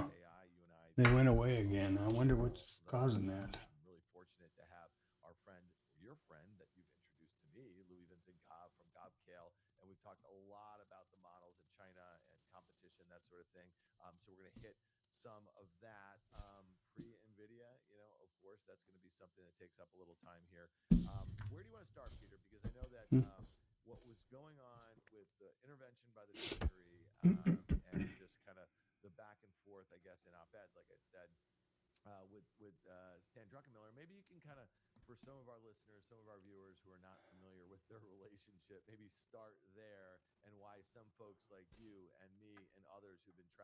So the next stop now is 94. So Scott Besson used to work for George Soros when Stanley Druckenmiller worked there as well. Positive. Sure, I don't know. Yeah, 160, 175 positive. Worked together, done Regime. Druckenmiller and Besson. Cool. Druckenmiller also, after he left. Damn, that's irritating. I'm gonna have to do something about that. I can't stand that. Crazy. Let me fix something here if I can. Wait, I don't want that. I don't want that. The Japanese a Fed facility if they wanted to intervene to try to prevent them from selling U.S. Treasuries. And then, of course, he took another step. Okay, GEX levels are where now? Step up his buyback. What is this? Cloud notes. Money, whether that's in the Treasury General account, that money is from selling Treasuries prior, or sell. And were you flipping back and forth off the 0 line, or were you looking at the extremes in? None of my business, of course. We have to understand that the Fed, from what they do with respect to short-term interest rates, is highly influential in the bond market because it's the committee that's setting the overnight rate as opposed to the market. And then through multiple rounds of quantitative easing since 2008, 2009, the Fed has been full body deep in markets. So what Scott Besson did, I'm just trying to give some perspective here. He's only tippy-toeing his way into markets. That said, the long end of the yield curve is very market-driven. Whereas the Fed dominates the short end with their policy, they don't have control over the rest of the curve. And we saw that with QE1 and QE2, where the purpose was to lower long-term interest rates via purchases financed by money printed out of thin air. And actually, during QE1 and QE2, rates actually went up instead of down. So that was a tell that, markets, just because you want the markets to respond in some fashion and go in the direction you want it to go, doesn't mean it will listen to you and follow. So here we are, fast forward, Besson tippy-toeing his way to try. I'm just looking at that. Yeah. Interest rates. And yeah, 90 is the big put, is the big call wall. I mean, a big call level. It wasn't If you're looking at this thing, he actually agreed with the concept. right there's 90. It was the I'm just looking up here at the top. That was really surprising to me based on what we said earlier, his personal relationship with Scott Bessent. Yeah, and I guess the Warsh thing is a really important part of that too. And your commentary right out of the gate before Druckenmiller wrote that op-ed was basically in line with Druckenmiller said. So maybe he is a reader of the book report, as we all should be. That's the BOOCK report. Yeah. So this is one of the things that Peter, initially, and if you guys just want to throw that 1 year of the 30-year yield up again. The headlines over the weekend were that like it was not successful, and we immediately saw yields come back up prior to those prior levels. Well, they've worked their way down a little bit, and if we want to look at the 10-year also, that's something that was Okay, those ought to be stuck now. will kind of maybe because of the what they were willing to signify as far as what they're obviously willing to do. So I think that in hindsight, here we are less than a week later, and it's done a little bit of what they were hoping it would do. The market's reaction. Yeah. Okay. Well, value area high is I don't know. over here, as you can see, is 92 on mine, For a bit. So and let's just wrap this up really quickly. 90 is the GEX bot. Is a big, the second largest call level. And then, of course, the 91-ish is the POC, and 9091 is the POC, and a couple things. I think all kinds of stuff going on over here. The previous close is pretty close there, 91, and developing value area high is right there, and lots of it. Lots of them, yeah. I think with respect, but at the end of the day, the long end of the yield curve is going to go where it believes to where it should go. It's not going to be influenced on a longer term basis by what Scott Bessent does. Yeah. So just to make that clear to listener is fundamentals are going to eventually matter in driving where long term rates go. And I believe those fundamentals. Well, that's kind of disappointing not to have that other even further 5 points, but hey. The stock market, you're right, has been sort of immune to this rise in rates and in oil, right? And in oil, exactly. Yeah, yeah. It was like we cared about oil prices rising for 2 weeks, and that was it. I think part of that is the belief that there'll be a deal at any point. Mm-hmm. But we have to understand, though, is that the pain point is not the rise in crude prices; it's the rise in product prices. Yeah. It's the rise in diesel and jet fuel and gasoline. That's been the pain point. And you're hearing that from companies. We're in the midst of retail earnings season. And we heard it from Walmart. We heard it from Target. And we've heard it from others that the price of the consumer is very sensitive. And Walmart actually walked us through their quarter, because through their quarter, that was May, June, July, where they reported in August, they talked about the cadence of sales was highly sensitive to the changes in gasoline prices as those months progressed. So from that perspective, we are sensitive to product prices in terms of retail. But the overall stock market, Dan, you and I know, it's all about AI, and AI could care less about the price of oil, and it can care less whether the U.S. 10-year yield at 4.5 or 4.75, or what Scott Bessent does. They have their plans. They want to build these models. This ecosystem is immune to that macro. Yeah, and let me, while we have Walmart up here, and that was, I know that you listened to that call very closely. You wrote about it in the book report.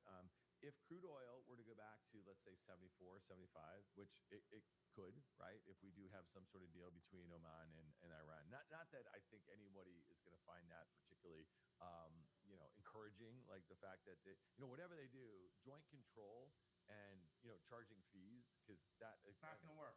It is not going to it work. was meant to be our red line. You know what I mean, as far as that sort of thing. So, but let's just assume market participants are okay with that. We get back towards that recent low. Let's go back to the Walmart for a second. I mean, I have to think, Peter, especially how volatile the data has been back and forth. We're going to have CPI, we're going to have PPI, we're going to have some other data over the next couple of weeks before the next Fed meeting. I think Walmart probably finds its way. If you have crude at 74, 75, it's probably back above 110. I don't know what your thoughts were after looking at that print. Yeah, I agree. And other stocks that sort of tie into Walmart, which I'm talking my book here to an extent because we're long a bunch of consumer staple stocks, but they've been creeping up also because people are realizing, and at least here, the AI trade has been such a tremendous boost to portfolios, and we're enjoying that. However, just from a planning perspective, you need non-AI stuff in your portfolio.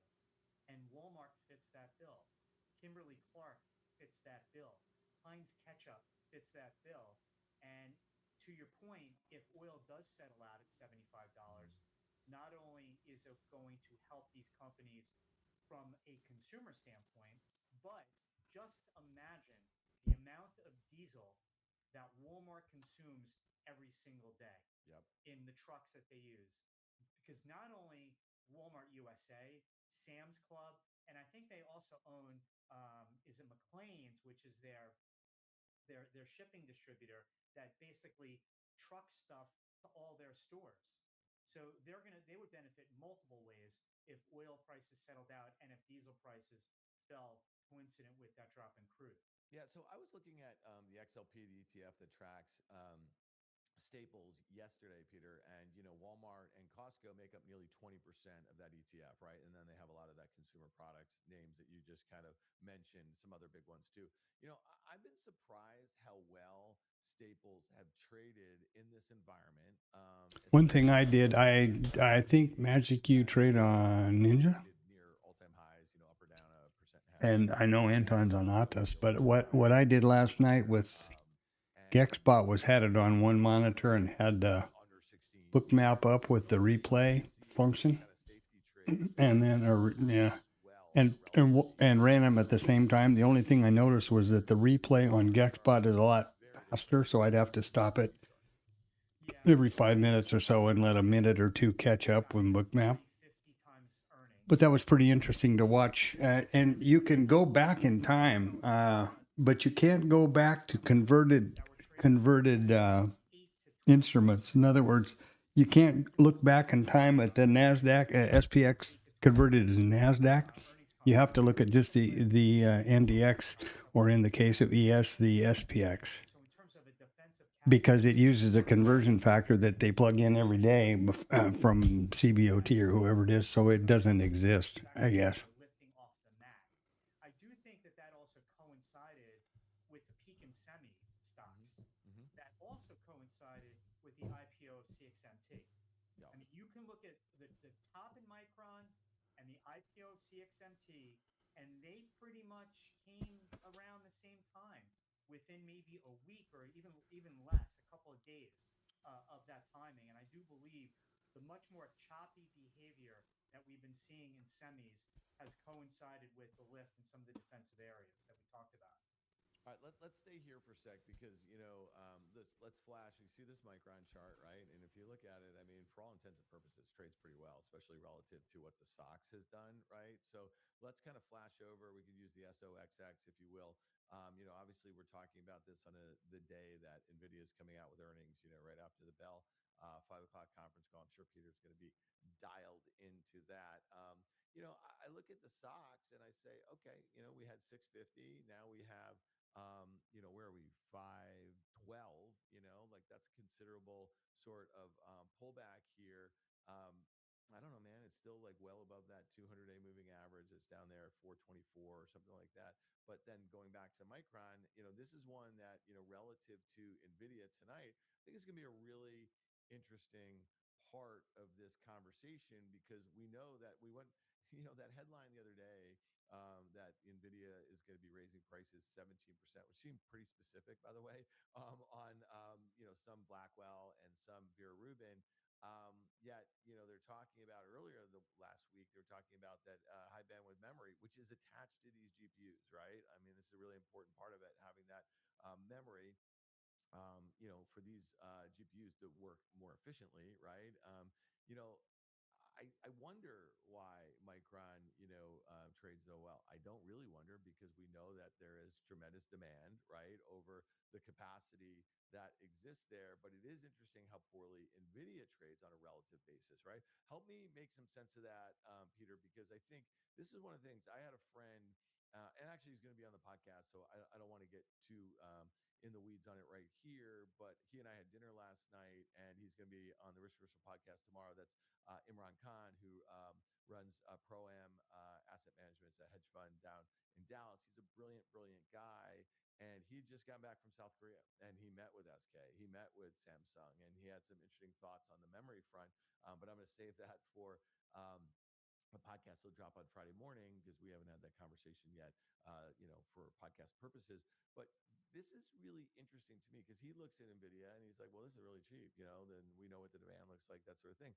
But you have that situation, which I mentioned on many occasions. I mean, 4 years ago, Micron had negative gross margins, you know what I mean? And now they're above 80. And Peter, you've been watching this space for a very long time.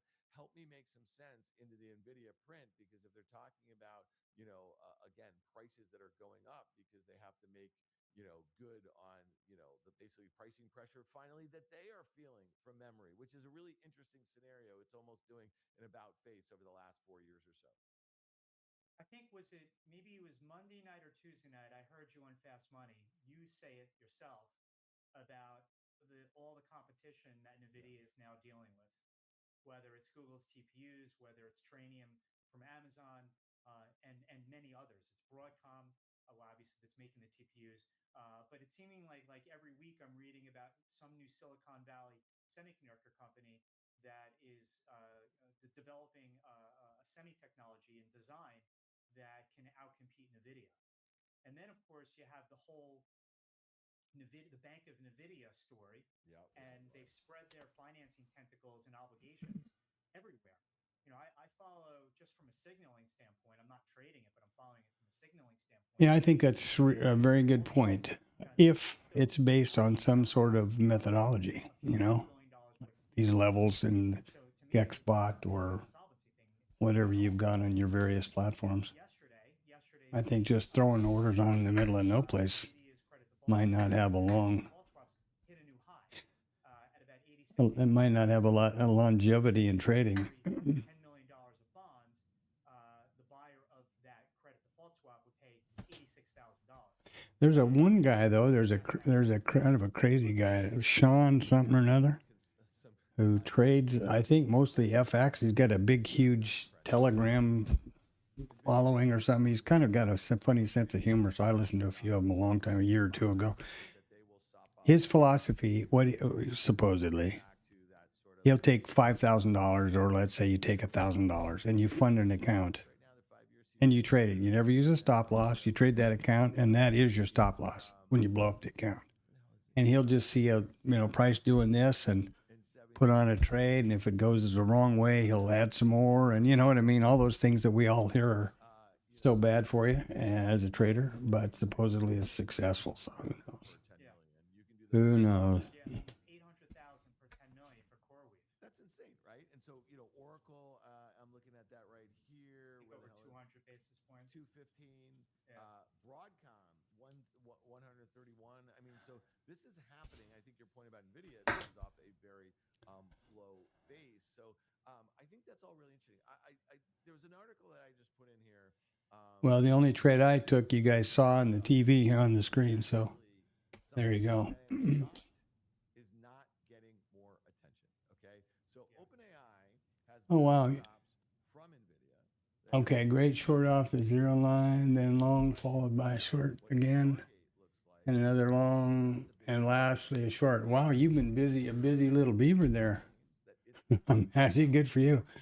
I took the one which you guys can see right here on the chart, right there, based on the GEX. This was it's not here right now. It keeps falling away. God damn it. Thought I had that fixed. The maximum or the major negative is right here, right there. And then these are just multi-bracket scales. First one I've ever taken. Zoom into the GEX spot, please. You're zoomed there, my brother. This is NVIDIA's largest customer. Okay, so we're talking about. I don't know how to zoom in on this thing. Do you really mean zoom in or just go to that screen? Because I'm on that screen now. Yeah, so there's 86 is the zero line. Major negative is 75. Major positive is 94. And there's we're in a positive regime at this moment because we're above the zero line, I guess.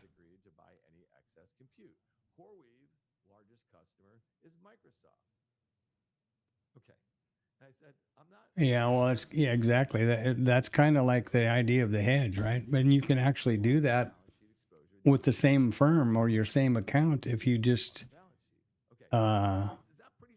trade two different instruments. Like the hedge is essentially the same thing.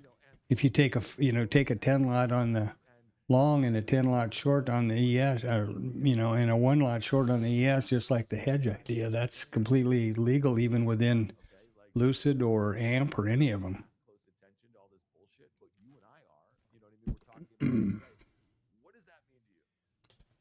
spot on, and the visual is The problem is that are in the air. you keep blowing them up. Few companies Well, I guess it would work if you did two different accounts. Yeah, that's probably I'm sure there's people that have thought of that and have done that plenty. obviously OpenAI and Anthropic being huge cloud customers of all the cloud businesses.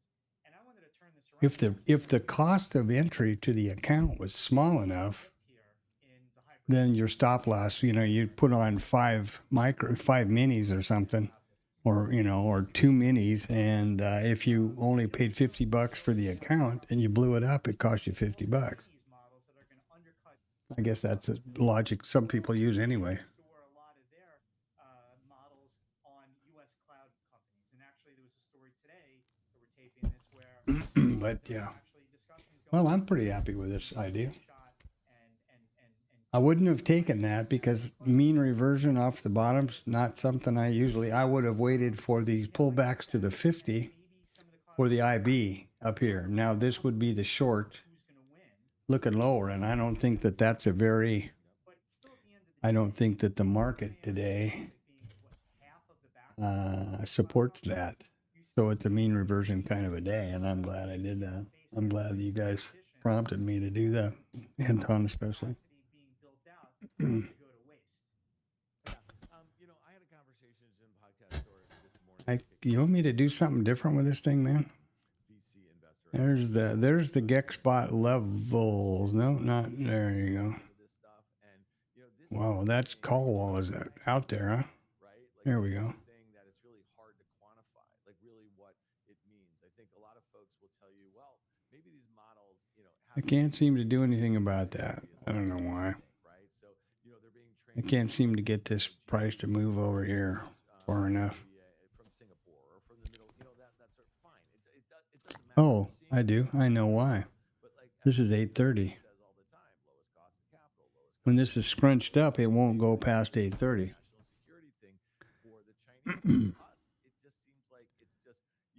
I only move that over in order to get this complete call wall in, which is obviously the largest, and they're adding to the calls as we go up. You see how the dots, oh no, they're reducing, I'm sorry. And they're adding to the puts because those previous times are inside the bar.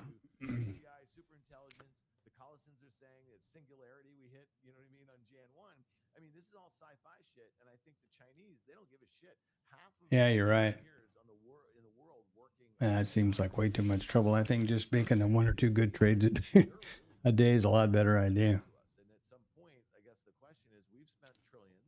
Before I got all paranoid and moved down into the micros, I mean, I would do 1 or 2 minis a day, and the 2-lot risk neutral mini trade the basic risk neutral setup that I've used for a year or something, both of those profit targets, that's $750 a day, and a $300 loss. So you don't need a lot of them to get where you're going. Well, but I have one more follow-up. The U.S. class Now, if there's a better way to to tighten up those losses, that's a good idea, enough or to reduce them. to offset any competitive problems that OpenAI and Anthropic could face from those Chinese. And that was with the full stop, not trailing or doing any of that stuff. Right? They own 27% of OpenAI. We just went through the whole thing, right? 70%. I agree with you. Yeah, 70%. And that original setup was a 12 tick away from Azure, stop, gonna monetize 12 tick T1, that's 3 points, to be through Microsoft 365 or Office. and then a 48 tick T2. 50 million users globally, and they've only booked 25. So it was risk neutral, and then all the money was on the runner. Have been using Copilot with. Wow, look at us bouncing around up here. Why is that they only had OpenAI as a model? This is going back a few years ago. Then they added Claude. Now they're thinking. Yeah, that's exactly why I can't move this back. That's 830 right there. Copilot, and you can choose whatever the hell you want. Exactly. Deal. Okay. So, like, for instance, Got that figured out. Well, that's a new one. so again, I think One for the old guy. less about China and the US in some ways. It's more about open weight, open source versus closed. You know what I mean? And all these closed labs, these frontier labs, have trillions of dollars of trillions of reasons. Execution would be weird on that concept too, because Models and get them as many hands or enterprises as possible building on top of it. Does that make sense? It does. And take this, well, that's what Anton was talking about earlier when Magic, when you go across the line, go on to just go in the direction of the cross.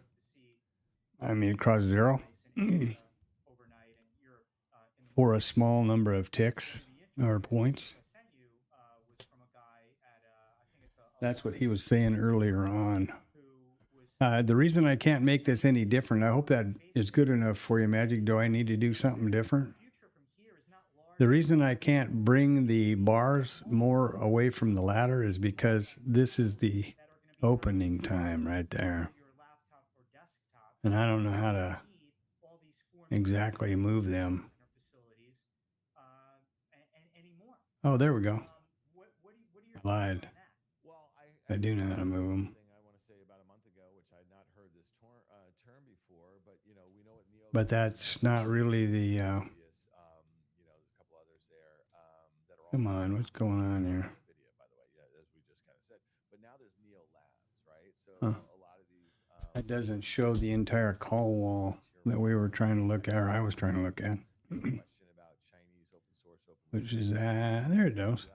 labs are going to have to start Okay. producing, smaller. I don't know why I can't move this time over here. Why it's got 7:30 clear out here, and maybe one that's PM. way or another, but I should be able to have the day here somewhere. sort of resistance. I would think. There. I can't remember the number, Peter. Maybe you have this. Like at some point, if you think of all the trillions of dollars that have committed to all the gigawatts of compute that are meant to be built out, from Yeah, like Anton said, I got to figure out how to do it. around by OpenAI and Anthropic, obviously, and others, Google and the like a very small percentage. Now, the owner that in one of the ones I listened to that with It's a lot of pushback. I mean, the GEXBot guy Jasper said something similar. It was talking about Bookmap and said, of course, it's good for seeing liquidity, but of course, and there's laws against spoofing. But I mean, all you have to do is look at that thing and you see that those are just crap orders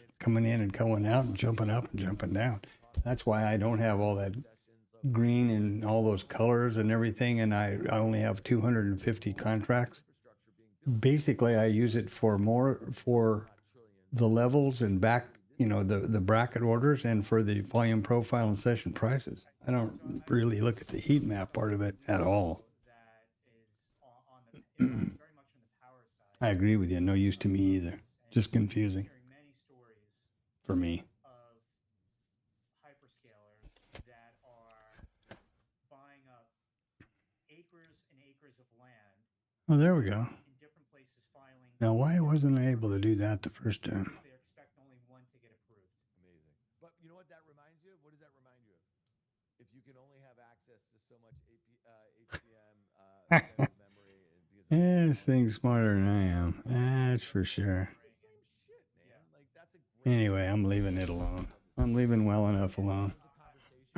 That was a conversation. Oh, That was more of an anecdote. And here's another anecdote. So Yeah, absolutely. It's I'm very familiar, obviously, with commodities. well, it's not even it's not 5 points yet, but yeah, Owns a couple farms in Iowa, and just some that's what Anton was saying. You know, he's was saying, look at how it's up there somewhere. costs about $5,000 an acre. 3 weeks ago, I was with a friend, and I don't own them anymore. Where did it go? 3 weeks ago, I was with a friend who's I don't know. One of his comment up there was, look at how it would have panned out if you just, you know, and go short when you come down from the top and long when you come across it from the bottom, and see, you know, how would that work? he's getting offered on a per acre basis that he paid 10 to 15 from some of these hyperscalers, $250,000 an acre. Holy shit. And of course, the problem with this is just looking at one day, you know, Farmers and landowners are that's also something else. in many different regions of the country. It's a land grab to build these. Now, to your point, well, what happens if they don't get the permits to build? Oh, okay. I think I got this figured out now. What's out there in terms of construction? And There we go. Can we short Oh, look at me go. amazing if we could The old guy learned the old dog learned a new trick. class around compute. Like, can't we like short, data center, pricing for, yeah, that would be a good trade. Don't you think so? that could be. Getting to this whole trade, and you talk about the semis and Micron, for example, and NVIDIA and so forth, is, I think the street estimates for 2026, $750, $800 billion of capex from the 5 hyperscalers. Next year expected to go to 1.2 trillion. In a way, because those numbers are out there, Now the just dependent question will be, do we short it when it gets up here and hits this 94s? or maybe we exceed it, that the only way that the semi trade works from here, I can't make this stupid if these stocks are supposed to be discounted, thing remember where it's what it's doing. I don't know why the there's levels no keep dropping away. on the capex numbers that come out every single quarter, and that if the capex numbers going forward sort of match On the, the 1.2 trillion over here. already out there for next year, I don't get it. if all we do is meet that, can these stocks still go up, or do these stocks need that 1.2 to become 1.3, 1.4, 1.5? And what happens if that 1.2 becomes 1.1 or 1? Is that 1.2 sort of that Anyway, there we are. that we need to exceed in order for these picks and shovels companies like semis to work or not? Yeah, I think raging bulls will tell you that you're just getting, you're getting in the weeds here about, 100 billion here, 100 billion there. I don't mean to be so cynical, you know what I mean? Maybe Because, so. they feel like for the most part, there's not going to be any slowdown in demand, and this capacity can't be built out fast enough, because that is where the monetization comes in, when companies, enterprises are really going to start using this once they have access to the And it does you that. hear the token pricing thing going up and down, and people saying, "Oh, you're wrong. The depreciation schedules are going to be much longer because we're seeing rental rates for H100s going higher." You know what I mean? Despite token prices, coming in. So it's that Jevons paradox thing. Is the pricing comes in, you're going to have more consumption. Agents are going to use a lot more compute than just inference. You know what I mean? Like, I buy all that. It's just whether the economics, whether how quickly does the commoditization come, and then really how Well, quickly let do me you have add to that. adoption? What's that? Let me add to that. So my experience from many decades of investing in commodities is the demand side is relatively easy to predict. Yep. The demand side, generally speaking, is pretty linear. Just as population grows, I'm gonna have to drop off here and shower and stuff before I have to go get Tam. the demand for food is pretty linear. The demand for energy is pretty linear.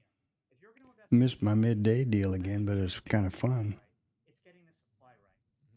So to your point, that demand that the bulls say is, yeah, we can estimate it's going to go straight up. But you know what? DRAM demand since the mid 90s has been going straight up. It's the supply side that investors need to focus on. And that's why I throw out that 1.2 trillion as an estimate. But also there's another thing is that investing in more commodity type semis like Micron and Samsung and SK and all the DRAM, NAND and Western Digital and whatever, the calendar's not on their side because every quarter that we progress from here gets closer to when that supply side finally catches up. And I've heard, okay, 2028 is where it is. You can't just like fly blind going through 2027 owning these things thinking that, okay, well, the supply's not coming till 2028 because as you get closer to that supply that's coming online, all that demand that you forecast, which I don't disagree with, that supply is going to come head on. And the demand side will continue, but pricing then gets very sensitive to that supply side. Well, and at some point, we're going to be in Well, don't forget you can get the 25 or 50 off. Make sure you look down at the bottom of that page. Magic, nice talking to you. Have a great day. Congratulations on your trades. That's cool. Let's pivot to NVIDIA here for a second. I know it's part of the same conversation, but reporting tonight after the close, the implied move is ticked up a little bit, Peter. It's, Take care, my. Enjoy that California weather. The week at 5% or so. I think that was the number here. I suppose you'll be waxing up your surfboard and jumping in your Woody and heading down to the beach. In late October, right? Living that Beach Boys life. Times earnings, and you're going to grow earnings and sales this quarter. That's going to be reported. 85%. I mean, it's astounding on the numbers that we're talking about, and you're going to see a deceleration. Next year to about 45, 90%. 90%. This is for the year. This quarter, you're expected to see earnings up 100. Yeah, I don't know what to do here too. Either I've got to go shower and do all of that midday stuff before TAM, or just tough it out till that's over. This year it's going to be 209.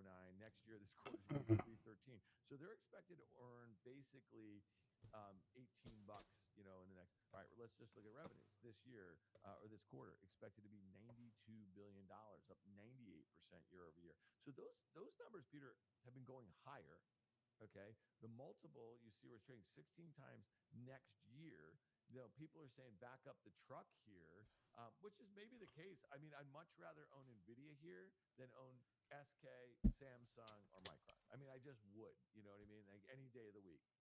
Yeah, I think to your point, like positioning going into a print matters sometimes as much as the actual print. Right. And I think NVIDIA's down like 8 out of the last 9 days or something like that. Yeah.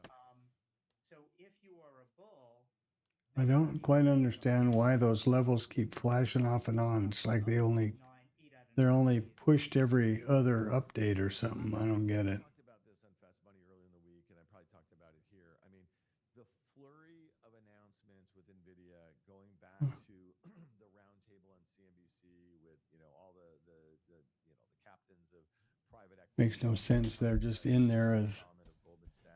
I don't get it. That was not bullish. I just feel like that was such a big sort of, show of force. Oh, well. A bit defensive. And then a lot of these other announcements that they've been making over the last couple of weeks. Remember that 15, what is it, 1530 or something like that is the 10, 15%, and that's it. NVIDIA call. That's got to be a. I've been saying such things. Oh, I won't be here. Last few years that this I'll be screaming across the until the next one. Florida or wherever I am. Like Texas. Rattlesnake country. I guess I'm more focused on, let's say, a Broadcom. So let's pull that up for a second. I mean, that stock was on a massive rip on its way to 500 into its earnings last quarter. You see what's going on here. It's basically flat on the year, at least year over year. It is. Technically, it looks horrible. You know what I mean? But this is a company that just got a $35 billion basically credit facility or facility in general from Apollo and Blackstone. These are two of the the best private credit equity investors that have ever lived, right? As organizations, we can agree on that, right? And this stock can't get out of its own way. This is the company that's helping NVIDIA's major customers, and then Google, which is one of the major competitors with TPUs, and they're building those for Google, and the stock trades like this. So to take that and circle back to what you said with that gathering of finance chiefs with the NVIDIA deal, is that when you think about, when you rewind back to late 2022, when a lot of this CapEx really started to get moving, and then Short, 2023, Yep. long, that gigantic money short, that financed this long, was the and cash short. flow that these companies generated. Yep. And these companies gushed cash flow. Now 5 trades. Wow, where that's a lot. that tree of cash is now I didn't think we flipped and flopped back and forth across the and then it's opened zero up line that to much, but boy, that's good calling, good trading on Magic Sport. a lot of not just financing that's taking place in the U.S., Excellent. but these companies are going around the world. I know Google just raised money in Australia. In Europe, Switzerland. I mean, it goes on and on. Yeah, this is now a global money tree that needs to be tapped. Yeah. And then you have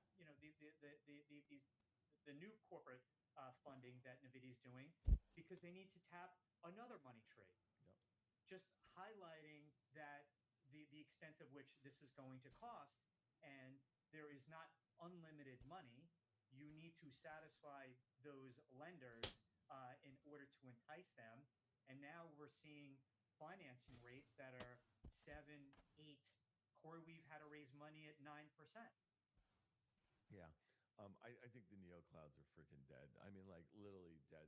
At the first sign of any pullback in demand, or not pullback in demand, just like not basically realizing the enterprise demand. You know what I mean? Like you're looking at the numbers with like Anthropic, and they're at a $65 billion run rate, which is astounding. They were $9 billion in revenue. There's some indications that they were actually profitable in this last quarter. OpenAI is far from that, right? Like OpenAI. Well, I wish I could figure that out. That's so frustrating. Oracle's earnings next month and see how that backlog is looking, and let them talk about RPOs and LTAs and all this sort of stuff. Let's see how much compute they've actually been able to build and where they are raising. I'm sorry if you just said it. I mean, we talked about the CDS there. To me, this is one where it could be a bit fugazi. And this also goes back to, I want to pull up this article from the journal. I promise people we're going to get away. I want to talk retailers. I want to talk some banks, that sort of thing. Do you see this article? It was heard on the street this morning about Microsoft. And, look at the quarter that they printed, and look about, it was like AI. Well, like we were saying this right out of the gate, like it is really hard to break out. They are not giving a lot of transparency of what that revenue is that they're saying AI. And to me, if we're at a place where investors are looking to find, beaten down names because all of a sudden this might be the inflection point, I'm not sure that's the case, man. I agree. I mean, when you think, I heard a stat that sort of ties in that, and maybe it was that guy on CNBC that said it, that 80% of AI Don't get it. is just for low level stuff, and you don't want to pay much for low level stuff, if at all. And that gets to the whole monetization thing. I think Microsoft's also having to deal with managing their legacy software business and Microsoft 365 and Excel and Word and so forth with, do you still need it in this new agentic AI world? Yeah. All right. So we got to get away from this, but again, I'm pretty fascinated about like what the commentary is. Listen, a beat, no raise, especially with guidance or existing consensus where it is, might be the sort of thing that just would cause investors like just say, I want to find other places in which to invest right now, because if that's as good as it gets, you know what I mean? And then we're going to start seeing slight margin compression. And if we do start to see that, and I would expect that, because how is AMD with Radeon? How is Intel with their clusters? How is TPU? How is Trainium? How are they going to compete? They're going to compete. Yeah, how are they going to maintain a 75% gross margin sustainably? So that's the main one. All right, let's talk. And don't take this the wrong way. Let's talk DICK'S. Yesterday, you saw stock. Well, that's pretty darn weird. Right? They're talking about excess inventory with sneakers. They bought Foot Locker last year. You didn't have to look too far than to Nike, see how this is trading and that sort of thing. Um, what's going on with retail in general? We saw TJ Maxx trade very poorly. Walmart trade really poorly after earnings. There was a couple others, I think. And Nike, while it's not exactly a retailer, I mean, this is the sort of brand where you say to yourself, "Holy shit!" For my entire lifetime, for 53 years on this planet, I mean, this has literally been one of the premier brands. Like, what do you do with these things right now? Because there's got to be some sort of like value somewhere. I mean, help me think about this. So, um, with respect to Dick's, and I'll get to Nike, you look at Foot Locker was the major anchor on their business. Yeah. Regular Dick's had comps that were up about 5% because Dick's is also, of course, exposed to sporting equipment, sporting goods, and I'm gonna have to apparel and step away here and less so in jump to the shower, and more importantly, get the stuff drops and stuff in my eyes before I have to and some apparel. go driving. It's a very crowded space, we know, footwear And and I have no idea why apparel. this To the point where the business these disappear now in a minute on the next update, I guess, and why they don't choice, but it's continue. a highly promotional environment. We're actually long Nike and also Under Armour. Bought Nike probably I know. in between $40 and $50. It's just assigned to the correct V-pound variable. It's hard to get any worse. Now they disappeared. But 1 minute or 2 minutes they're there, and then boom, they go away. their famous last words. That's impossible. But I think it comes to the consumer is extraordinarily I realize it's not impossible because it's happening, but you know what I mean. particular. That's one I don't understand. You really have to give them what And of course, the both from a IB levels here work like nobody's business. something that is new and innovative and cool.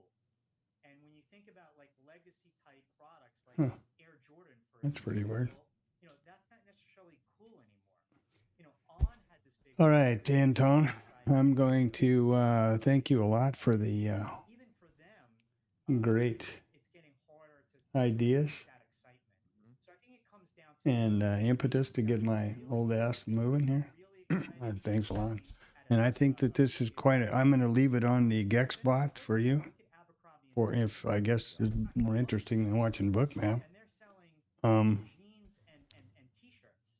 And That's at least working now. We're just this was also came across that, and I'll look at these through the afternoon or in the evening about, and maybe tomorrow just try the zero GEX flips, the zero GEX crosses, and see what the hell happened. you got to deliver high quality food, convenience, good service at a relatively attractive price, and you can do okay.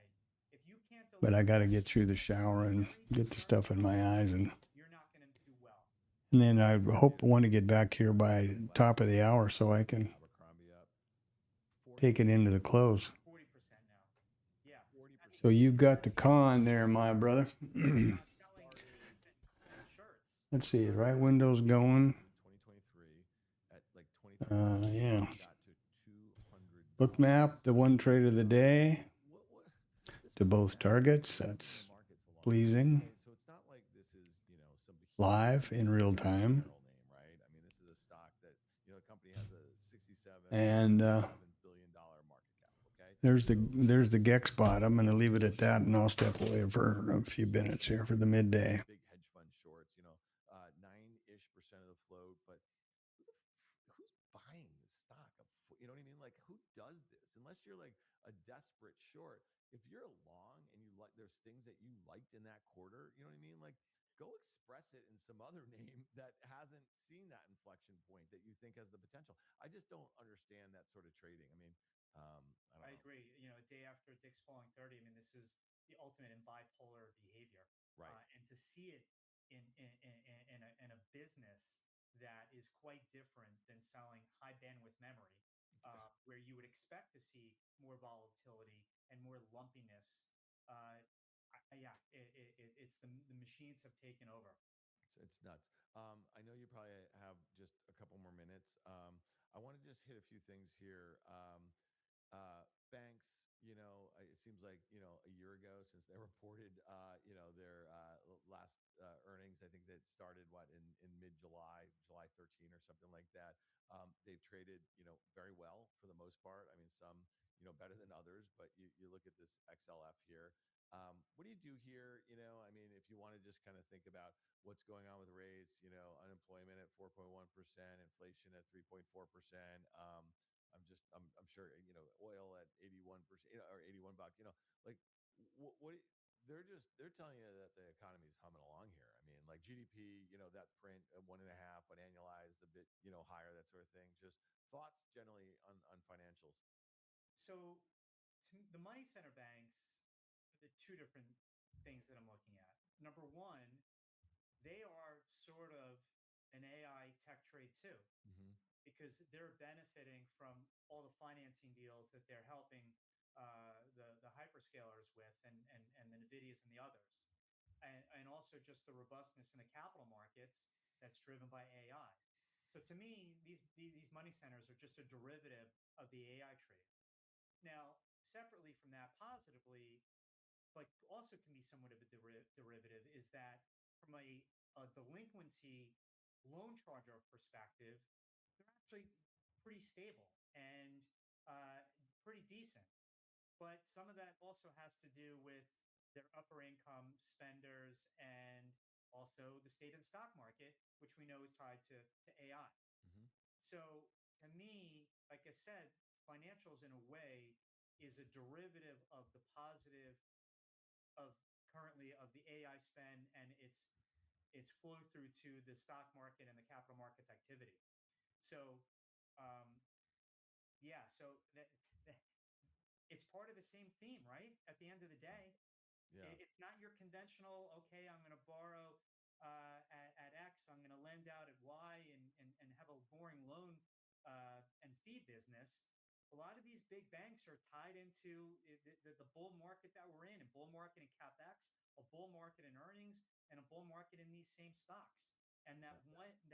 when this turns, the banks are going to get negatively affected by it when that happens. Yeah, and probably from a money center standpoint, JP Morgan is obviously like the most expensive. And, as far as capital markets and all that stuff, they're doing great there, especially relative to Goldman and Morgan, who, usually had things locked up. But, I agree with all that. All right, last thing tonight. Salesforce reports. To me, this one's really interesting because you talk about setups into prints. Stocks had a big run, off of those lows. And I just think it's worth noting. Let's get a 1 year here, and I think that's possibly a log.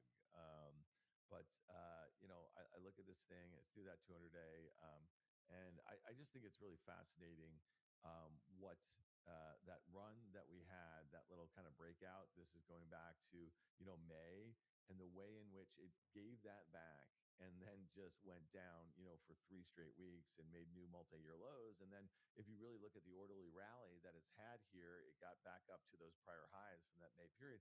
I'm just hard pressed to see or think that anything has meaningfully changed as far as their ability to kind of grow what they're calling agent sales, AI sales. You know what I mean? This is a business that's growing off a low base. So you're going to have big, growth numbers. I'm just curious, what do you think of enterprise software SaaS in general, and has it run too far too fast?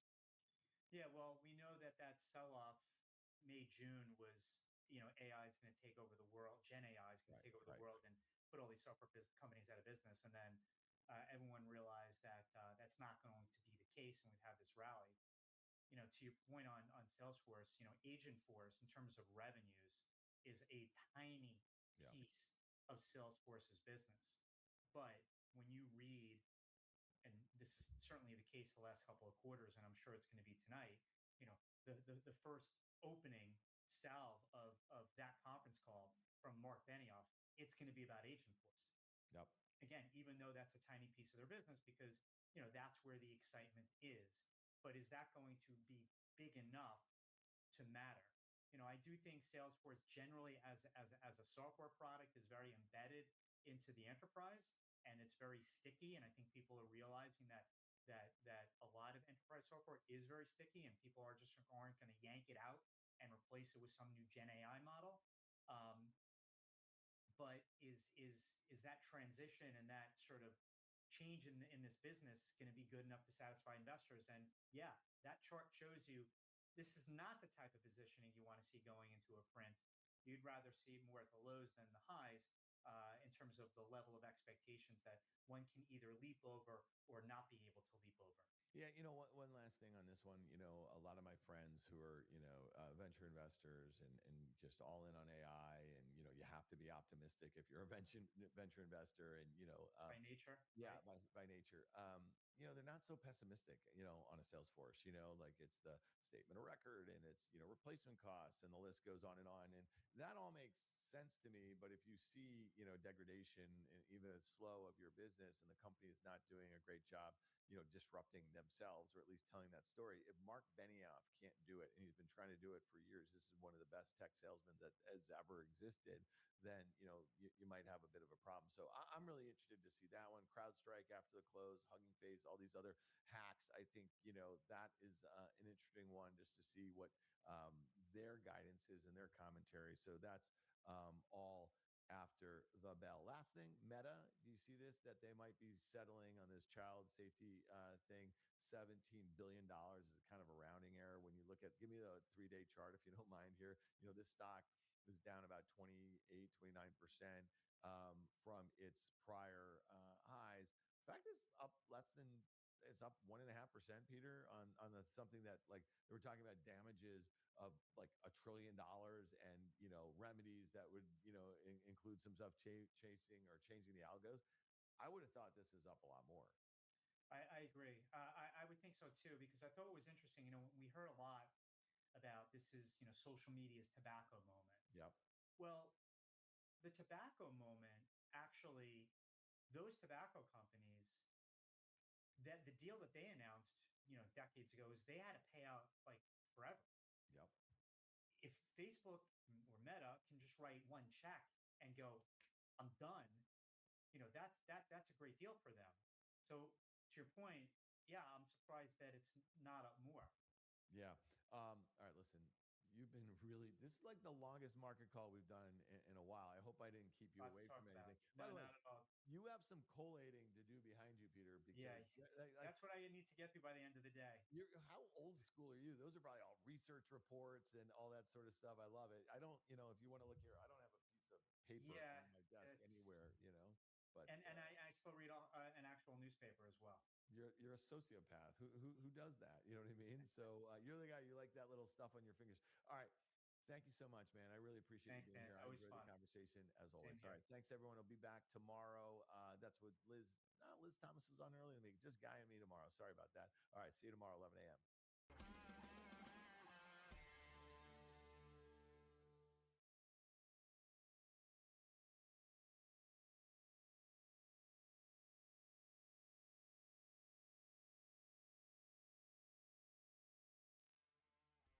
Today's market call is presented by FactSet, financial data and analytics powered by Tomorrow, and SoFi. Get your money right, all in one app. All right. Welcome to Market Call. I am Dan Nathan. That is Liz Thomas of SoFi. Hi, Liz. Hello. Just the two of us today. Just the two of us. I know it was just you and Guy last week, and well, at the end of this, Amanda will put a poll in the chat and see who they prefer together. Do we really Guy have to? and Liz. Yes, of course we do, Liz. You and I have not been together IRL. Next Thursday, we might be together, or at least we're going to be in the same building. We're going to be in the same building dining, but I didn't get one invite.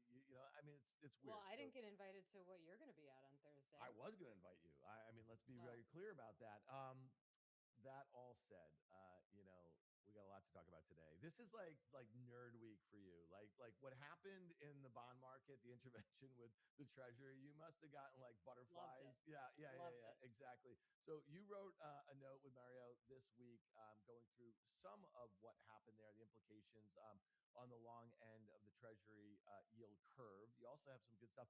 I have not seen a chart that you were bringing together. It's about GPU rental rates, and I think that's one. I think you're ahead of the curve there, and you're also talking about not just the GPU rental rates.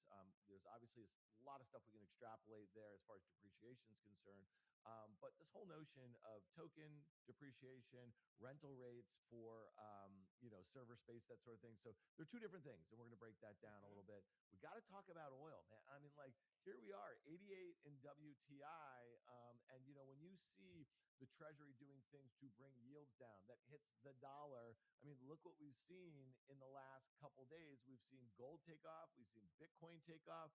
Inflation readings might pick back up a little bit. Obviously, the oil thing. So, where do you want to start? Because I feel like we're in this back and forth. And by the way, without bearing the freaking lead, I mean, when's the last time that you remember seeing Walmart down 10%? When's the last time you remember seeing a healthcare stock up 177%? Yeah, I mean, you're talking about the Moderna. Yeah, I mean, Yeah. Apples to oranges, sweetheart. I mean, like, I mean, wait, was that a little much? There, Amanda's going to be in the chat. All right, there you go, trying to get us canceled again. I mean, Condescending. at least I didn't call you sweet cheeks or something like that. That would have been inappropriate. Or what'd you write about this week, doll? Sorry, I'm sorry. Okay, all right. I mean, I don't even really know where to start, but back to the Nerd Week comment. Yeah, let's start there. Okay. Should we just bring up your note? Comes out. Should we just get the note out? Well, you can, but that's not really what it's about yet. Okay, go ahead. So let's not. Let's wait. Yeah. So the Treasury comes out. First of all, let's rewind for everybody a little history lesson about what happened in 2011. The Federal Reserve engaged in what we now call Operation Twist. And what they did was they basically used their own balance sheet to push down the long end of the curve and raise the short end of the curve. So there was a twist that occurred, but all they did was basically move the maturities from the short end to the long end. So it didn't affect the balance sheet level. This time, it has nothing to do with the Fed, it's the Treasury. The Treasury came in and said, we're going to issue more short bonds in order to buy back long bonds at a rate double what we were before. So yesterday, what you saw is the 30-year yield fall dramatically. If we were wondering if there was a level that made the Treasury uncomfortable, apparently it was roughly 5.3% on the 30-year bond. Part of the message that the market got from that was, okay, this is bullish because it means that the Treasury will not allow the bond market to get out of hand. We were starting to get a little bit nervous about yields rising so much and not budging, not only because of affordability issues, but because it starts to discount earnings in a way that make them look less attractive. So now the market feels like, okay, well, no problem. As soon as yields get too high, the Treasury will step in and keep them at a certain level. So now we're engaging in what's called yield curve control. We can debate all day long whether or not that's a good thing or a bad thing. What we've seen with a country like Japan is that it was not all that effective for their economy for a very long time. And now they're trying to exit yield curve control. And it's very, very bumpy, to say the least. So hopefully we don't end up in this situation for decades like Japan did. There are implications for this, as you mentioned, Dan, for the dollar. So the dollar, if we look at the dollar over a 3-day period, so just since before the announcement, the day of the announcement, and then today, it's down quite dramatically. Thinking about the dollar, how does that affect the dollar? Well, if yields don't rise in the US, it makes US treasuries less attractive. And then the dollar is less attractive. People don't need dollars in order to buy treasuries. There's a very direct relationship there, but of course, there are plenty of other things that are going to affect the dollar. So why does anybody care about this? Well, if you're a tech investor, first of all, those are what we call long duration equities. So if you've got yields on the rise, you've got a discount rate on the rise, and earnings start to look less attractive at those levels of yield. So things look more attractive in tech. Now, today's market action, not necessarily saying the same thing as what happened yesterday. Yesterday, it seemed like we've got nothing to worry about. We're off to the races, back to 8,000 in the S&P in no time, and everything is fine. Today, I think people are doing a little digestion and trying to figure out what this really means, or even if it's going to be effective. Yeah. And I think your point about what it affects, and, we haven't heard that expression in a while, the long duration assets. And right, these are some of the, some of the growthier ones, some of the ones that traded a premium to the market multiple, that sort of thing. And, we've seen some unwinds of that in the past. And I think going all the way back actually to like 2013, and you remember the taper tantrum and some of the stuff there. So again, maybe that's a pretty deep cut, but the S&P 500 doesn't seem to mind here. And I think levitating, at this level after that 3 or 4 day rip that we had 2 weeks ago, it just tells you, at least for now, with the VIX VIX, just below 16, that investors don't seem particularly worried. That said, our good friend BK, that would be Brian Kelly, or at least my good friend. I know you know BK. Do you know BK, I don't right? really know him. Oh, really? Yeah. He is literally a fabulous guy, fabulous Yeah. guy. But he, over the years at Fast Money, he said some of the more interesting things that I kind of, register in my mind at different points. And I can't remember the last bout of oil volatility.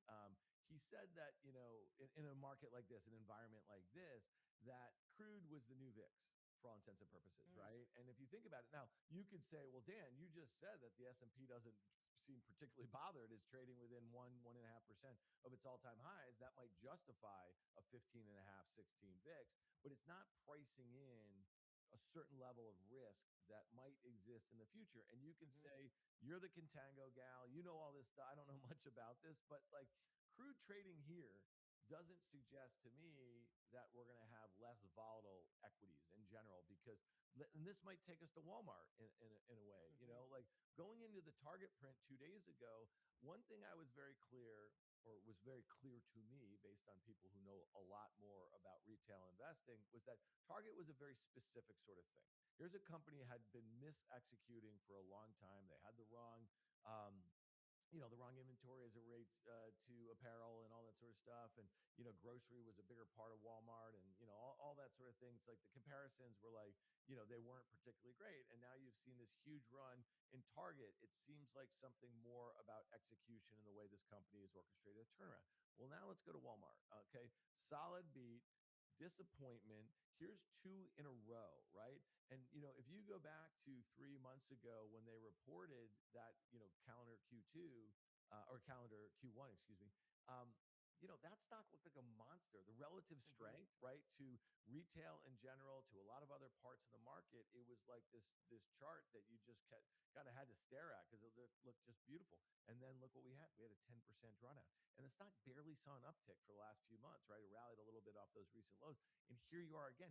This stock's going back to those 52-week lows. Liz, help me think about this. When you have a company like Walmart, not just, the stock, forget that, that is what it is, but performing where they have a beat and then guide lower, and then they beat that lower guide, okay? But if they go again and they beat this lower guide, it really won't matter. What's the trajectory of their visibility is really what I'm focused on here. So the story about many of these names, the low-cost leaders, has been that inflation has been good for them because consumers are price sensitive for the products that these companies sell.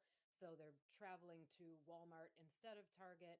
And I believe there was a headline, I don't remember exactly when it was, it might have been last year, about Walmart's average customer now being income somewhere in the 6 figures. Yep. So people had traded down and they were trying to manage costs. I have a few different theories about this. Now, Costco is the exception because it's up this year, but there are, other ones that are down. TJX is down, Walmart's down. Some of those low-cost leaders are down this year. So the coincidence, can we go back to the Walmart chart for a sec? The coincidence here is that in June of 26 is when we thought the war was de-escalating. It's when we got some decently cool inflation prints that, okay, if oil backs off, then inflation may actually be solved without us doing anything about it at the Fed. People started to feel better about that. I'll give you 2 theories. First theory is the people that had traded down to Walmart stopped doing so. They were doing that for a temporary basis. And maybe that upper income cohort, if we talk about the K-shaped economy, went back to where they were shopping before. So there were some sales lost in the stores. The revenue mix from Walmart too, and I would be curious about your reaction to this, because some of the defense from the company, or some of the defense from anybody who's bullish on Walmart, is that what missed was the revenue, the sales growth, right? It grew at a slower pace. It didn't contract, but it grew at a slower pace than the company had expected and then analysts expected. Part of that was, I think, some cost cutting in healthcare, but let's take that out of the equation for now. The revenue mix has changed. There's more online retail going on. There's more drive to the store and pick up the order that you already made. That counts as online revenue instead of in-store revenue. So it's these same store sales that hurt in this particular quarter's results. Maybe that's a shift that's happening for the company overall, and we have to get used to a slower revenue growth rate. I don't know the answer to that. I don't know enough about the fundamentals of Walmart to understand whether or not that's true, but there were some defenses about, okay, yes, we were growing slower than we thought, but maybe it's not as bad as it looks. Yeah. I mean, to your point about revenue growth rates, I mean, this is a company for like the last 5 years. It's been like 5%-ish, up or down, maybe 6% average revenue growth rate, and, earnings about, 10%-ish or something like that. And I guess a big part of the narrative, though, and this is where maybe some of the AI stuff kind of falls down on the ROIC, the return on invested capital, because that's something that I think a lot of bears are very much focused on. I mean, that was one of the narratives here, that this is a company that had invested in AI for logistics, for a whole host of other things, and they were getting benefits from that. They were seeing slight upticks in margins, and very slight, by the way.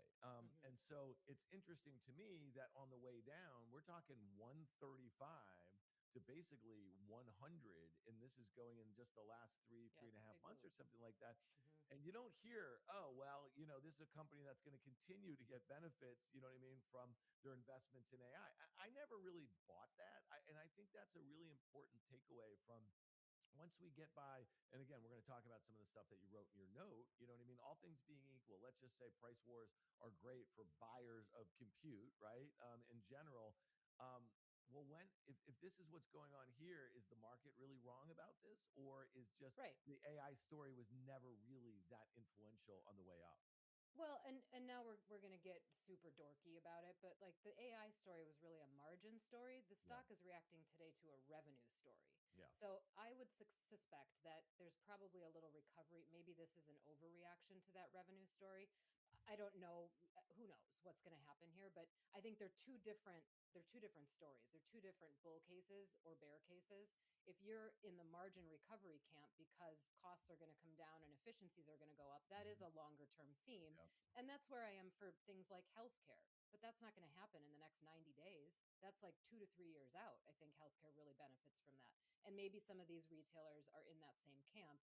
So I think this reaction is different. Yeah, and I think you can put the entire stock market, or all the different verticals that exist, obviously in the stock market, in the camp of, over the next 2-3 years, they better be getting the benefits of harnessing this Right. technology, right? And they better get the productivity gains, and they better have the ability to cut costs, whether it be, sadly, jobs, that sort of thing. If not, this whole thing comes crashing down. I mean, like, and the market will start to discount that. And maybe that's what's going on right now, at least that we've seen in the hyperscalers. And there's haves and have nots. I mean, just think about it. Like, Meta is a great example of a company that was an early beneficiary. They were using this technology. They had already built out this compute for the metaverse. That didn't work. Great pivot, right? They were serving better ads. They were better monetizing them. But then all of a sudden, their model sucked, right? And they were literally lagging well behind, the big frontier labs. And then all of a sudden, they become a neo cloud. They're going to actually start renting out their compute, that sort of thing. So again, I just think there's a lot of like puts and takes as it relates to this argument. It'll be very interesting, though, when we do see, and maybe it's not a pullback in demand, Liz. Maybe the demand stays static, but you're seeing, less return on it, right? But pricing comes in, and that's the whole idea of Jevons paradox, that, as pricing comes in, you're going to see more activity. But if you see more activity, and those that are offering the compute are not able to charge the rates in which they were hoping to do, and they can't cover all those infrastructure costs. And this is really the story, I think, of the .com, you know what I mean? And I don't think they're just the cleanest comparisons, but like, this is likely how it's going to happen. I have no idea whether it's 6 months or, 3 years or whatever. But I mean, that's the stuff I think you want to remain cognizant. And I think every one of these data points, whether it's Walmart here, whether it's Caterpillar, they slow down selling turbines, or energy company, whatever it is, all those bottlenecks. The whole idea of a bottleneck is that it's somewhat transitory, right? You know what I mean? Like these choke points. The whole idea is that in capitalism, like, you're going to have capital move to that, right? And then it's going to reach some sort of normal sort of equilibrium, and then you're going to see pricing come in. So I'm going to oversimplify that to say, first of all, there are going to be companies that benefit from pricing coming in and companies that lose because pricing came in. If your thesis or the reason that a company's revenue is growing at a really fast clip is almost solely due to the inflation story Mhm. of supply and demand mismatch in AI right now, that's a company that gets hurt, Yeah. right? Because the inflation story of this mismatch, not enough supply in order to fulfill all the demand that exists, it will go away. there will be less inflation in it. But then a company like somebody who's producing memory chips or somebody who's producing semiconductors, Mhm. not the same story, Yeah. right? So you still need those semiconductors in order to produce AI. You need it to generate all of the energy. That doesn't change. But we have to start, I think, breaking up the universe into which companies are going to benefit from better competition, stronger competition, and that goes on into which sectors are going to benefit. Again, healthcare, maybe energy, financials, Mhm. right? There are a lot of different sectors that could benefit. And then for those companies, and this again, this is out in the future, but for those companies, then it's a business management and operations management question. Are they being managed well on a capital basis? Is a healthcare company or an Mhm. industrial company managing their operating costs properly and building those efficiencies in to build margins? So, I'm optimistic that there Mhm. are many companies that are going to do that well, but generally speaking, for the AI theme, costs coming in is not bad. It's actually probably good for the AI theme itself. But all the companies that we've been watching with knock the cover off the ball earnings because of this inflationary story, that changes quite a bit. Yeah, and listen, you and I could go on and on this topic. I mean, I'll just say this: as the companies that have the biggest outlays, you know what I mean. If they do see a price war, which appears to be going on, like right now, you'll see OpenAI comes out with a new model. They drop the pricing dramatically. That's how they're going to compete with Anthropic and the enterprise. And then you have all these companies that are considering using open weight, open source models coming from China. China is going to just Mhm. destroy pricing on this sort of stuff. So to Already is. me, yeah, and so to me, the risk is really that you have these bottlenecks. You see the pricing power that chip companies, that memory companies have right now. But if you see a pullback in demand, then you're going to see these RPOs and these long-term agreements and all these backlogs. They're going to shrink. And you say, well, they have these LTOs, they have or LTAs, they have long-term agreements. Good luck with that. We think about all the debt that exists, right, to finance this build out. You have one default, then it's just going to be, it literally is going to be like, I don't know, even don't want to know what you call it. I mean, just, it's going to be a house of cards to some degree. I don't mean like we're going to crash or this and that, whatever. But if these companies are driving a lot of the performance as far as market returns, right? If these companies are driving a lot of the earnings growth that we're seeing in the S&P 500, that's where the rubber hits the road. But who knows, 6 months, 2 years, 6 years, I don't know, whatever. Let's go to the chart, though, that you brought on the GPO rental rates. And I'd love to get your take on why, and I think we went through a little bit of it right now, but why this is on your radar and how, Mhm. how and why you're going to continue to keep tabs on this. And what are some of the things you'll extrapolate if it's bottom left, upper right, and continues to go, or if it starts to roll over a little bit? Yeah, okay. So these are NVIDIA chips for, the most part. That's what all Yeah. these are showing you. But basically the GPU rental rates for the chips that NVIDIA makes continue to rise. The column itself, the note was about stories for the rest of summer. This is the last column I'm going to write before September, so I wanted to do a little summary of what's going to happen. Usually at this point of the year, things are quiet, the government's in recess, there's Mhm. really no earnings to speak of. But one of the big things that is going to be a headline maker is NVIDIA reporting earnings next week. Mhm. So, why does that matter? I mean, I think we can all answer that question pretty easily. However, the idea that NVIDIA earnings are now basically a referendum on AI demand. So when you look at AI demand, the usage rates, we can't measure token usage. Nobody's making that public. And I think one of the interesting forces that we're faced with right now as investors is the price war that you mentioned going on between OpenAI and Anthropic, but they're private companies still. And nobody's publishing their token usage. So we don't have a good lens into any of those measurements. NVIDIA is the best lens that we have in AI demand and whether or not it's still going up. What we chose not to put on this chart was token cost. Now, token cost is basically the energy that you need in order to do the compute. Token costs have come down quite a bit. That doesn't change anything for NVIDIA. The demand for their chips continues to rise, which tells me the demand for AI continues to be there. So, to your point earlier, if demand stays static, I think it's going to be better than static. Mhm. But the cost of what companies have to actually pay for tokens will come down, which then builds better margins. So when we look at NVIDIA earnings, now, number one, the market reaction to NVIDIA has waned in recent quarters. It just isn't as big of a deal. Watch parties are not going on as much as they used to. So I think it's still important. It's perhaps less important the day after than it was before, but it's now more important to prove to the entire ecosystem that AI demand is still there, that CapEx should continue, that financing should continue, and that we can all keep going on this theme.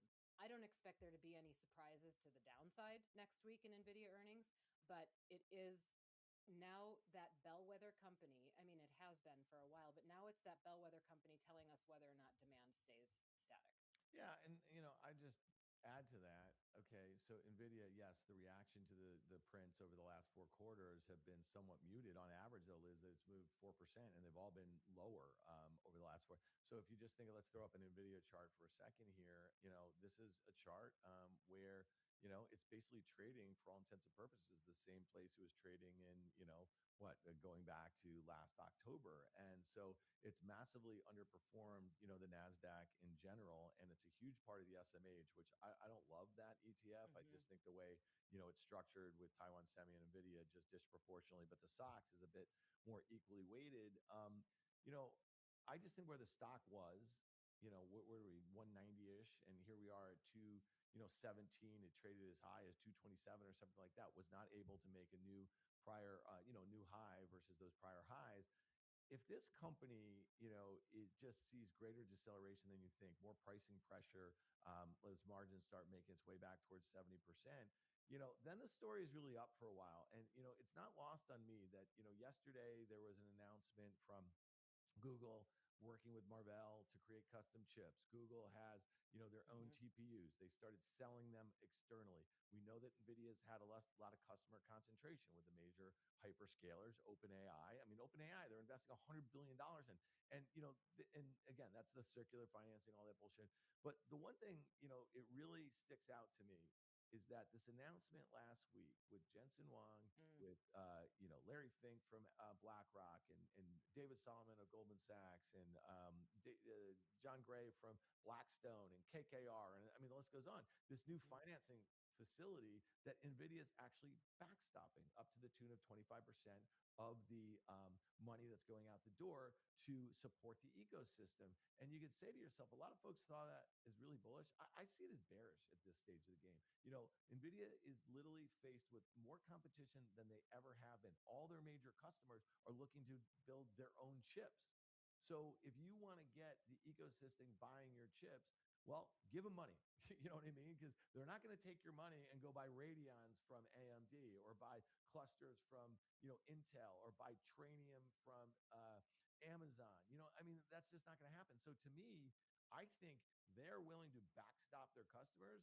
I think this facility or vehicle is looking to backstop them. I mean, that's my take. So thoughts, I mean, you don't have to comment specifically on NVIDIA, but does that make some sense to you? And obviously, we're going to know next Wednesday. Does it make sense? Yeah. You could look at it a number of different ways. You could look at it. I don't know who drove that discussion more. Is it that the financial companies wanted to get behind it and say that we are all in? And then once one of them got in, the rest of them said, well, now I have to be at the table too, because nobody wants to be left out in that theme. So I think it's possible that the whole thing grew faster than anybody expected. You could also look at it, if we're going to really boil it down, is it a marketing effort by NVIDIA? I mean, is it any different than going out and getting a celebrity sponsor to market your stuff? Is it different than running a promotion that gives you money? 25% Well, of course. of a $500 billion is I mean, I understand the numbers are different, but that, I'm dumbing it down a little bit. It's like, couldn't we look at it as a marketing effort? I don't know. I think that interview with all of them sitting at the table was something that we will perhaps never see again, especially on live TV, and not in a time of dire straits. I mean, you see things like that when there's a major drawdown and capitalist companies have to come together and help everyone, but that's not the case right now. I mean, this is a major bull market for that theme. So I think it was unique. I think we will talk about it for many, many years to come. I don't know yet whether or not it proves to be good or bad, or whether it even proves to be a story that matters in the whole thing. It's just maybe one more thing to add to the list. Now, I completely agree with your basically your opinion on SMH versus SOX. I think if you want to buy semiconductors, you buy SOX. It's much better diversified. And I think in this particular scenario, and we put this in the note, the options implied move post earnings for NVIDIA is only 4.9%. That's the lowest implied move that it's had in 4 years. Now, yes, it has only moved about 4% afterwards, but going into those earnings reports, the market expected it to move somewhere between usually 10 and 15%. So this is the lowest expected volatility that markets have had for NVIDIA in a very, very long time, basically since this AI revolution began. So again, I don't think that it's as big of a thing as it used to be, but I do still think it has the power to send a message to the ecosystem about whether or not AI continues on its upward trajectory. Yeah, and make no mistake about it. Talk about trajectories. That's a beautiful chart. I mean, like I mean, it really is. It's like basically a series of higher lows and higher highs, and here we are prior to those. And when you talk about that small implied move of about 5%, I mean, we're talking about like 14, $15, and like that's not particularly, that gets you down to 200. It gets you up to 231-ish. That would be a new all-time high. So like those levels seem pretty reasonable to me, and I just wanted to flag like putting some dots together, and those are my opinions, and I think a lot of regular viewers or listeners, they know where I stand on this. And you say, listen, dude, you've been wrong on when this thing ends.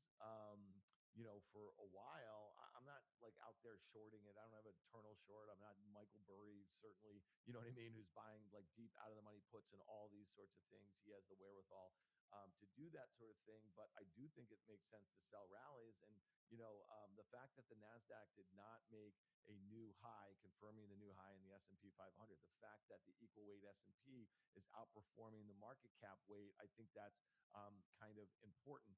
All right, guys, not here. Wait, Liz. I've got one more thing before we close this discussion up.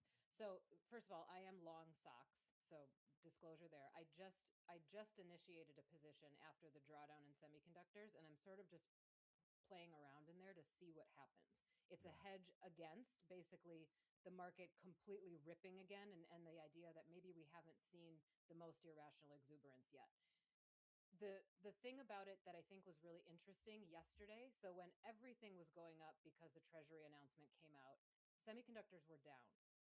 And it's clear now that investors are looking at semiconductors in a different way. They're not looking at them as an interest rate sensitive asset. They're not looking at them as, okay, when it's risk on, we just drive semis up, we buy semis. So I would tread lightly in semiconductor land. I don't know that I'm at the point where I'd say sell rallies. I think that there probably is more upside to come in semiconductors, but I would tread lightly because they're not behaving like other risk assets in rallies. Yeah, I mean, I'm a seller of stocks on rallies just because I think, at some point, Liz, the market is going to start to discount, and we just talked about that, just discount, the length of which these bottlenecks exist. Maybe it's overstating demand a little bit because we know that these companies, double order, sometimes triple order, and so those are some of the weaker sort of contracts. And, Exhibit A on just that kind of, I don't know what you call it, just the strength of some of these contracts. I mean, SpaceX on the eve of their IPO, obviously XAI is a big part of that company, was losing $1 billion a month. And they go out and they do a deal with Anthropic and then Google separately for $1 billion of compute a month, right? So that immediately takes out those losses. But you ready for this? There's 3-month windows. Okay, so here's the thing. If by the time, I think it's late September, when SpaceX XAI is supposed to deliver this compute, I'm doing air quotes here as far as delivery is concerned, they could actually pull back, this is Google and Anthropic, if it's not delivered to them, if they don't have, you know what I mean? Like, or they can get out in 3 months, either side, by giving notice. So to me, that was a bit of a red flag as far as, A, it goes back to Meta becoming a neo cloud, XAI becoming, for all intents and purposes, they have excess. They have excess compute. Well, I thought this is going to be the future. This is going to be the next big AI company. You know what I mean? So to me, I think we might realize at some point in 2027 that maybe we have a little too much capacity relative to demand. And if the economy not continues, if the economy weakens, if yields go higher, right? Like there's a lot of issues as it relates to demand, in my opinion. But where do you want to go? Oh, let's do energy because you have a great chart in your note also, and I think this is something that you have been on. Guy has been on. Everyone knows that I don't have too much to add as it relates to energy, but I think that this is a group that I know you thought we're going to get outperformance, and you've been that way for a while, and we've had that to a great extent.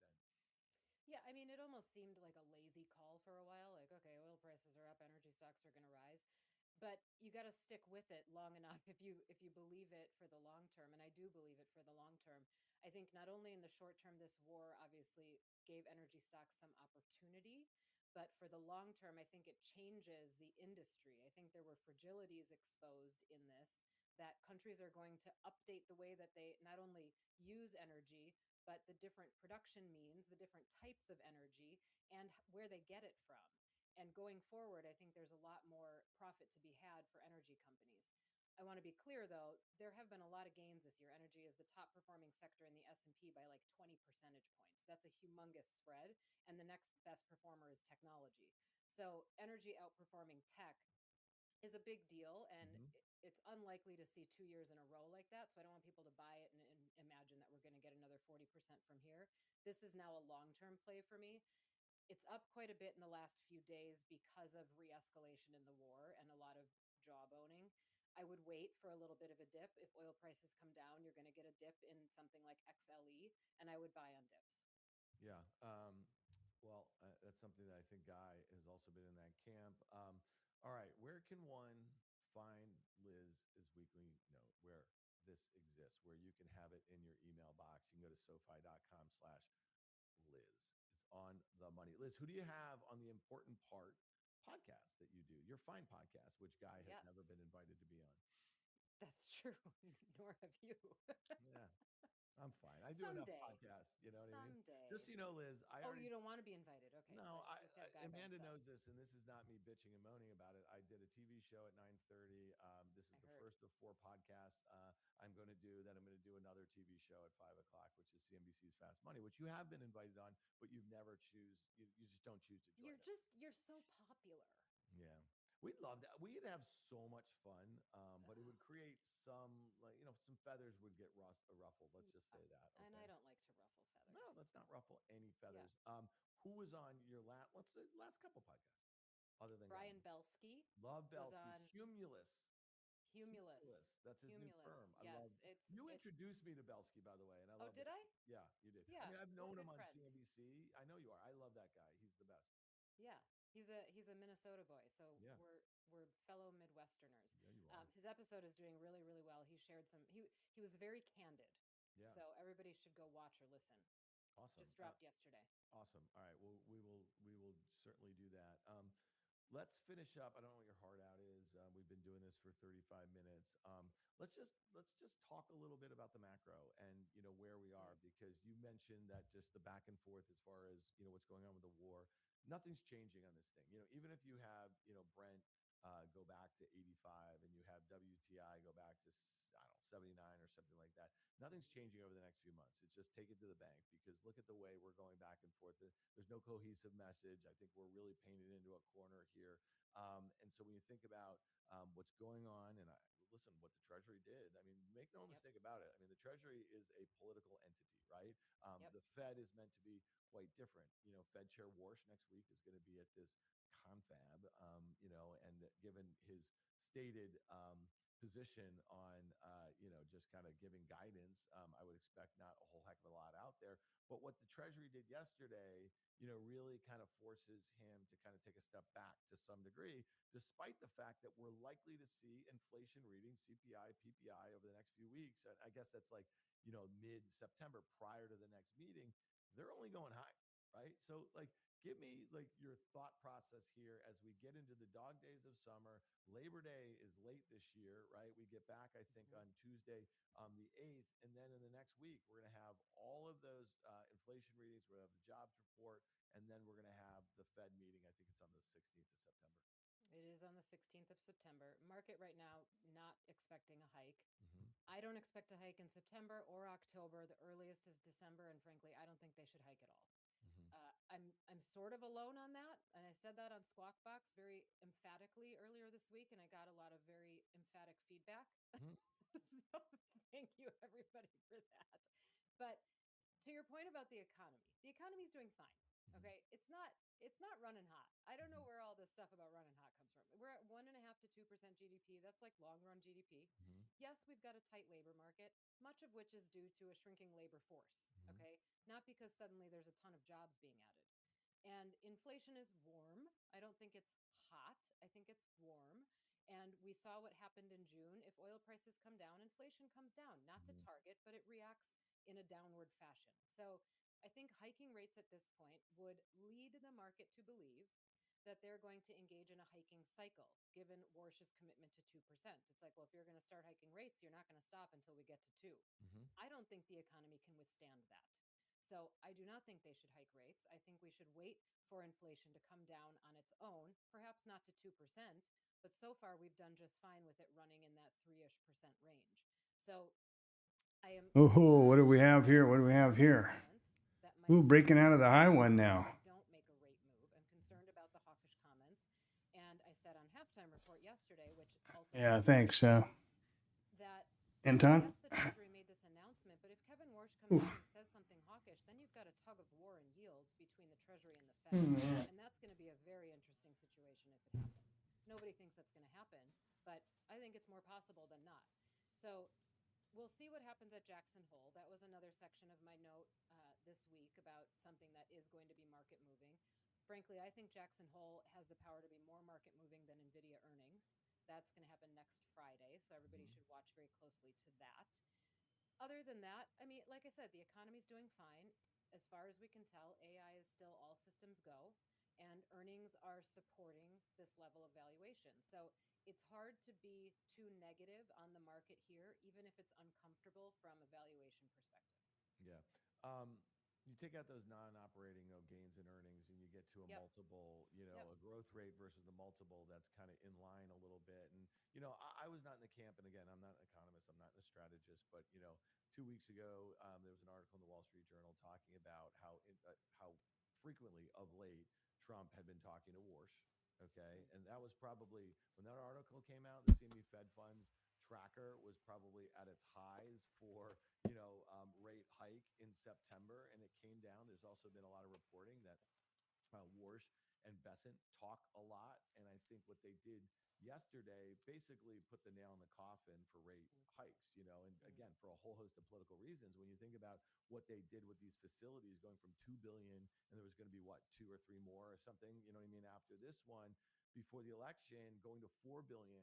Well, that's a total of 16 billion. And when you think about 30-year, like how much 30-year debt is, we're talking like 20 billion.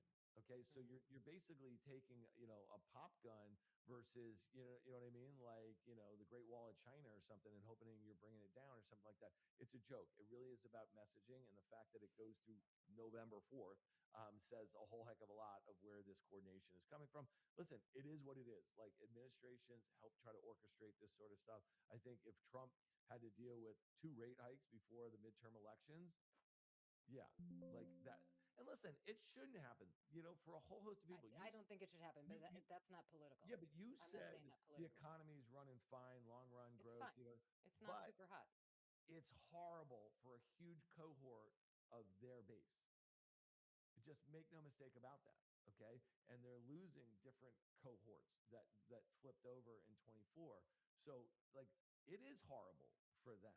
You know what I mean? With gas up, 4 months ago, the average, gallon of gas at the pump was $3. Now it's 4.25. Mortgage rates are going higher, right? Beef prices are going. I mean, the list goes on and on and on. You know what I mean? So again, don't try to tell us. This is a great line from the outlaw Josie Wales. Guy would probably get it. You won't. there's a line at the end of the movie where he says, "Don't piss down my back and tell me it's raining, Senator." And so that's a great line. You don't think that's a great line? It's gross. It is gross. Look, the base case for midterms, this is the most political thing I'll say. The base case for midterms, first of all, midterm elections are basically a referendum on the incumbent party. So if people are unhappy, which we know they are, approval ratings are down, consumer sentiment is down, we know inflation's been an issue, K-shaped economy, we can run through all the different reasons why people are ticked off. The base case still is that Democrats take the House and Republicans likely keep the Senate. It'll be narrow, but if that's the case, then we end up with a split Congress for the remaining 2 years, and not much gets done. The market likes that status quo, Yeah. right? Well, So you have to. I mean, perhaps there's volatility leading up to it, but if that's the case, again, I'm having trouble building a, a foolproof bear case. yeah, and there will be a bout of downward volatility prior to that. And There is every single time. and this is, you could say it's me wish casting. I think there's a much higher probability that the Dems take the Senate too, than people are willing to kind of acknowledge right here. I mean, if Tellerico wins in Texas, and by the way, a lot of this polling has been horrible during the The primaries. polling Like, has been terrible for a long been time. horrible. But just if he wins in Texas, it's over. It's a massive wave, you know, and they haven't had a Democratic senator or, I you was know, going to say that would be something. statewide, you know, in A 40 blue plus years. Texas. Yeah. So, and you tell me what happens. I mean, then Trump is like the ultimate, you know, there's nothing for him to do in the last 2 years other than to Then really nothing gets done. I mean, that's not a split Congress, but that's Yeah. still a split government. Washington. Yeah. No, I Yeah. agree. And again, as it relates to the markets, that probably is not great in my opinion, and especially where they are with valuations where they are. But again, is what it is. Liz Thomas, this was amazing. You mentioned you name checked 2 shows on CNBC, the Squawk Box, I was busy the this week. halftime, and I'm sure you're going to be on Closing Bell with Scott. You know, maybe tomorrow, maybe today, Next that week, sort of thing. But perhaps. I don't hear Oh the, no, not the next words. week. I'm skipping next week. I don't hear the words fast money. No, you didn't hear that. That's correct. It's always fun. Maybe I'll see you at that dinner next Thursday. I'll be at a dinner next Thursday. I don't know if you'll be at the same dinner. We are going to be at the same restaurant. Right. Okay. Yeah. Maybe I'll just come up and just do my thing in the private room. For anybody who's not following at home, I'm going to a private dinner on Thursday that Dan did not get invited to at his restaurant, at the restaurant where he is the king. Yeah. And But I by the didn't know way, that he wasn't invited, and you were invited it by totally ruined it. one of my very good friends, and you know, so It's awkward. Now it's awkward. It is what it is. All right, Liz Thomas, we really appreciate you doing this every week, and we will be back next week with you. Thanks so much.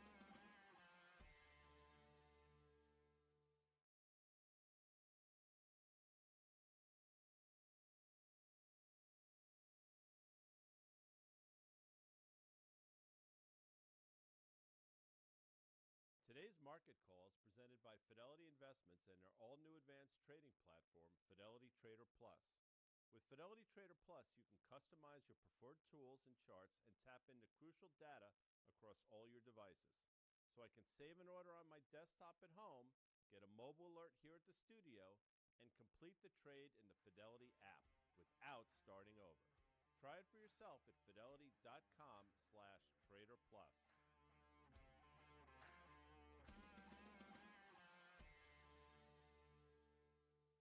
Well, fine. Good morning at 11 a.m. on the East Coast. That's Dan Nathan, our Mumford and Brother correspondent, and who did not talk to us on what day Thursday. was it? Thursday. Yeah.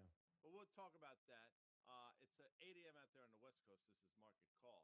By the way, let's start today's show a little bit differently. We have a comment from one of our guest viewers, listeners. No. I really like this. Put this up, Amanda. This is fantastic. Saw Liz on Squawk this morning. Anything to avoid fast money. Yeah, good friend of ours. I don't know what to say. I just, you know. Yep, that's we'll have to bring that up with her later on in the week. And as far as the Mumford and Sons lead correspondent for Social Media, we had a great 3-day run there at MSG. I think they really, and they're going to be going off and doing some, you know, some of those festivals, if you will. They're going to Rio, then they're going to be back at Asbury Park. So a lot of stuff going on there with the Mumford and his sons. So that was a lot of fun. Guy, we did not talk on Friday. We did have a great pod though that dropped. You and I sat down with Vincent Daniel of Love Vinny. Seawolf Capital. He is of Big Short fame. Don't we love that? We have Danny of Big Short fame. We have Porter of Big Short fame. We have Steve Eisman of Big Short fame. All friends of ours. They all come in our pods, and we are very lucky for all those big shorts. No, we are, and it's always great speaking to Vinny, sort of 2-on-1 in this case, the Yeah. both of us, but a brilliant mind with really interesting takes on all the things that we talk about. He's a very thoughtful human being. So if you haven't listened to it, you should. It was great. As Dan said, dropping in your favorite podcast store. So here we are on Monday. It's not a whole lot going on that's been any different. The one thing that sort of continues to be is sort of stuck in my craw, as they say, is this weakness in the bond market that nobody seems to be all that concerned about. More and more people are writing about. And here we are north of 4.7 again in the 10-year yield. And interestingly enough, Dan, and this is something that we've alluded to, not only are yields yields higher, which is historically a headwind for gold, but we thought at some point it would sort of pivot. And that's what's happening. Because if Amanda, who is doing great, can pull up a GDX chart, you'll see that the mining stocks are not at all phased by higher rates. And I do think this is a precursor to something. Yeah, and I guess the point on the yield front, I mean, Guy, you've been very focused on this, I want to say, for months and months and months. And, it was something that just kept on being a creep, right? The inflation situation, the deficit spending, the debt levels. These were all things that, we've heard people again and again just say it's transitory or don't worry about it, right? So there's two things. It's like it was going to be ephemeral on the inflation front, and don't worry about the long-term risks, right, of inflation expectations getting embedded, or, investors demanding higher yields because of all the things that's going on in the spending. Another wrinkle that popped in this year, and it really has been in 2026, is that all the debt that's being issued by companies to build out AI infrastructure. And what's interesting here is that the more and more debt that's being issued, right, you're seeing higher and higher yields. I think the average yield on the AI debt that's been issued in 2026 is somewhere around 5.4%, 5.5%, right? If you think of where the 10-year yield is right now at 4.7, that stretch or that spread might be causing, bond investors to look at corporates that have higher ratings. First of all, Microsoft has a higher debt rating than the US. Think about that. Okay. So like if you have the option to get paid 5.5% from Microsoft, or 4.7% over 10 years from the Treasury, what are you going to do? I mean, again, Microsoft's not going anywhere, and the U.S. Treasury, they keep spending like drunken sailors, right? Oh. And yeah. So yeah, and I think that's what appears to be happening is, to your point, the market is coming to the realization that in an indebted situation, the way that we find ourselves in, approaching $40 trillion of debt, I mean, people will buy our debt, but they're going to demand a higher rate of interest for it. And you're reading more and more about exactly that. And that's fine, I guess, but the ramifications that it has for the market, I don't think are being felt. And we've said this, we'll say it again. It's not a market, nor is it an economy that's built for higher yields. And they're going to do their best to figure it out. I just read something earlier, excuse me, how Treasury continues to buy the front end of the curve, so basically trying to suppress yields. And now people are talking about the potential at some point for yield curve control, which is something that took place in Japan. But there's the ramifications for all of that. And, I think the market is starting to figure it out. Now, with that said, the VIX has been quite tame, but on a benign day, which today is, you're seeing a move in the VIX. Now, albeit off a very low base, but you're seeing a move nonetheless, Dan. yeah, I mean, it is truly amazing that, to all the points you just mentioned, if you have the 30-year yield at levels we haven't seen since 2007, and you're not particularly worried about what some of the knock-on effects might be from that, and you are looking at an equity market, and you just started out the program by saying this, that is complacent. There's a disconnect between what's going on in the bond market and the stock market. And you look at a VIX that's at 15, very near, 1-year lows. At some point, you're going to have a bit of a vol spike. And, we can talk about where that might come from, the concentration in the top 10 names. This is again and again and again. If you've been shooting darts against that, if you've been saying that that's going to become a problem, well, it hasn't been, because look at where the S&P is, and look at the rebound that some of these stocks in the semi space, NVIDIA, the hyperscalers, I guess. they've come back in the last month, and they're still well below their prior highs. Well, I didn't do a very good trade by getting out down there. This thing is 85 to 03 is 35, 30 points, 25 points ahead, above where I got out. That didn't work out very well. From a couple months ago, but again, go back to the S&P. That thing is just levitating. I mean, I'm okay, not unhappy with it, but on the other hand, that could have been amazing. This was a $735 stock or so on July 29th. So less than a month, it's basically gone up. I mean, I can do that math. That's about 38% or something like that, which, again, I mean, it's not a small company, Dan. This is now a company that I think is approaching, well, I'm looking at it now, market cap, $1 trillion or so. I mean, it's staggering. So when stocks move like this and these names, and we've been talking about this over and over again, the question you have to ask yourself, I think, is when does the single stock volatility find its way into the broader market? And maybe we're starting to see some signs of that happening. Yeah, well, it has. I mean, if you just look at going back to a year ago, back in September or so, look at these little ticks, right? And on a percentage basis, maybe they look a bit different, you know what I mean? Because the stock was trading at, $200 or something like that a year ago. But it was very sort of orderly, the way in which the stock started to move higher, consolidated, sold off, started moving higher. But you didn't see the volatility bands widen materially until you had that little earnings gap. And then since then, you're seeing intraday moves of like 5%. If there is a VIX, on Micron, and what that VIX is, it's implied volatility.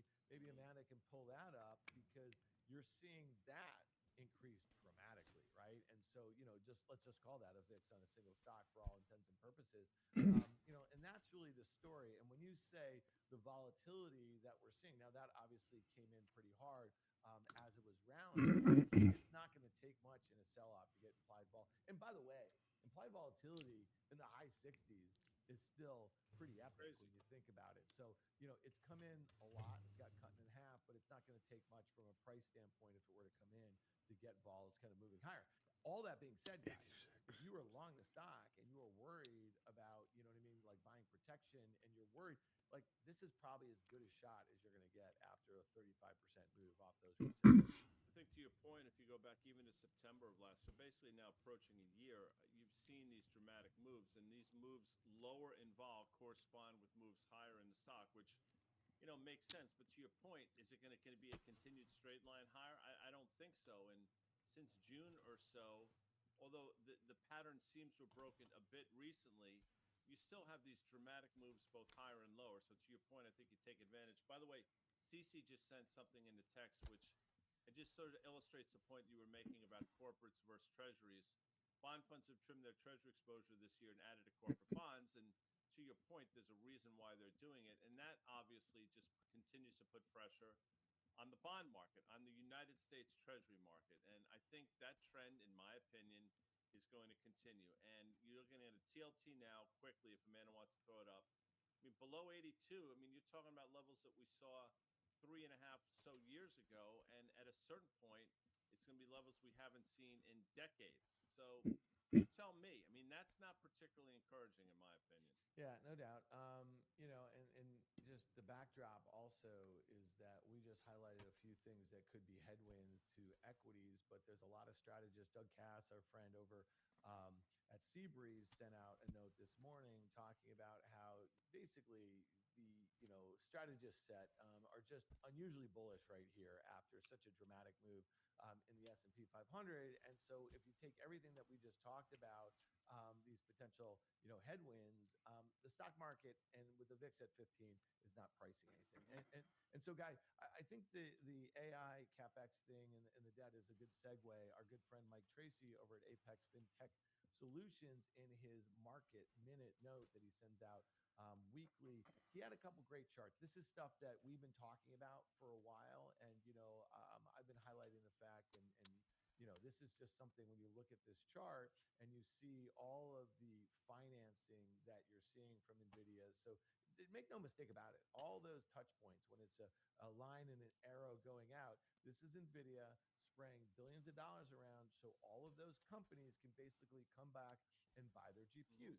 This happens at a time where NVIDIA has never seen more competition. They've had customer concentration, but they have Radeon from AMD. They have clusters from Intel. They had Trainium from Amazon. They have TPUs from Google. We have all of these companies building their own chips, whether it's OpenAI or Anthropic, the Frontier Labs. Now, I look at this guy and I see a single point of failure in the hardware space as it relates to NVIDIA.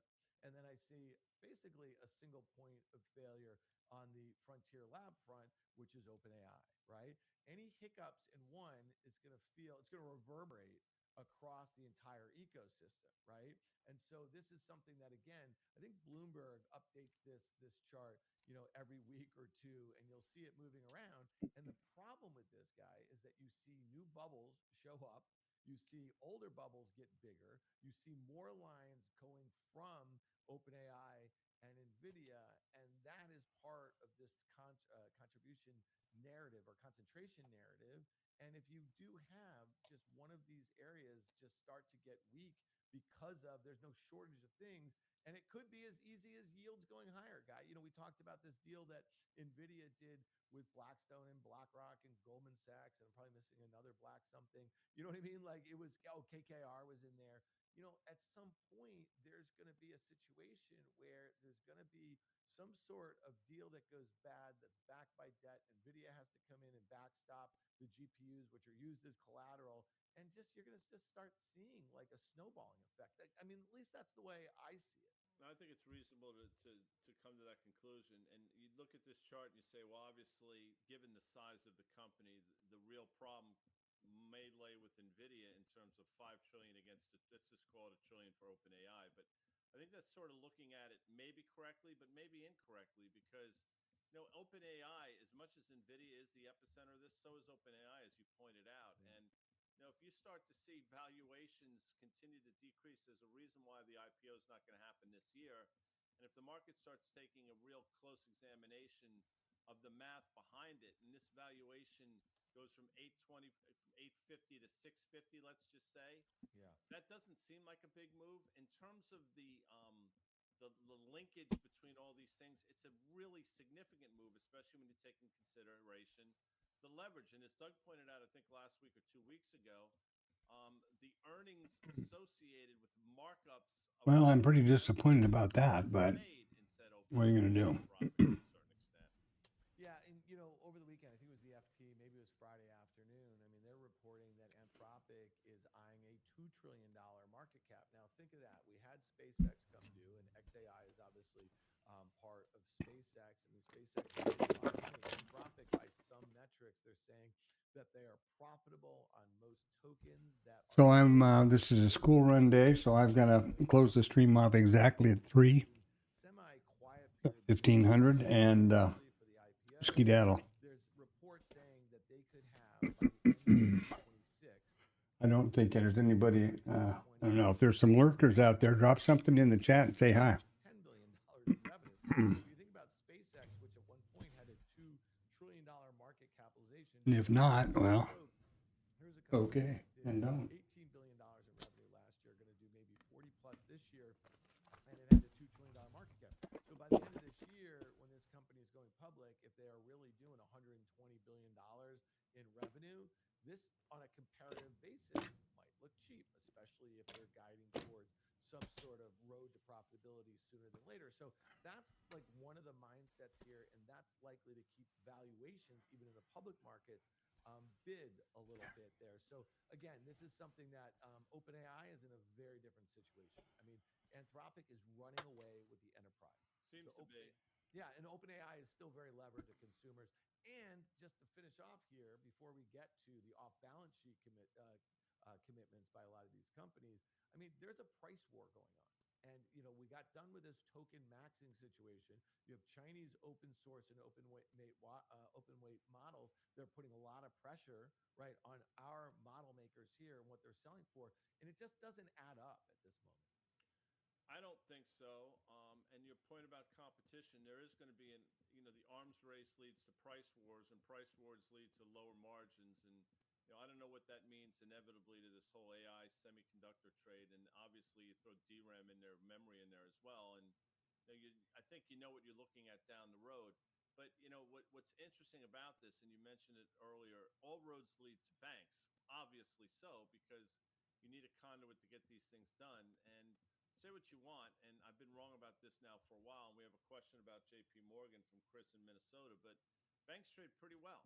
If you're not named Citibank, which has not traded particularly well since earnings, but as we're sitting here, JP Morgan is at an all-time high, and the question is, can we play stock market a little bit? And the stock market that I will play, if you want to play it, if you go back to the prior all-time high, in January, which if Amanda just draws that horizontal line, you'll see. I mean, there you go. There's your support, 335 or something, or 338. So maybe we get back down to there, and in time decay, maybe the 200-day moving average approaches that. But it's hard to look at this and say it's not a constructive stock chart, because it is a very constructive stock chart. Yeah, and so here's something I guess is not that constructive. So let's look at this private credit situation, the off-balance sheet, situation as it relates to the hyperscalers, and this kind of ties it, I think, a lot in together. This was in the Wall Street Journal, went out yesterday, and there's some talk of, and we've been highlighting this. There's nearly $2 trillion in off-balance sheet debt. This is private credit. This is all of these companies that we know are doing this major build out, who are going to spend collectively $800 billion in CapEx this year. But this is not on the balance sheet. And this is from private lenders. And the private lenders raise money from insurance companies, pension funds, sovereign wealth funds, high net worth individuals. But a lot of that money, a lot of this build out or this off balance sheet debt is also financed by banks. So if you were in the mindset or in the camp that this is very different, the .com build out, or it's very different than the housing market explosion into the financial crisis, there's a lot of financialization to a scale that we have not seen since the financial crisis, right? And Boy, that put wall just collapsed. I mean, the puts just collapsed. all those major alternative There's lenders, absolutely no short is in the mix, and inventory or interest at all. That's pretty amazing, actually. I think. If Oracle, which has raised a lot of debt, and it's raised a lot of debt well north of that average that we talked about, in and around 5.25%, 5.5% yield.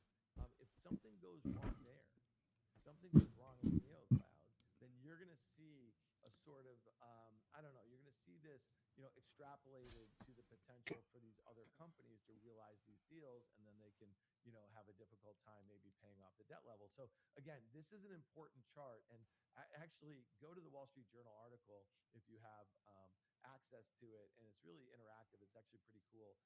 But this is something I think is really important. I don't think it's particularly well appreciated right now, guys. Who's that Italian actor, tall guy that I like? He's young. He's younger than I am. He was in that movie with the Wolf of the Wall Street person. Oh, who's in Leo DiCaprio? Leonardo DiCaprio, right? Yeah. He was also in a movie about the boat. Remember the boat hit the Titanic. piece of ice? Yeah. What does that look like to you? That looked like, an iceberg, because typically with an iceberg, Dan, you'll see the tip of the iceberg. But Yeah. what you won't see is what lies below sea level. And Yeah. that's really where the danger All is. right.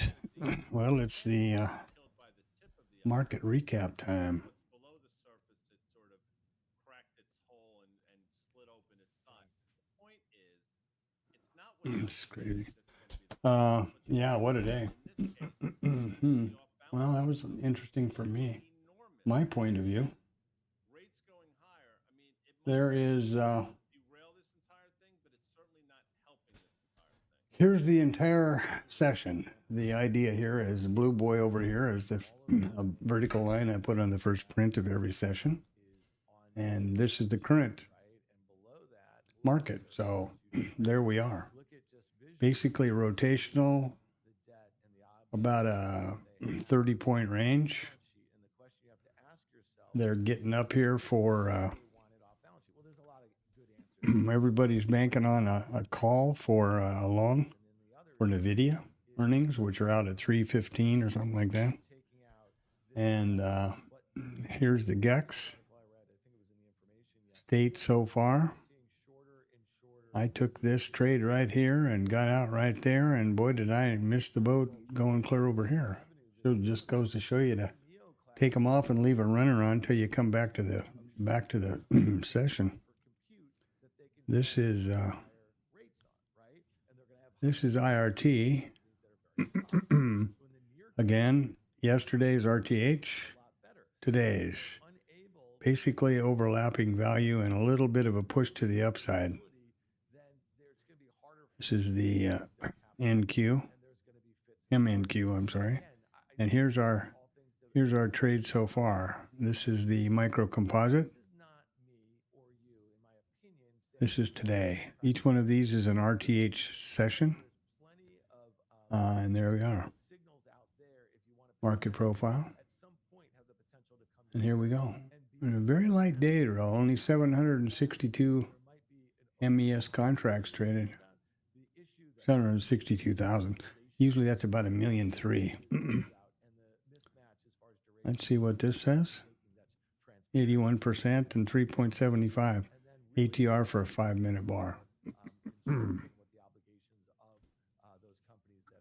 So let's take a look at the all-important, what everybody's waiting for. And here you have it right there.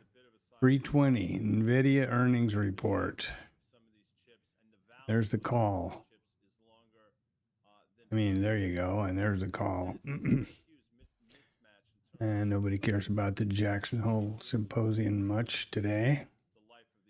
This is our economic calendar, which we've already done. Let's see what tomorrow's got to bring. Well, we're going to have a report from Jackson Hole, and then we're going to have initial jobless claims at 7:30. This is investing.com. It's free. That's why there's these ads. It's my favorite one of these because I like the layout. You can filter for wherever you are here. And any of the events, if you don't know, when you hover over it, it'll turn into a URL. You can find out all about it. Earnings now, that's the biggie. Today we're going to have, drum roll please, NVIDIA, and then CrowdStrike and Salesforce and on and on and on. But the big one's NVIDIA, of course. What's going to happen tomorrow? Marvel. Not anything much. Autodesk, Workday, Dollar General, Dollar Tree. You know, not going to be any big deal. NVIDIA is the big one. It's the last of the Magnificent Seven. And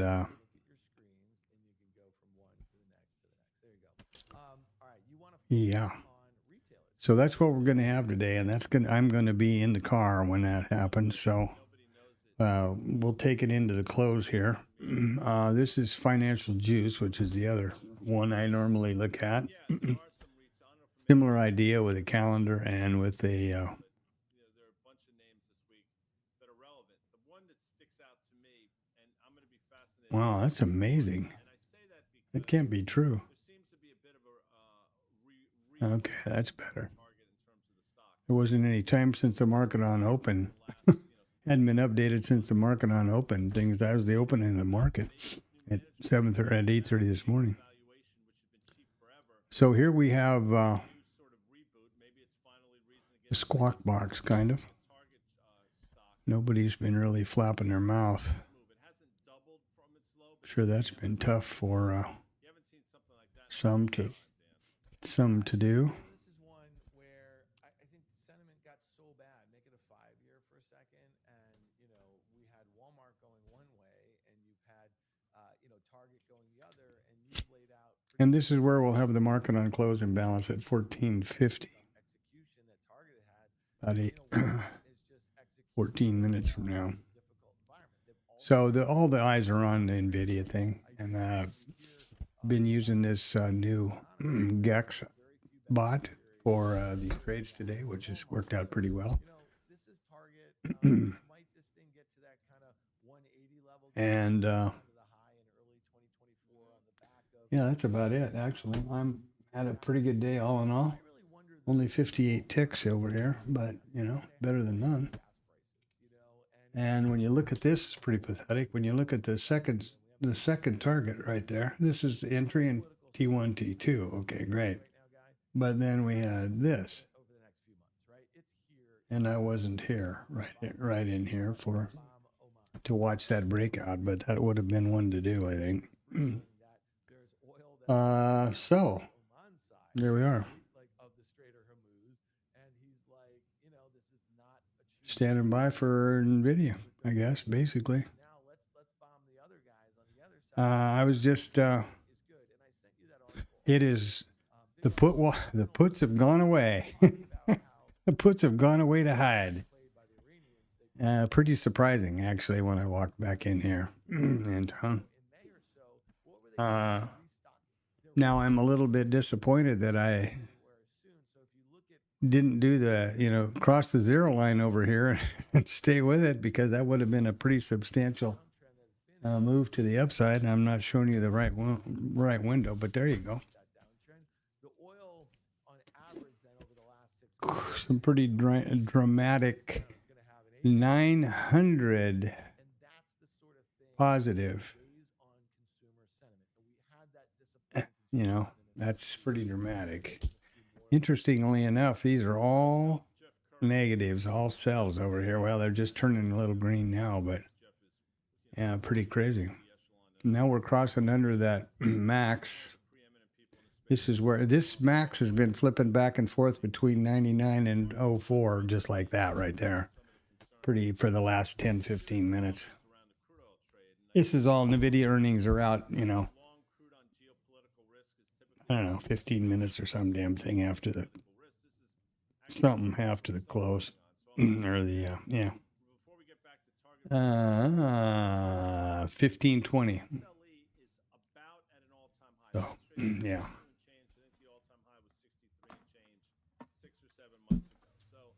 We're heading into the top of the hour. I'm going to go branch off directly at 3. I might leave the stream running just to see what happens with the NVIDIA earnings, and I could leave the GEX spot up. I think it shuts off at 3, though. I hate to have my stupidity on my sleeve, but does this SPX, does the options market close at 1500, or, the cash market? I think it is the cash market. They don't trade through that final hour. So that would mean there wouldn't be any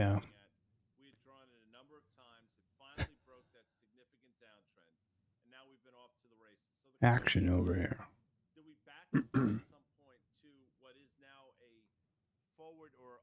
But there'll probably be a major reaction on the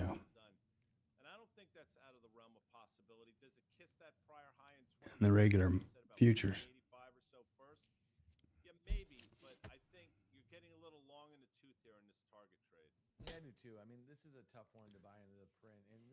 If you wanted to believe them and you took this, extreme short, I just don't know about going into a short, holding a short into this thing. Doesn't look like anybody else is too crazy about doing it either. If you look at these puts down here.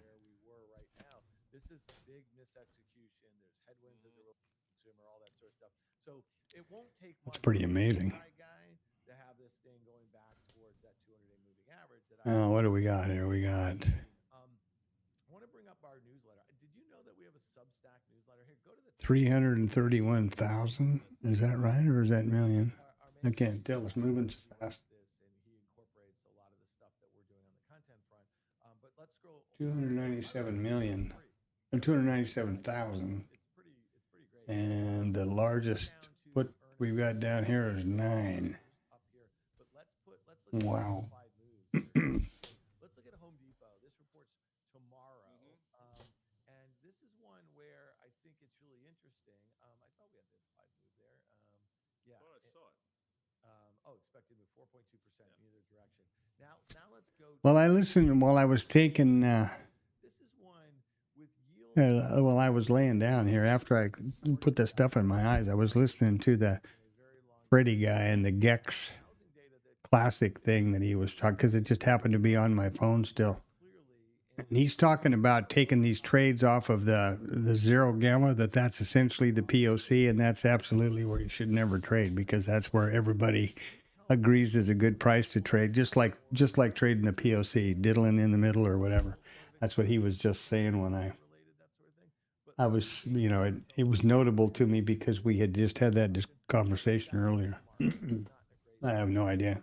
I have to look at C4 myself, right?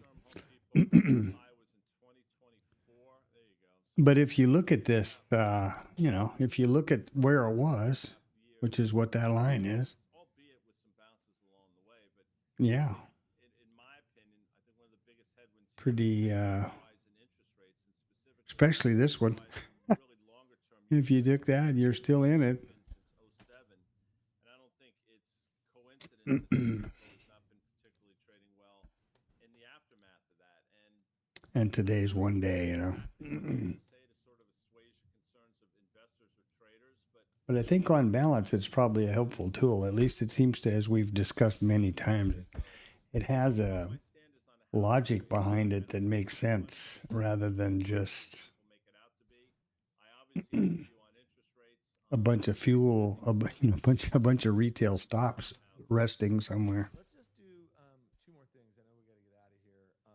Let's do the credit card companies, American Express. There's credit risk there. COF, there's credit risk there.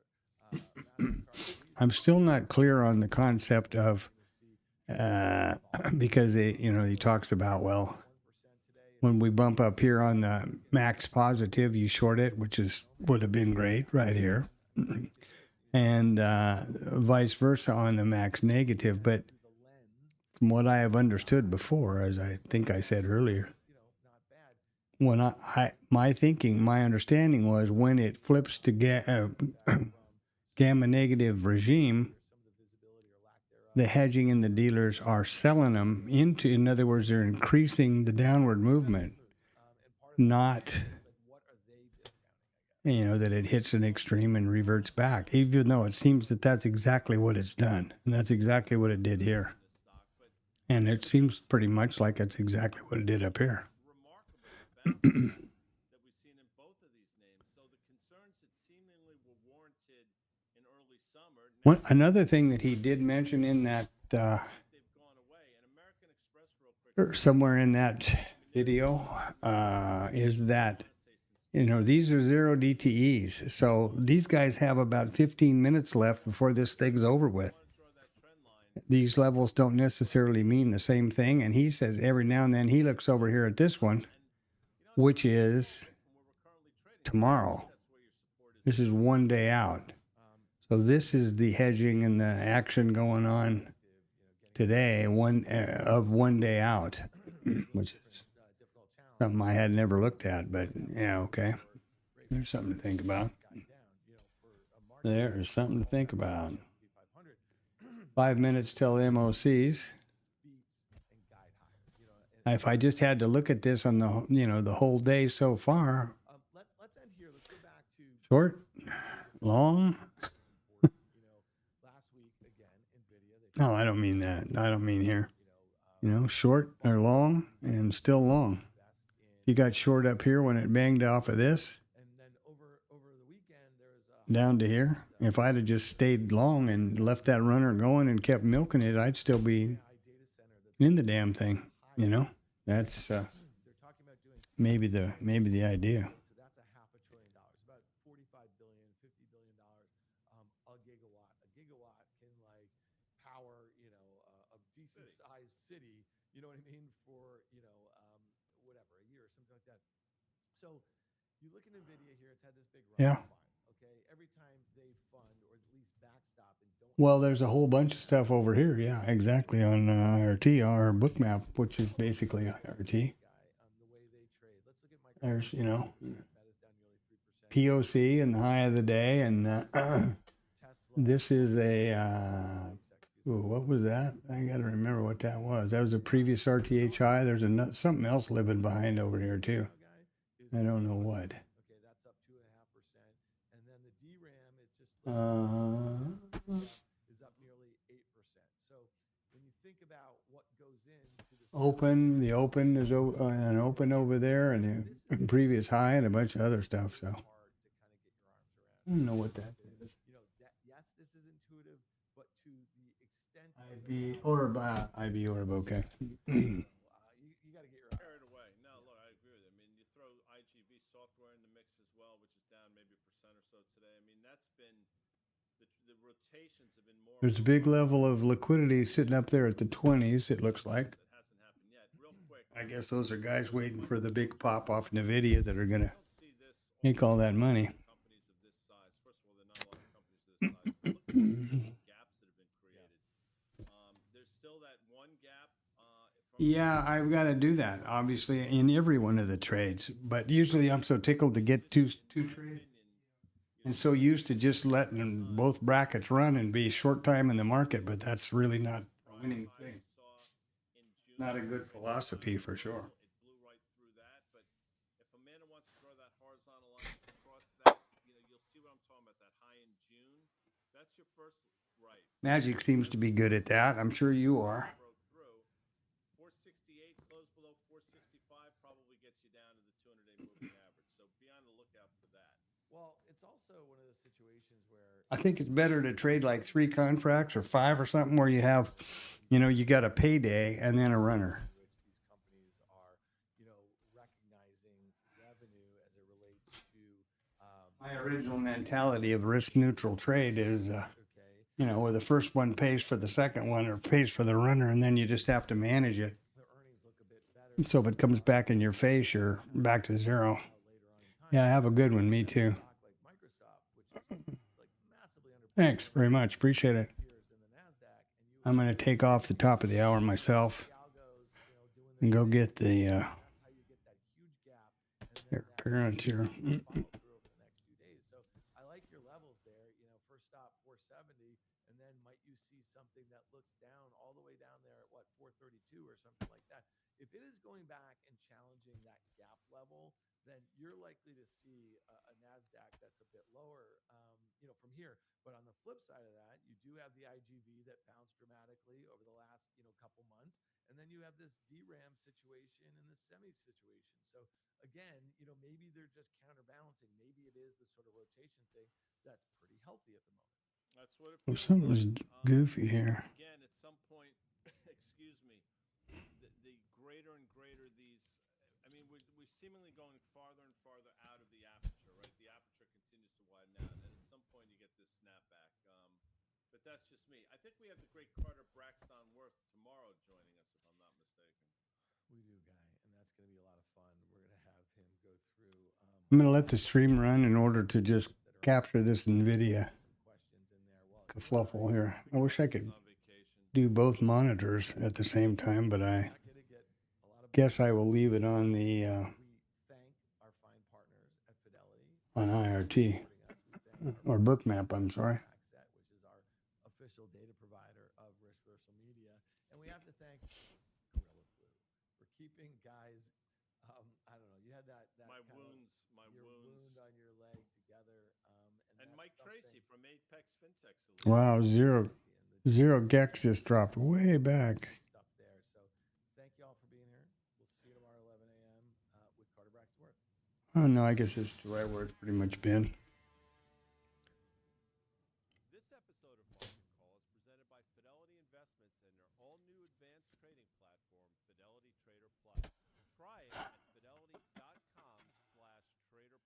Yeah, I've used to trade more contracts. Obviously, I don't know why I've gotten so paranoid. I don't know why.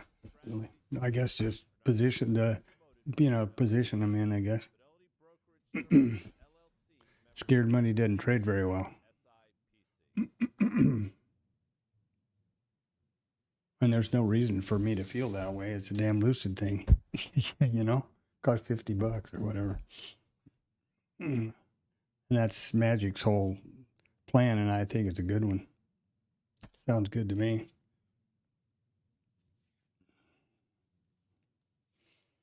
Today's market call is presented by Apex FinTech Solutions, the infrastructure powering modern investing, and FactSet, financial data and analytics powered by tomorrow. All right, there's the market on close imbalance 2 minutes ago, and I'm standing here not watching. Sorry about that. Impaling himself, but this is market Buy side 1,071,000,000. S&Ps. NASDAQ is 219 million. 231 million on the Dow and 275 million buy side on the imbalance. These are on the Mag 7. So Trump signs order banning some foreign energy equipment from U.S. grid. Boy, oh boy, oh boy. Humans are in fact humans, and funny thing that you say that because humans have been pretty active. National security grounds. I don't want to make a huge deal out of anything yet. Okay. On this show, and I know you've been talking. Well, that's good. Some of the things going on in Japan have been noteworthy. Oh, look at the calls falling off now. Everybody's collapsing. The market's run into the close, I guess. And this is now a constant theme over the last month and a half. Broader markets and individual. Still got 7-8 minutes left. That's kind of amazing. Don't really see historically. I know it's an odd place to start, but volatility I think is important. Well, that's a hell of a drop. Great move to the upside, and then equally impressive givebacks in key Asian bourses, the Kospi, of course, the Nikkei. I'm gonna leave the Stock exchange, all driven by just a leave the stream up and watch what happens with this NVIDIA earnings. Look at them pull it down. 3-year push Wow. into general themes, semis driving a lot of it, but other themes. That's pretty dramatic. Give back. In many cases, individual stocks dropping 30, 40, 50%. Kospi, the sort of the worst of the bunch. And then finally, Somebody got the whisper number and it's a miss, or what? Or what? The question is, do you embrace the ricochet at this point?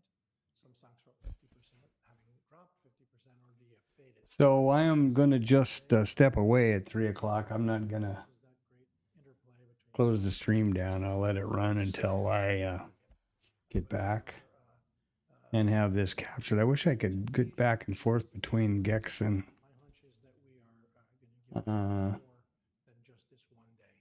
well, look at them sell it down. And we're going to go to your And they're chasing it lower too. They're sweeping them and chasing them. before we get there. Wow, that's quite a dramatic sell-off. And I want to be respectful, and this is in no way derogatory, but one of the things I think that makes you so brilliant 5 minutes. is simplicity. Sometimes the way you look at things, and you mentioned it was I think when the war started, how when this is by the way Russia Ukraine, when everybody's calling for $200 a barrel of oil, what you would typically say in events like that, when everybody's on one side of the boat, it's typically good form or good practice to get on the other side. And I bring that up because now everybody seems to be an expert in dollar yen and the Japanese bond market. And Sure. is that a sign to you, or have we not reached it yet? It has the makings of that, right? When something becomes embraced by all and all are trafficking in a particular space, while great runs, the upside or downside, can continue. That's what momentum drift is. Obviously, this is a big subject. Global rates are a big subject. And then, of course, the biggest of all, U.S. 10-year yields and where they're headed and so forth. But that's what can ultimately upset what has been a very benign environment for equities for now many years. All right, now let's go. That's why people love you, because you bring the goods and you brought it in the form of a bunch of charts. So let's look at the first one, the S&P 500, and the lines are gonna draw themselves at some point. But let's look at the work that you've done. Yeah, so the S&P, we know, moved higher ever so slightly out of a very tight range. Traded mid-May to mid-July. Well, thanks a lot for coming by the stream if you're new. There's only been And of course, thank Anton and Magic and where you've had that tight the normal fellers.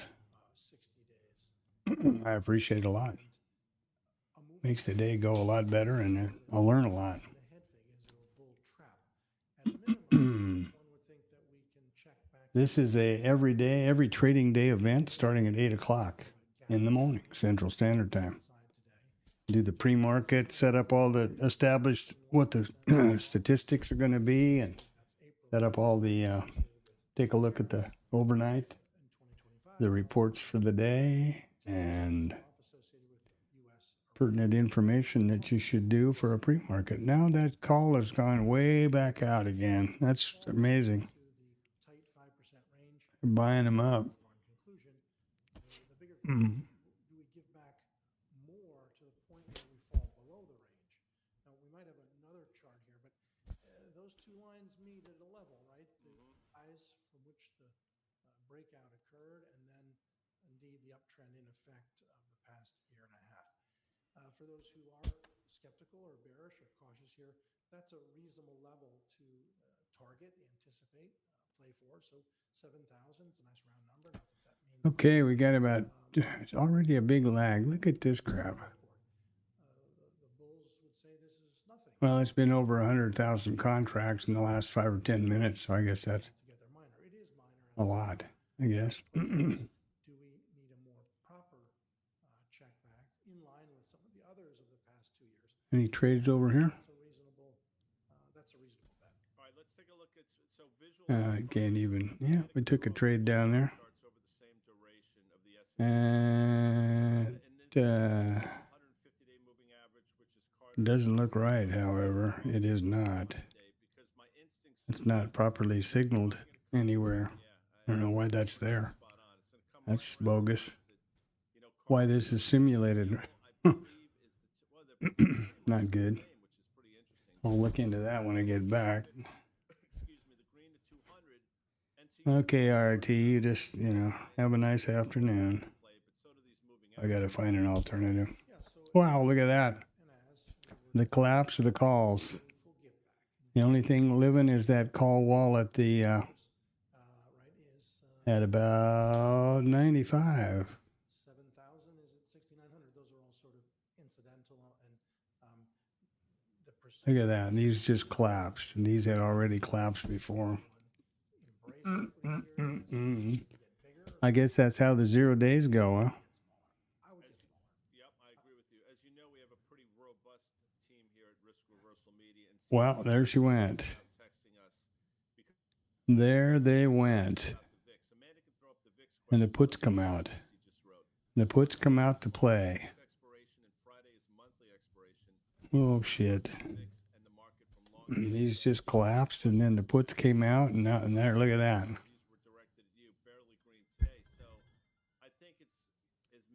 And I'm going to go get the young one. Have yourself a great evening. Watch it. Oh, look at the collapse over here. So they got a bunch of them long, and now they're going to just hammer them, and that's what they did. And earnings are going to report, NVIDIA is going to report at 3:20. I'll let the stream run, and we'll watch the fireworks over here on the on Bookmap. So thanks a lot for coming by. 8 o'clock tomorrow morning. Be there, be square. I won't be looking at the Globex stuff because I'll be doing my practice stuff with the GEX bot because there are no GEX levels at night, only through the RTH session. So there you go. I'm going to mute off now, and I'll be on my way. Ooh. That's the nature of while the earnings have delivered. The question is this perhaps the thing that upsets the very sort of happy ongoing regime that is risk assets as measured by the equity market? Another iteration here would be to put in the upper right. So we never once really got above 5%. That was in 2023, almost 6 years ago. It was October 23rd. We went briefly above intraday for about 15 minutes. We got to 5.02%, and we've never exceeded that since. And so the real question is, can the market handle 585? Equities, can the market handle 505? Or said differently, what level is it that gives equities a pause, or worse, a real setback? I wouldn't imagine 5 does it. It's all about rate of change, of course. If you go there at 5 in the next 2 days, the market will not like that. That's definitional. If you were to just drift there between now and, let's say October, market wouldn't care at all. But again, higher or lower has not really been a productive endeavor. Rates are doing nothing. Whilst we have you here, we have a question about Akamai. I think it's a name that you had brought up a while back. I can't tell you exactly when. The question is basically saying, what are your thoughts? The stock really hasn't done all that much. And, this is one of those names that sort of falls into this whole sort of, I guess, I don't know, software, middle of the ground, sort of up one day, down the next day type of situation. And it's been sideways, I want to say, for the better part of a month now. Yeah. My hunch is to buy into this now, 3-month sell-off from 162 to a low of 107, now bouncing around at the 117, 120 level. So again, we have that news-related gap to the upside in May. Surely that's earnings. And now we've given that back and then some. I think it's a pretty decent risk-reward entry point. So if one is long, retain it, would be my thinking. For the keen-eyed, you will notice that Dan Nathan has joined us. Dan wearing a jacket. Hello, Dan Nathan. That's the great Carter Braxton Worth in the middle, by the way. CB Dubs, what's up? My man, how are you? Can you? No, you'd have to hold up like a newspaper or something to prove that you're not AI or something. Proof of life. Need you to... By the way, you see what's going on? Yeah, oh yeah, there you go. Okay. I got a little What's going on? Wearing makeup. Oh. Wearing makeup. Does that help? I just came from doing TV, so you know what? I didn't have time to take the makeup off. Well, you might as well leave it on for the remainder of the day, as you'll be on TV in approximately, 6 hours or so from there? Should do that. Carter, you were supposed to be on Fast Money last night. You were a late scratch. Late scratch. I was going to do, yeah, that's right. But I think I'll be on tonight. It's fine. So, Guy, you guys did the S&P. You did yields.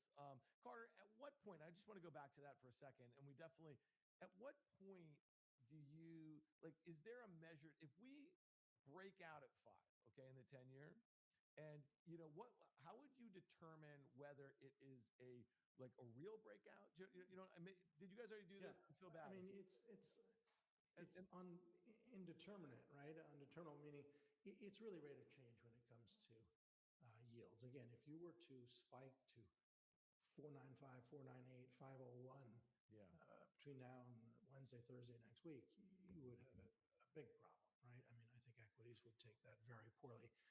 In turn, if we were just to continue this general sort of meandering higher and get to 495 and it's October 1 and 502, I don't think the market would mind that. Again, to be unchanged for 3 years, that peak is again 5, and it's October of 2023. To get back to 5 in October of 2026, I don't think that would mean much. It's all rate of change. Well, all right. So I just want to make one point that might mean something to equities, is that the last time, and maybe our crack staff, as Guy likes to say, the last time we got to that 5% range, I mean, the S&P was so much lower. You know what I mean? And that would be one element. And Guy does not like to take credit for much.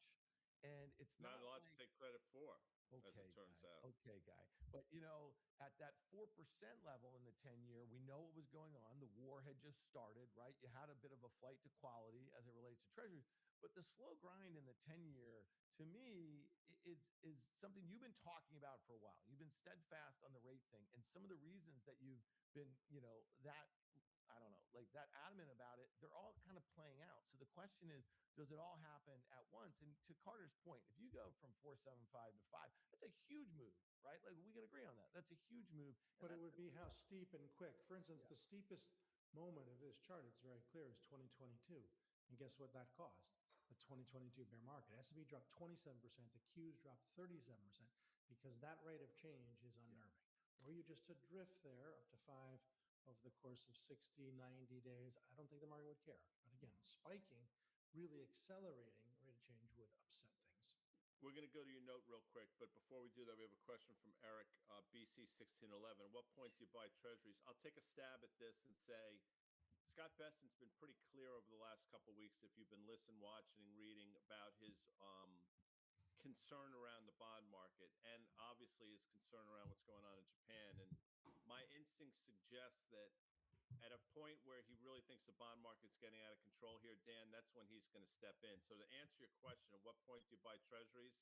Well, there's old thing, don't shoot to see the whites of their eyes. We haven't seen the whites of their eyes yet. So I would sort of hold off on that. And now this is directed to you from the same Eric, BC1611, Dan. He obviously likes what he sees, because he's saying right now, Big Dan, and if Amanda puts it up, you can read the rest, Silver Fox, and then, of course, Carter Evans 99 is saying, also looks like Dan got a fresh cut. So there you go, Dan. I did on Friday, as did you, Guy. People didn't recognize that. And well, you're a much better a little stylist known than I. fact about Carter Braxton were he could give two shits who cuts his hair, where it is, this and that, Old wherever. school. And you just what you could be in an airport. And back in the day, Guy, remember I when do. If I find myself with downtime, a meeting get canceled, I'm saying Philadelphia, I find a barber. I mean, They do it for a living. Well, I mean, that's what they do. By the way, there weren't a lot of barbers on the Mayflower, so Carter had to make do with what he had. With that, who's creeping behind Carter? Who's creeping back there? Oh, I have a favorite. Hey, bring him in. Oh, hey, that's my man. That is one of my many. cute How are you? kid. That's a good-looking We're kid. headed to a play date shortly, but All right, All right, so we're not you going to know keep what? your dad that much longer, okay, you pal? wait for me, all right? All right, that's a handsome boy. Great looking boy, smart boy too, Guy. Let's just not comment. Apple tree, as they say. All right, To be determined, then. let's do a couple things here. You had an epic note on the oil and gas refiners, and this is a space that Guy has also. You won't take credit. You've been steadfast on, and you had the commodity get killed. A lot of these stocks acted pretty well, and they started kind of moving up before you had oil go back higher. Carter, talk to us here, because I saw this yesterday. I just think that was like really, really instructive. And you are saying, you don't say this too often, sell them.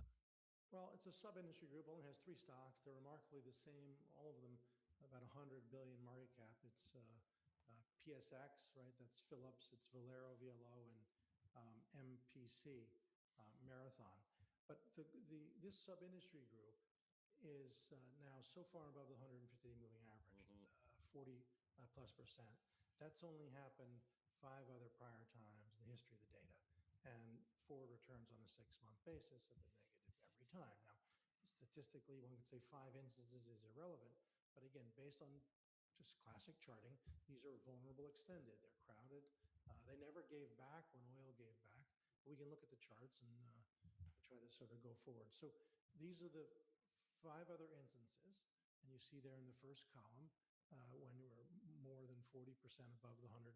Each one was a macro shock. Hurricane Katrina, Arab Spring, Libya output halt, shale boom peak, post-COVID, OPEC discipline, Russia, Ukraine, and then here this time, US, Iran. 1, 3, 6 months, it's the nature of just being overdone. It doesn't have anything to do whether these are profitable or not, whether their PEs are low or high, whether they can ascend to great heights from here longer term. It's about here and now. Does one buy more of these stocks or trim or sell them, or for short sellers? So this is that sub-industry group. We can just roll through the charts. Here's the 150-day moving average. We are now, again, 41% above, and it's a little higher over the last 24 hours. We pull this back. So that's my judgment, the red arrow, but we might have longer term. I don't know how far we can go here, but look at the 5-year, let's say the 10-year. We can go back even further, I believe, a 20-year. If you just say how far above the 150-day can you get? And so, again, we're sellers. The 3 individual stocks, we might have them, and if we don't, that's fine. Oh, yeah, look at this. It's a beautiful mathematically pure channel at the upper band. So, again, it's not a judgment other than do you buy, sell, or hold this particular thing at this particular time? I think you sell it. And the 3 stocks, again, are these 3 equal weight, almost exactly 100 billion each, and their charts individually 1, 2, 3, just overdone. Yeah. Well, listen, those are names we've obviously talked about for a while. We've brought up the reasons why. We've talked about the underlying commodity not really having that much of an impact. The crack spreads have been favorable for a while now, but now seemingly like everybody's an expert in dollar yen and Japanese bond yields. A lot of experts coming in the refining space, and this move has been historic in a lot of different ways. And these are now trading like, in some ways, memory stocks or some of these AI plays, Dan. So Carter's right. You can't just sit around thinking this move's going to continue in perpetuity, because it's not. I do think there's a back and fill. I don't think the entirety of the move is over. I just think we're here for a pause, Dan Nathan. Yeah, and this is a classic Gaidami from a trading perspective, and you say this often. You've been on this train, you get that sort of move, and what do you say, guy? You got to move your feet in some way, shape, or form, and that's why I think Carter's charts are so instructive. All right, CB Dubs, I know you got a play date. Let's finish off with a trade that you had in WRTH. That is your ETF that Guy and I are holders of, and it's been performing very well. You've been raising assets in it. We're happy with the first 4 months, but this is a classic example. Airbnb, you do it on its own, you can get a big mess. You do it among 50 positions, each idiosyncratic, equal weighted. I think you've got to process a technique, a rules-based approach to selling premiums. So stock was 182. This expires this coming Friday, of course, 4 days to go. We did it on August 10th. That was a Monday. And we sold the 195 calls, and we sold the 167 puts. Stock was trading at 182. So that you're taking in, you can see how much you take in. You take in $1.12. $1.12 divided by the price of the stock, 182, gives you a 61 base point return, which annualized out at 18.69%.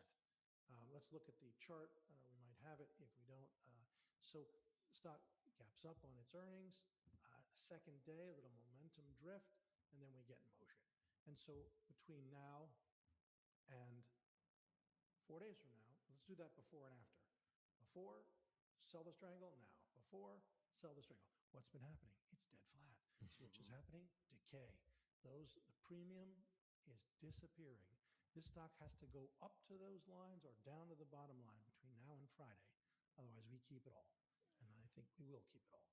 Carter, let me ask you a question before you jump out of here, as you're entitled to do. Since the inception, how have you found the reception about WRTH? And do you feel like the word is getting out? And full disclosure, folks, Dan and I, Risk Reversal Media, on a monthly basis, are putting money into the WRTH ETF.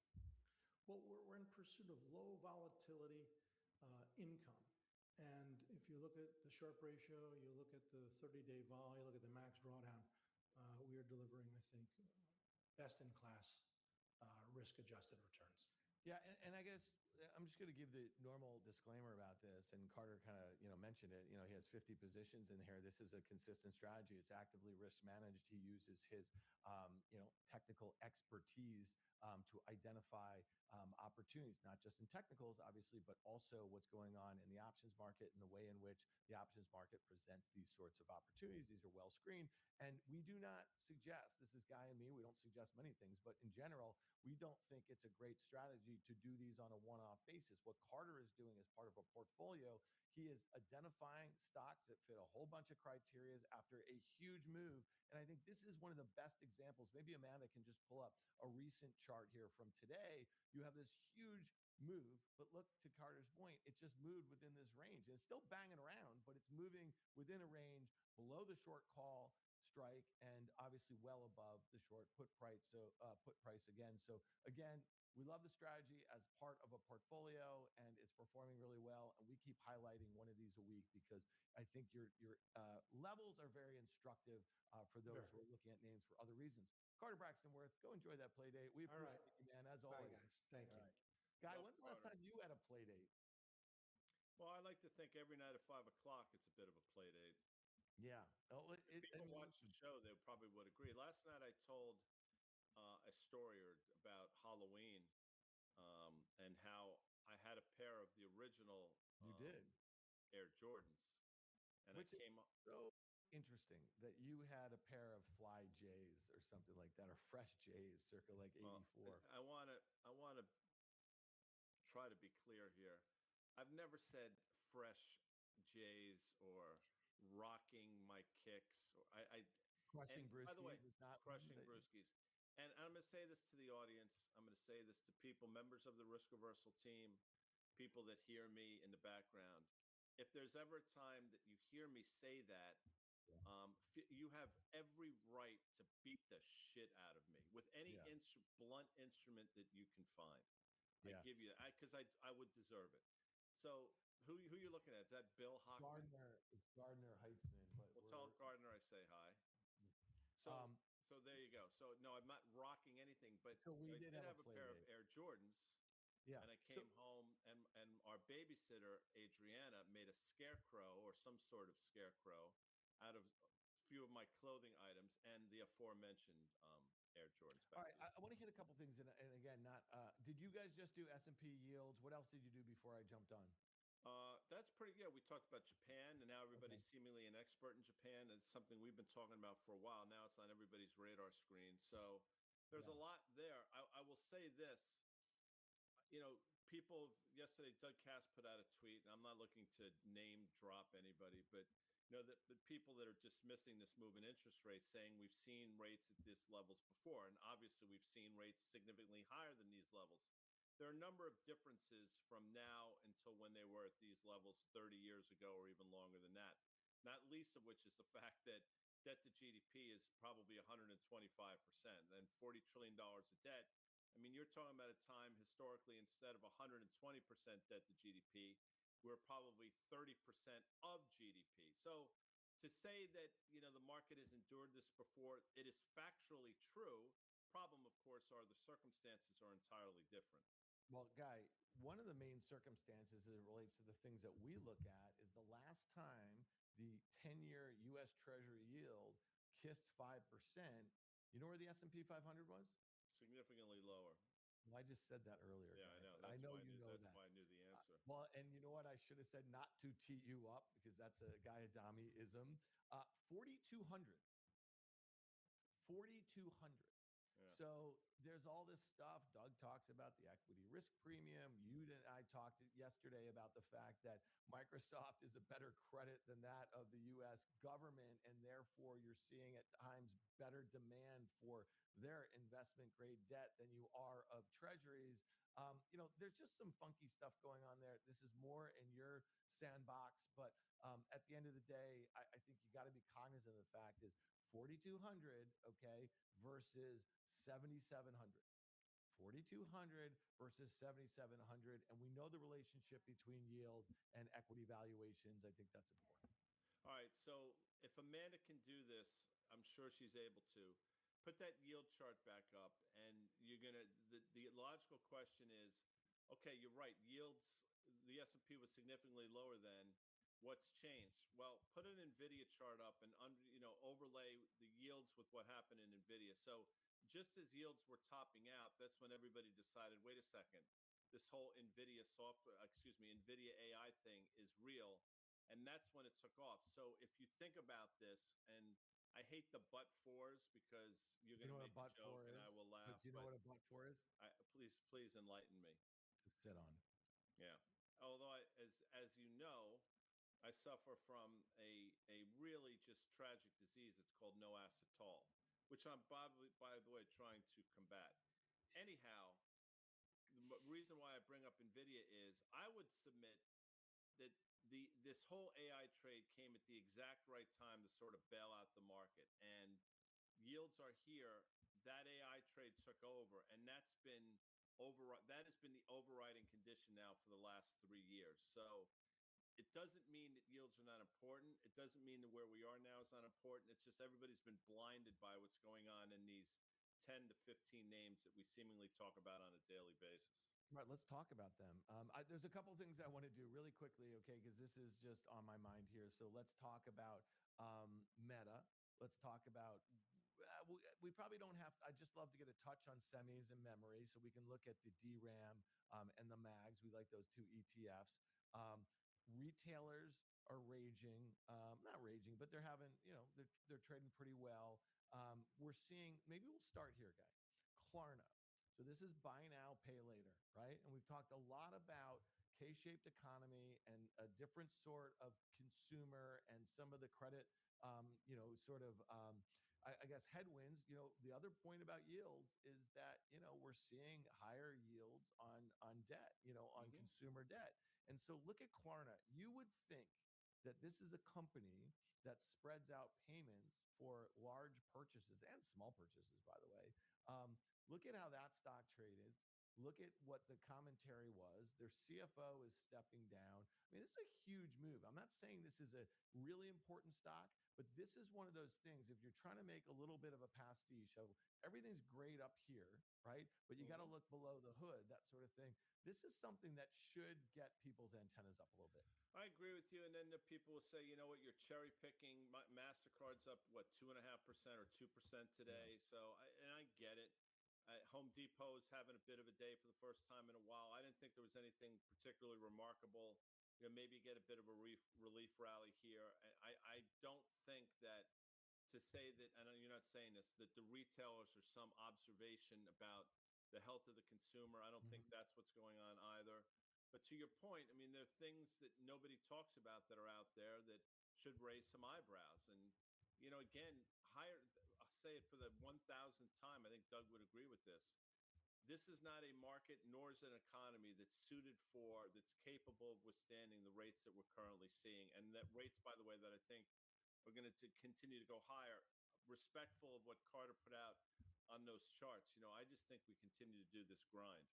Yeah, I actually do think, though, his point about the rate of change is really important, right? So if you did see like a 10, 15 basis point move in a very short period of time higher, the knee jerk would be, 2-3%, lower. And, I don't think either one of us are sitting here calling for, some sort of quick, crash in the stock market or anything like that because of rates or anything like that. But I just think that the whole notion, if you want to go back to the S&P 500, the whole notion that it can't kind of retrace a bit of this move that we saw. I mean, you said it, I think yesterday, 7,500, and then look where that 200-day moving average is. It's very near that breakout level from May. I mean, that is not out of the cards. And, we had Mike Wilson on the podcast on Risk Reversal, I want to say a couple weeks ago. And I think he thinks there's a good chance that we get a retracement back towards those levels. No one wants to put their neck out right now because everything seems to be going so well. But, that's not making a really bearish call right here to get the S&P back towards 7,300. No, I agree with that. And last night we started the show talking about the rally we'd seen in South Korea, and then obviously in these memory stocks. I think sort of it predicated on what's his name talking about Apple shouldn't, we should be buying memory chips from domestic. Lutnick. And that gave these stocks a huge bid. But when Mel came to me, he said, what do you think? I said, well, for the last 2 months, we've seen moves up and down. And, to think this is going to continue to go up in a straight line, I think is foolish. And you will see 8% downdrafts. Well, look at Micron today. It's not 8%, but I think Micron MU is down about 6.5% today, if I'm not mistaken. So I guess if there is a point here, there's going to be no straight lines in these trades. You're going to continue to see these 8 to 10% moves, a few times a week, and it's not going to be a straight line up, and it's not going to be a straight line down. But if you're asking me to guess, I think the overall trajectory of these things is lower. Well, I just think that if you're long these stocks and you think it's fantastic that you have 3 days of 5% gains in a row after this sort of 2-3 months that we've had here, I just think there's more risk to the downside than there is to the upside. I think the likelihood that we see these stocks, whether it's SanDisk or Micron, pressing up against those prior highs is not particularly great because to Lutnick's point, our Commerce Secretary, that he'd like to see, folks be buying U.S. memory. Well, you can only get so much U.S. memory. It's sold out for years. So at some point that those results, the guidance, and the backlog are in the stock. Do you know what I'm saying? So it's not like they're going to be able to kind of put on so much more capacity to make so much more memory that will cause upside to the existing guidance and much above the backlog. So, and I'm not saying go out and buy Chinese memory, but what I'm saying is we're stuck here and it's going to come at the expense of a lot of consumer electronics. We've already seen, why is Apple trying to get memory from wherever they can? Because it's not the AI trade. It's about the things that they make, which are iPhones and computers and that sort of thing, which is causing them to raise prices. So again, it's a tough one, but the idea that this sort of intraday volatility or day-to-day volatility up and down, I just don't think that's bullish. That's a bullish setup for a sort of consistent move higher, personally. I agree with you, and we're in the midst of it now.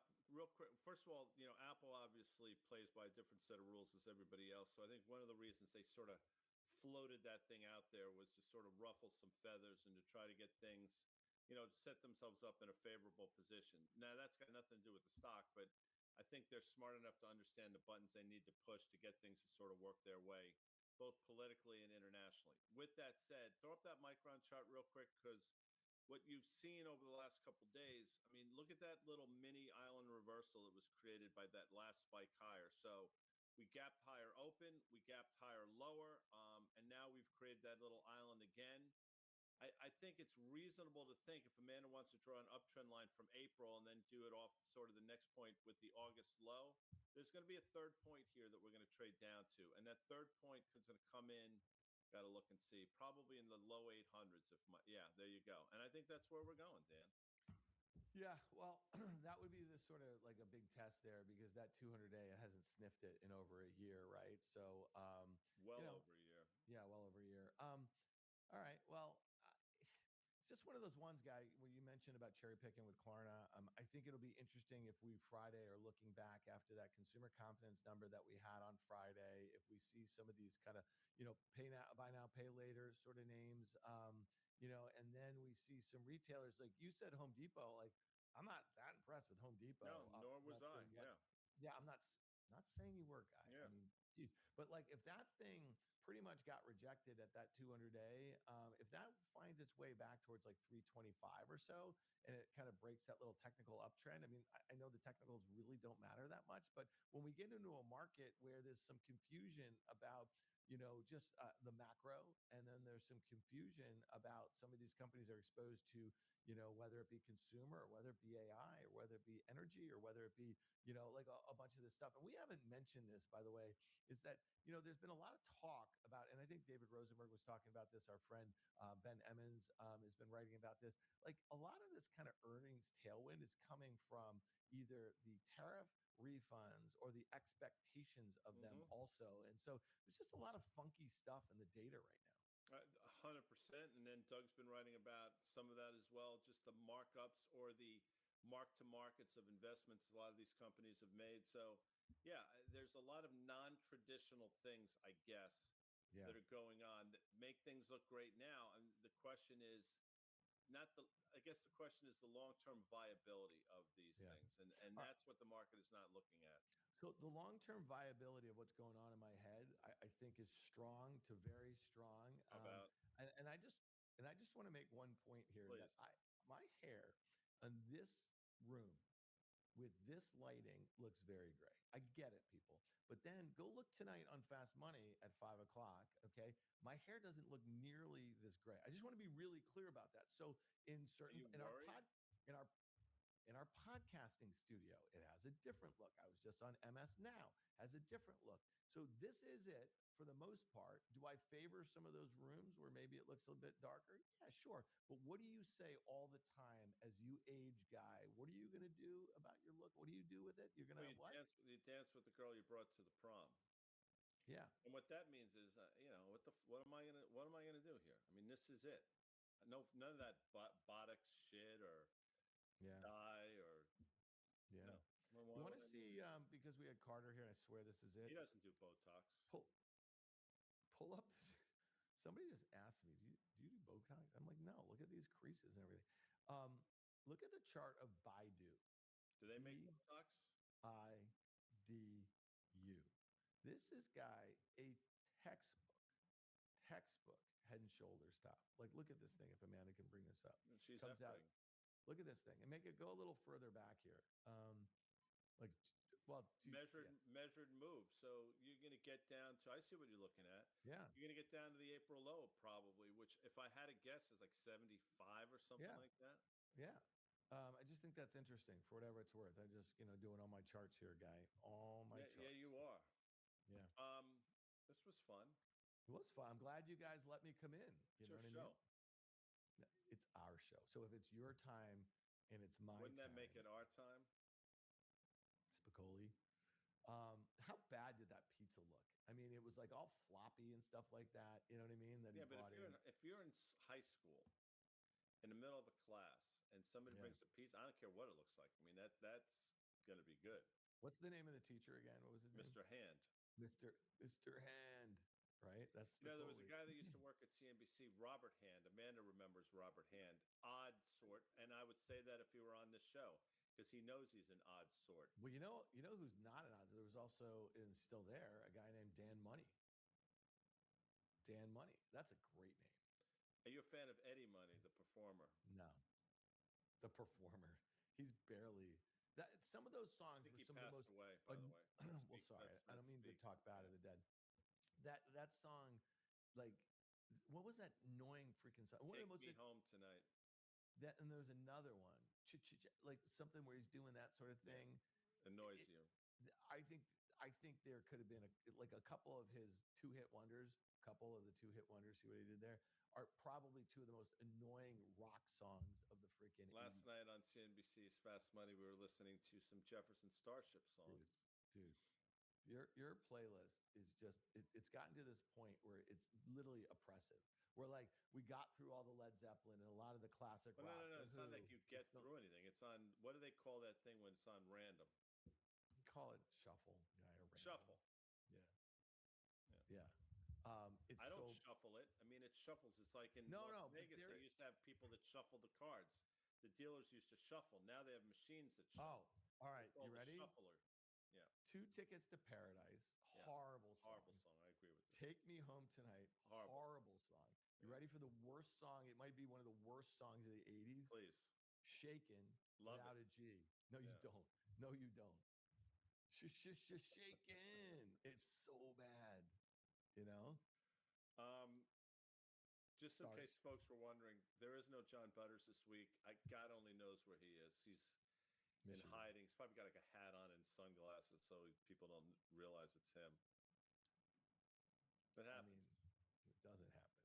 It doesn't happen. We got a lot of cool stuff. We got a lot of things going on here, though, by the way. Hey, really quickly, and if you're here or you're here later, I know a lot of you guys watch it later.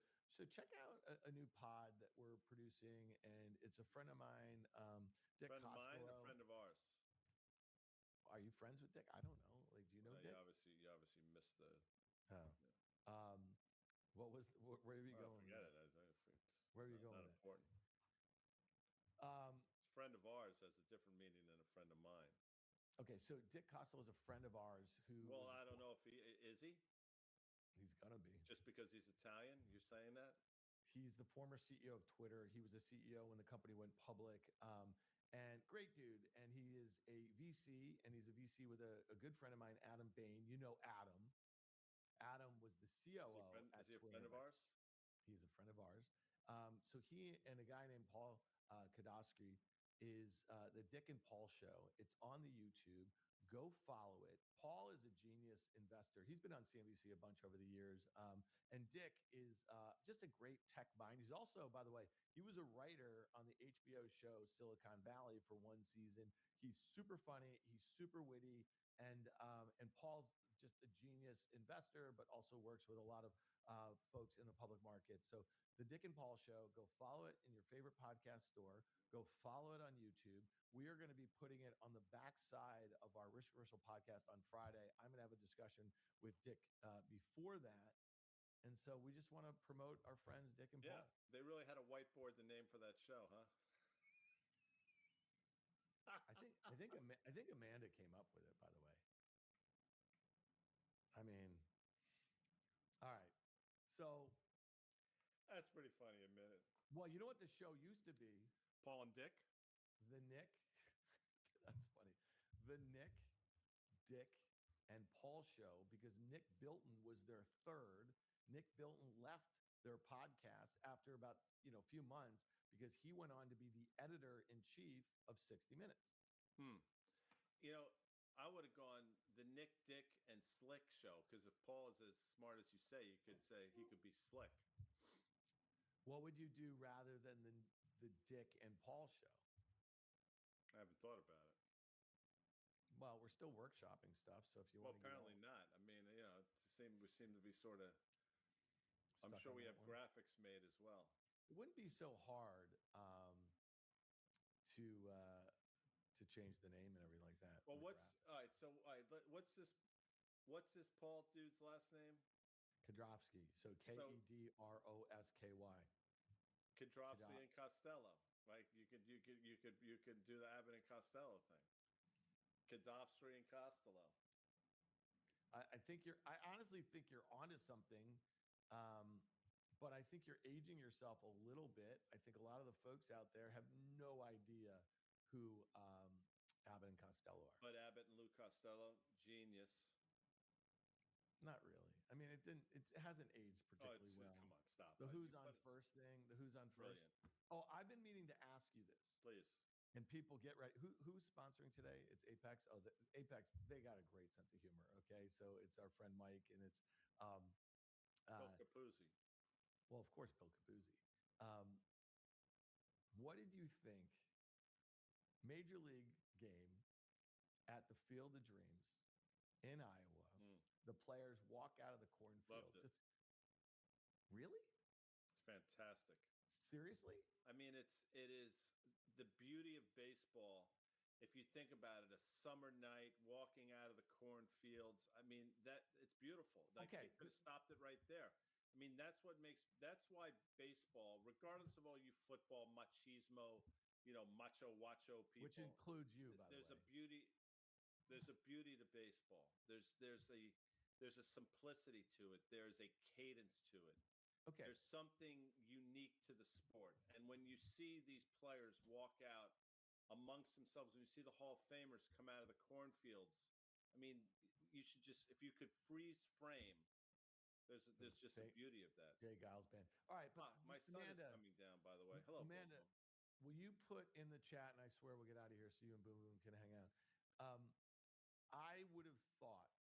I hated it. Yes. And so let's get a poll going in the chat, because it really flies in the face of almost every pop culture thing, sports related thing that I think I know about you. Okay, so stop for a second. Okay, fair enough. Now, if they came out wearing their hats sideways, playing those Boasty Boys music, and repping their fly sevens with the laces undone, I would have been offended. But that's not what they did. Didn't one of those guys die, by the way? Which one of the? Oh, the Beastie Boy, Adam Yauch. Don't. I'm sorry. So he didn't see the game the other night. Bill Capuzzi is going to get all up in your shit because I think he's a Beasties fan guy, by the way. That's fine. Listen, there's no accounting for taste. Yeah. Bill Hockman did a great skit. Like, if you're a 62-year-old white dude, that's fine. Embrace it. Don't pretend you like all this bullshit music like Eminem, the Eminem, and the Marshall Mathers. No, you don't like it. You think you're supposed to like it. What about at 52? Same thing. What about if I've liked it since I was 12 years old? It's not like I'm some Johnny come lately. You're not. You didn't like it when you were 12 years. This Marshall Mathers person wasn't around when you were 12. Well, no, but he was 2000. 2000. I was 27. I just never understood it. Well, the hat sideways. Yeah, boy. Let's go play some hoops in Brooklyn, boy. So. Okay. Now you have an audience and things have gone off the rails. Yeah.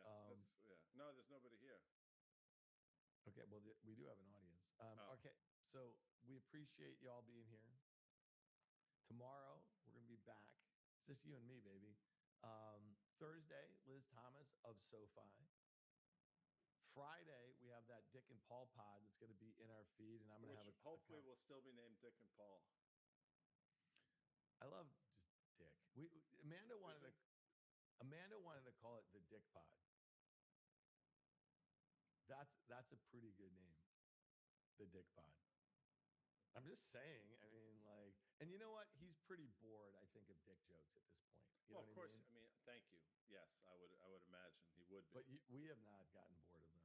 Clearly. All right, we're gonna get out of here. We appreciate everyone for being here, Guy. You were on your game. Then they flash like gang signs, like they know what they mean. It's so They actually don't flash gang signs. so ridiculous. Okay, thanks everyone. We'll see you tomorrow.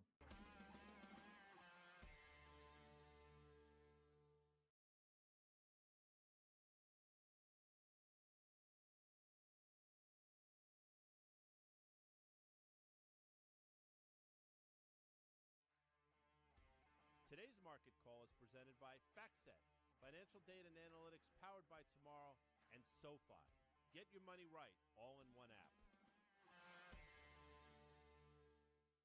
Thursday, it's the 6th of August. It's 11 a.m. on the East Coast. We got a jam-packed show. Not only is Elizabeth Thomas here, of course, she of SoFi.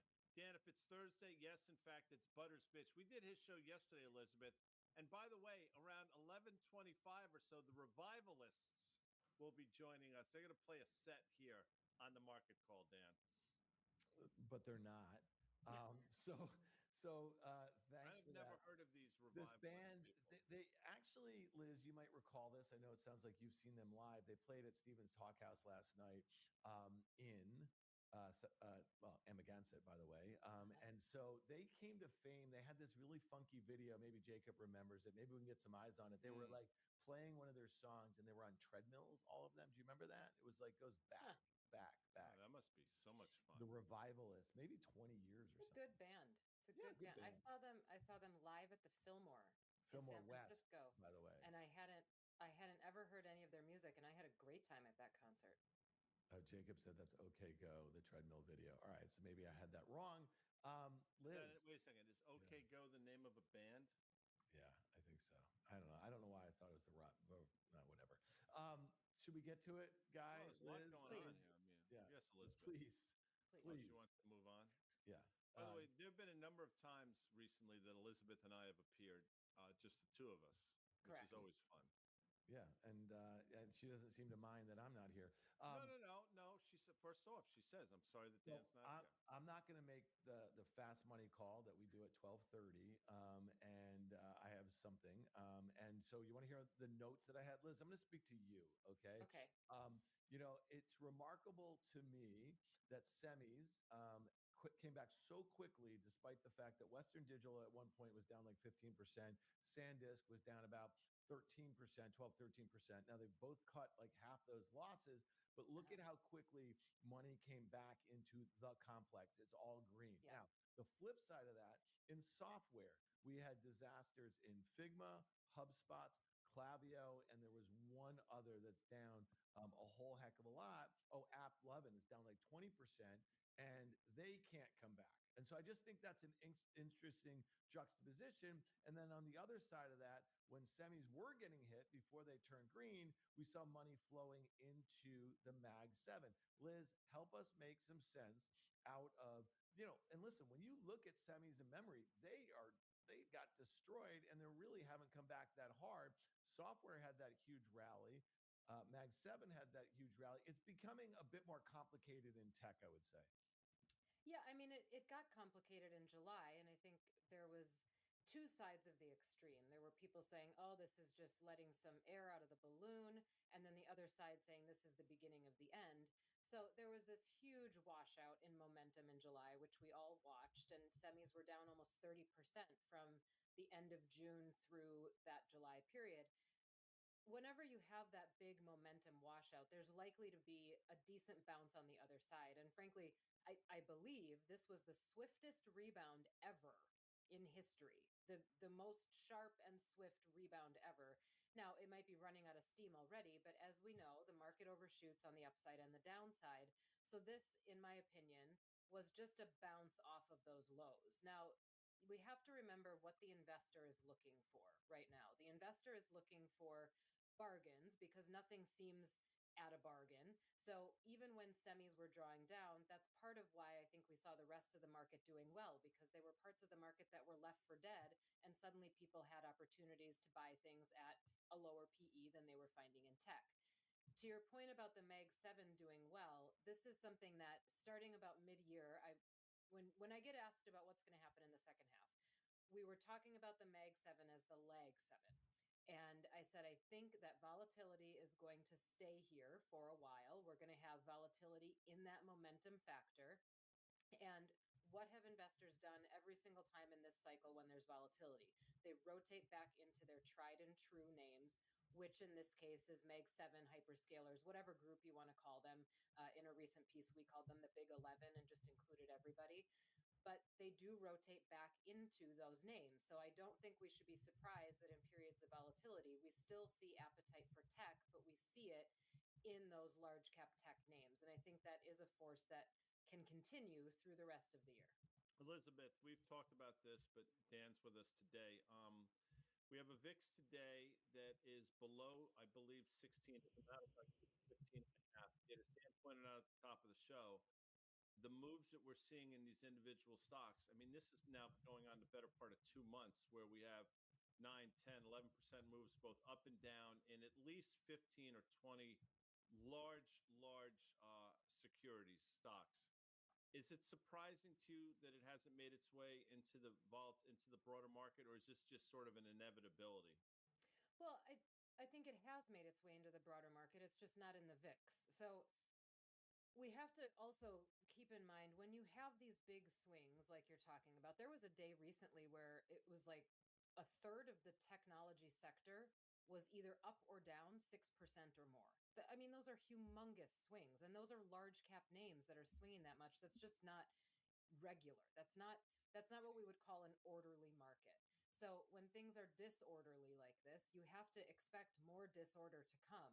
Now, what does that mean? That means that you can probably hit it big in a few names if you're trading in this market, but you can also really get hurt in this market. And I've been saying for a few weeks now, this is a really difficult tape to trade. If you're trading individual names and you're not following this almost minute to minute and making sure that you're doing that deep analysis, whether on fundamentals and keeping a long-term perspective or on technicals and really trying to catch some of these inflection points. But the inflection points are happening so fast that what that tells me is that this is an environment where we're likely to continue to see these big swings. So what do you do in it when it's not hitting the broad index, not hitting the broad VIX? I know this is so boring. It's the least sexy thing anybody could say, but you buy an index, you buy the index because I think the S&P is headed to 8,000. You buy the index and you buy puts on the index because the puts are really cheap. Mm-hmm. Yeah. I'm glad you used the point confusing, and you also highlighted the fact that this was one of the quickest rebounds. I mean, one of the things that I think is worth noting, and we kind of went through this a little bit with Kevin Davitt from NASDAQ guy a couple days ago, is like he was like kind of charting out some of the drawdowns that we've had over the last 5 years ago, and the speed in which, and you see that right here in this chart, the speed in which it doesn't matter if we went down 7%, 10%, 20%, that sort of thing.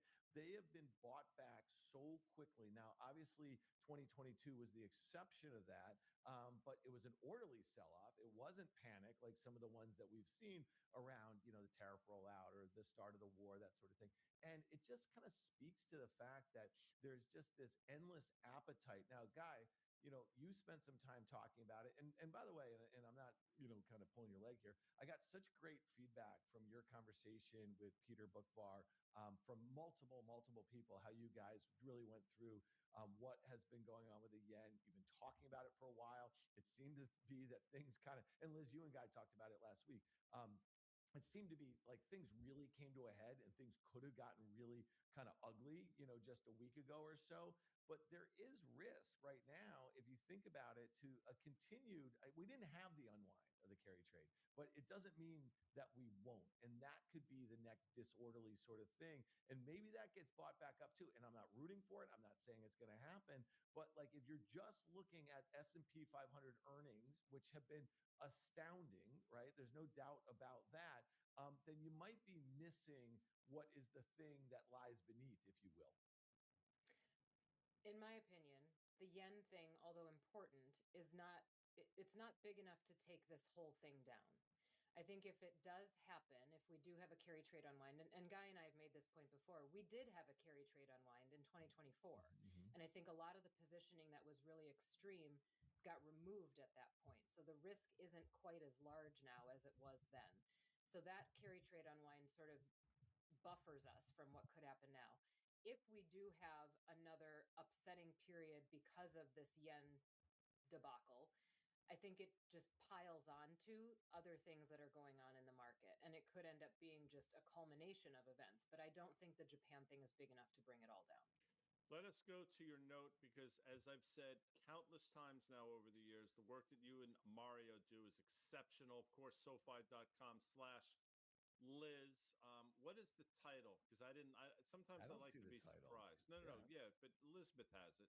Well, it's Liz looks at a market report card, and then the title is Straight A Student, question mark. Wait, but by the way, in this day and age, have you guys seen the like some of the stats on grade inflation due to AI? I mean, kids who are just kind of Guy, you muddle along with a bunch of B's, B pluses, maybe a B minus here and there. If you were harnessing the Chat GPT the way you do now in every facet of your life, you might have been a straight A student. You might have found yourself somewhere at the Ivies, I don't know, like UPenn or something like that. But I just want to throw that out. So before we get into this note, thank you for bringing that up, and Elizabeth will opine. Over the weekend, there was a party here at the Adami residence, and I will not name Thanks him for or the her look. by Thanks name. for the look, but whatever. It was Tim Adami had the party. It was for people his age, not people our age. Nice mug there, Elizabeth. Anyway, one of the people there, again, I'm not going to say if it was a man or a woman, but I was talking to them about grades, and they are a teacher at a local private school. And they said they're at a point now where they just don't want the aggravation of listening to parents bitch and moan that their kid didn't get a whatever. So the lowest grade he or she's been giving out recently is like a B plus. To your point, Dan, it's just that's what's happened to the education network of the country, I fear. Yeah, but Liz is putting it down on paper. She's an A student, always has been. Let's hear about it because Before we had grade inflation, I was an A student. Yeah, you were. Well, I mean, I didn't get all A's for. Well, by the way, she was every a class, cheerleader. She was a basketball player. She was No, an A I was not a student. basketball player. Yeah, I played you were. You basketball were in 8th breaking grade. ankles. And I quit after that. How many beauty contests did you win? There's none, zero. What? No. She's so done with us right now. But we do have a picture, not for today's show, of your portrayal of Dorothy in your middle school's performance of Wizard of Oz, which I love, by the way. Back to you, Liz. Yes. Okay, so this week, the market report card. Now, here's what we did this week. We just took it back up to 30,000 feet because of all of these headlines, all of the people saying this is bullish, this is bearish. It gets overwhelming, and all of the volatility. So step back and say, all right, what is the data really telling us? Where are we right now? A lot of times what I do is I make two columns, a bull column and a bear column, and whichever one ends up having more points in it is the way that I have to go. And whether frustrating or not, right now, I think there are more points in the bull column. And you have to look at the economy. Now, I know economic data is delayed, but things like GDP looks pretty good. Coming in maybe 1.5 for the second quarter. Hold on. Sorry to interrupt you. Does that look pretty good? I mean, like... Well, you didn't let me finish. Oh, sorry. Okay. So we are the most developed economy in the world. And a GDP rate that is normal for a developed economy, let's call it 2 to 2.5, maybe 2 to 3%. We're not going to grow like China at 5 or 6%. Now, our nominal GDP is about 6.5%. But when you look at real GDP, this is like a long-term run rate. Now, it's not knocking anybody over sideways, but it's still relatively solid. We're not approaching recession. We're not contracting. And I don't have it on this chart, but if you look at the underlying drivers, it's mostly what's called private domestic demand. So that's consumer spending and that's business investment. Those are the things that you want driving GDP. We all know the story that if CapEx pulls back, there's a big hit to private domestic demand, and then we've got a problem. But that's not the reality right now. And the market is trading based on the reality right now and the reality for the next, let's say, 3 to 6 months. So right now, I still think this looks pretty healthy. Yeah, and it's interesting that you mentioned the CapEx thing. Jamie Dimon was on CNBC with Leslie Picker, that guy just calls Pick. Yeah. And it was on the 4 o'clock hour last night. And, he said, oh, by the way, Liz, he was at the football stadium that when you and I were going to the NFC Championship at SoFi Stadium. This is what, 4 years ago by We went to the accident. wrong one. Yeah, we went to the LA Coliseum, but that's for another story. But he was Jamie Dimon was with Pick yesterday, and he said something. Guy, did you listen to it? I know you weren't on Fast Money last night. I don't know if you. I'm not. I will say this with as much respect as possible. I did not. You missed the CBOT. That would be the closing bell overtime. But he said something I think is really interesting when he was talking about AI. And it comes back to the CapEx. And I'm sorry to get us off here. He said something like that companies, are dealing with token costs, right? We went from token maxing, right, to what's going on now, and we're seeing the price of tokens go down. And my kind of point to Mel was when we were talking about it during our show, was that that's fine if you make the case that you're going to see so much more demand for tokens because the pricing is coming down. So that's the Jevons paradox, and you keep hearing people talk about that: lower the prices, more demand, yada yada. But that's not good for these companies that are building out this CapEx or using this CapEx to build out the data centers and training the models. And it might end up being great for them. The way the internet, build out was great for a lot of companies who built the applications on the back of the build out, but there's a duration mismatch. And you keep hearing this, right?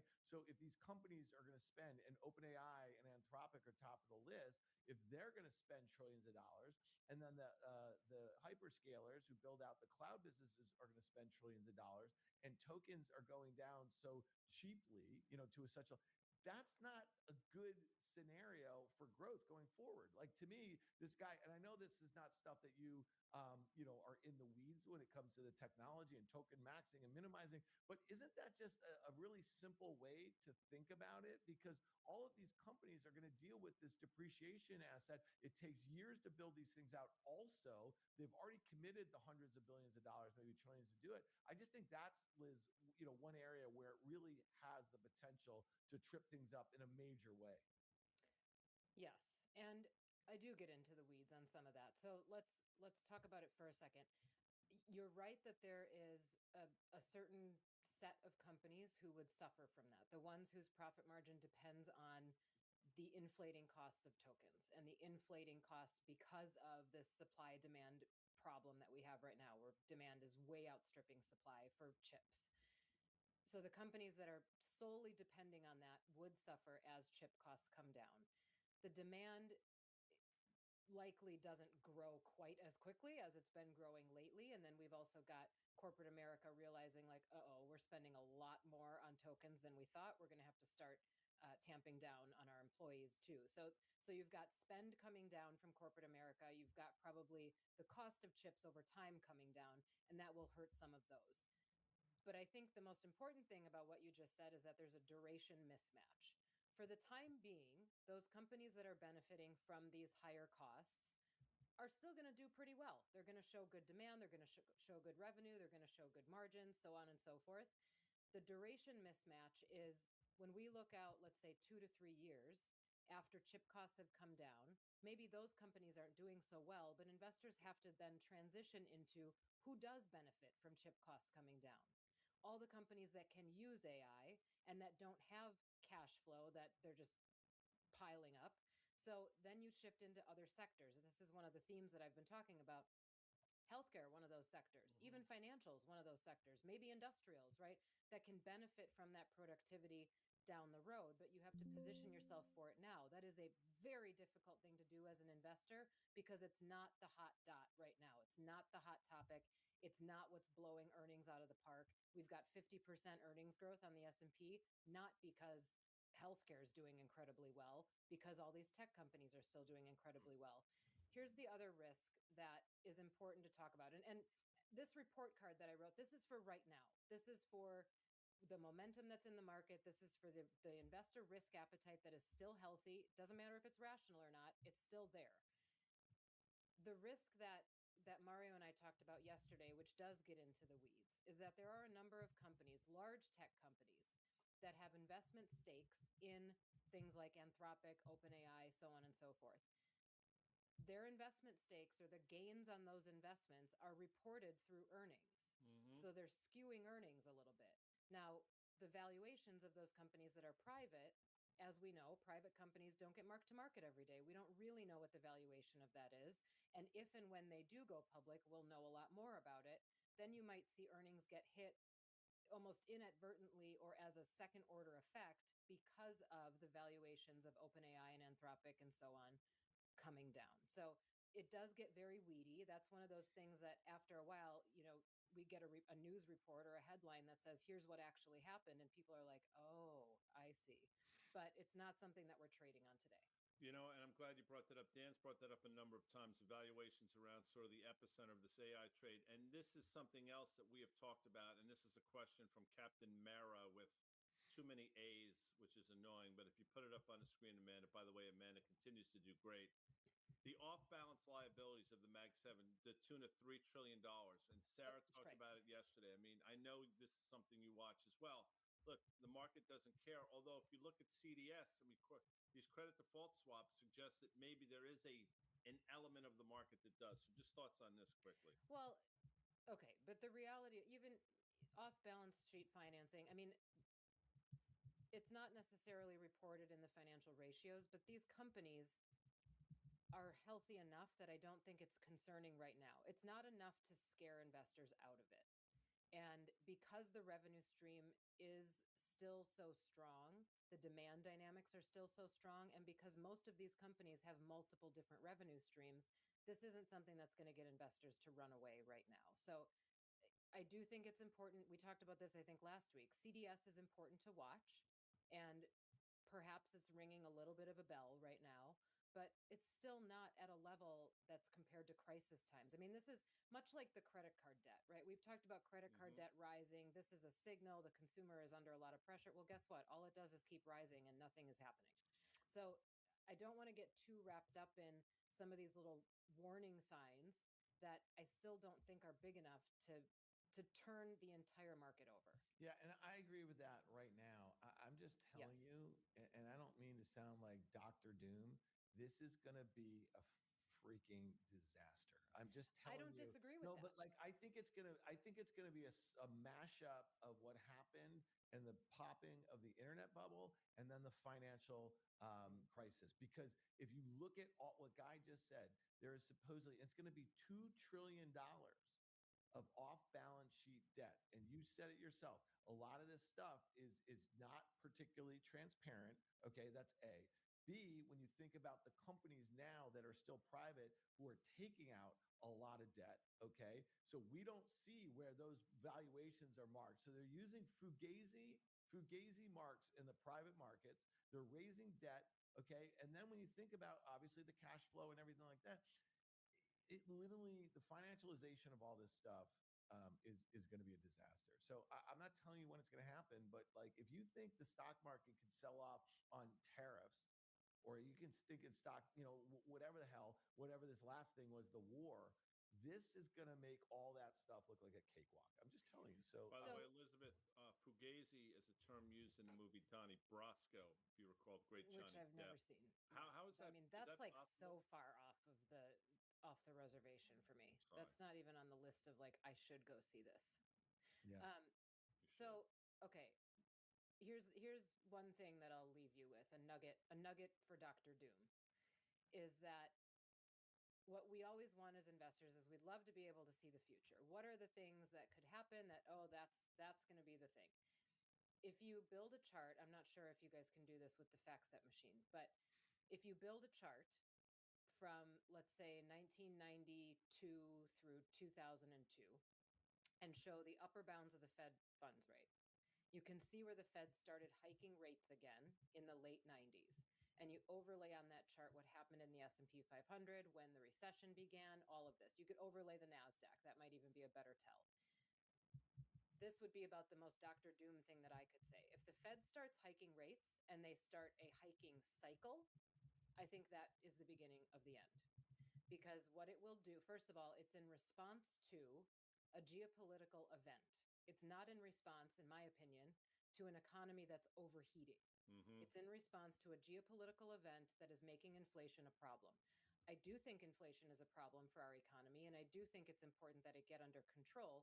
Unfortunately, the only tools that the Fed has is to raise rates in order to get it under control.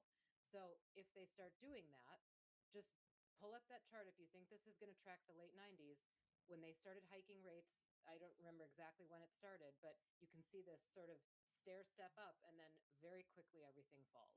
Which So takes us, I was to say, well, takes it to the next slide, but continue because this is a perfect segue, but continue, please.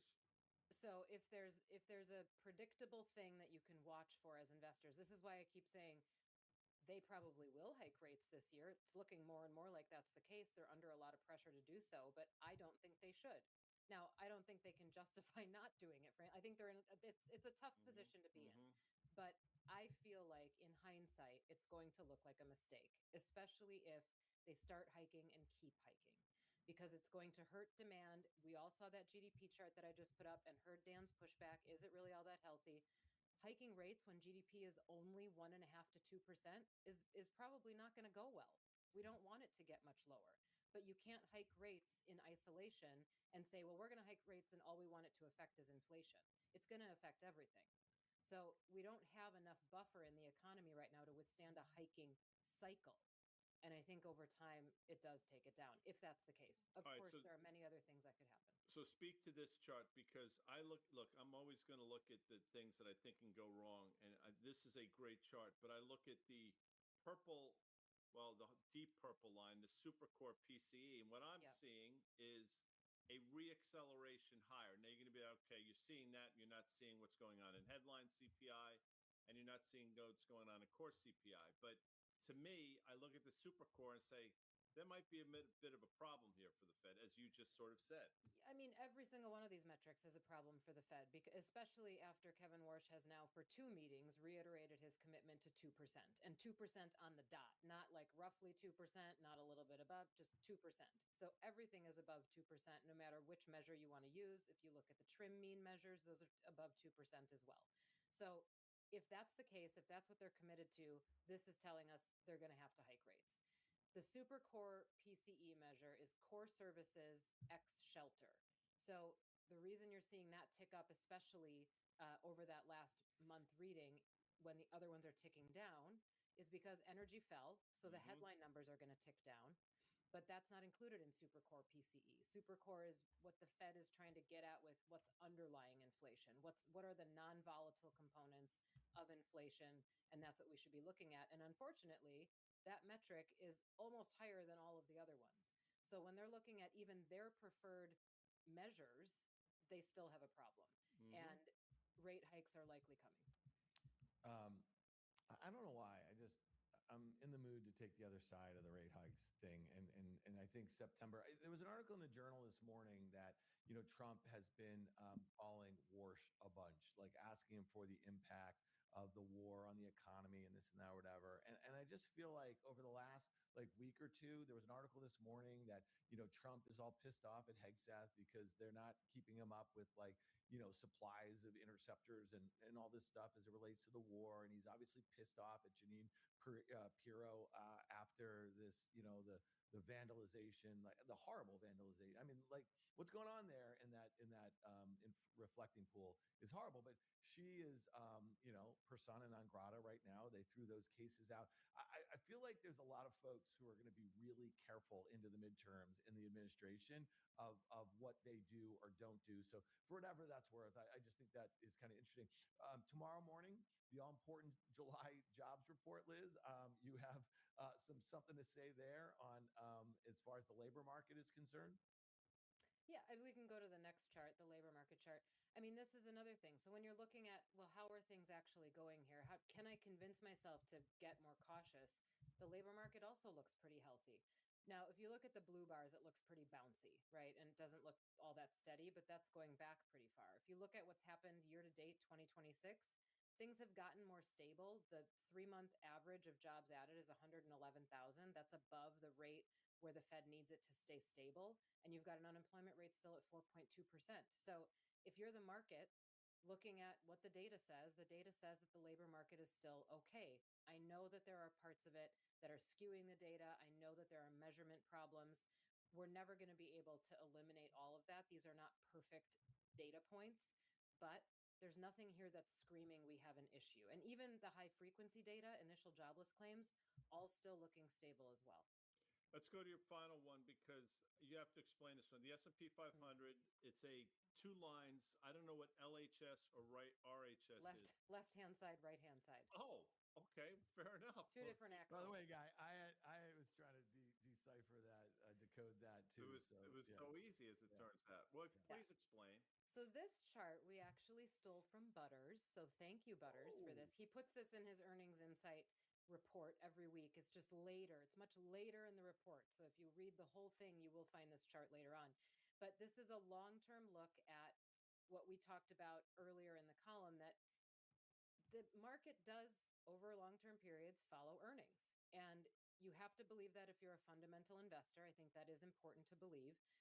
But you have short-term movements in the market that don't necessarily reflect what's going on in earnings.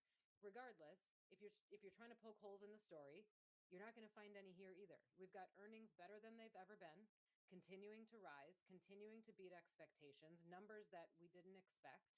And we've got a market that started to move kind of sideways in 2026. It sort of fell out of lockstep with earnings. So earnings continued to move higher. The market started to go sideways.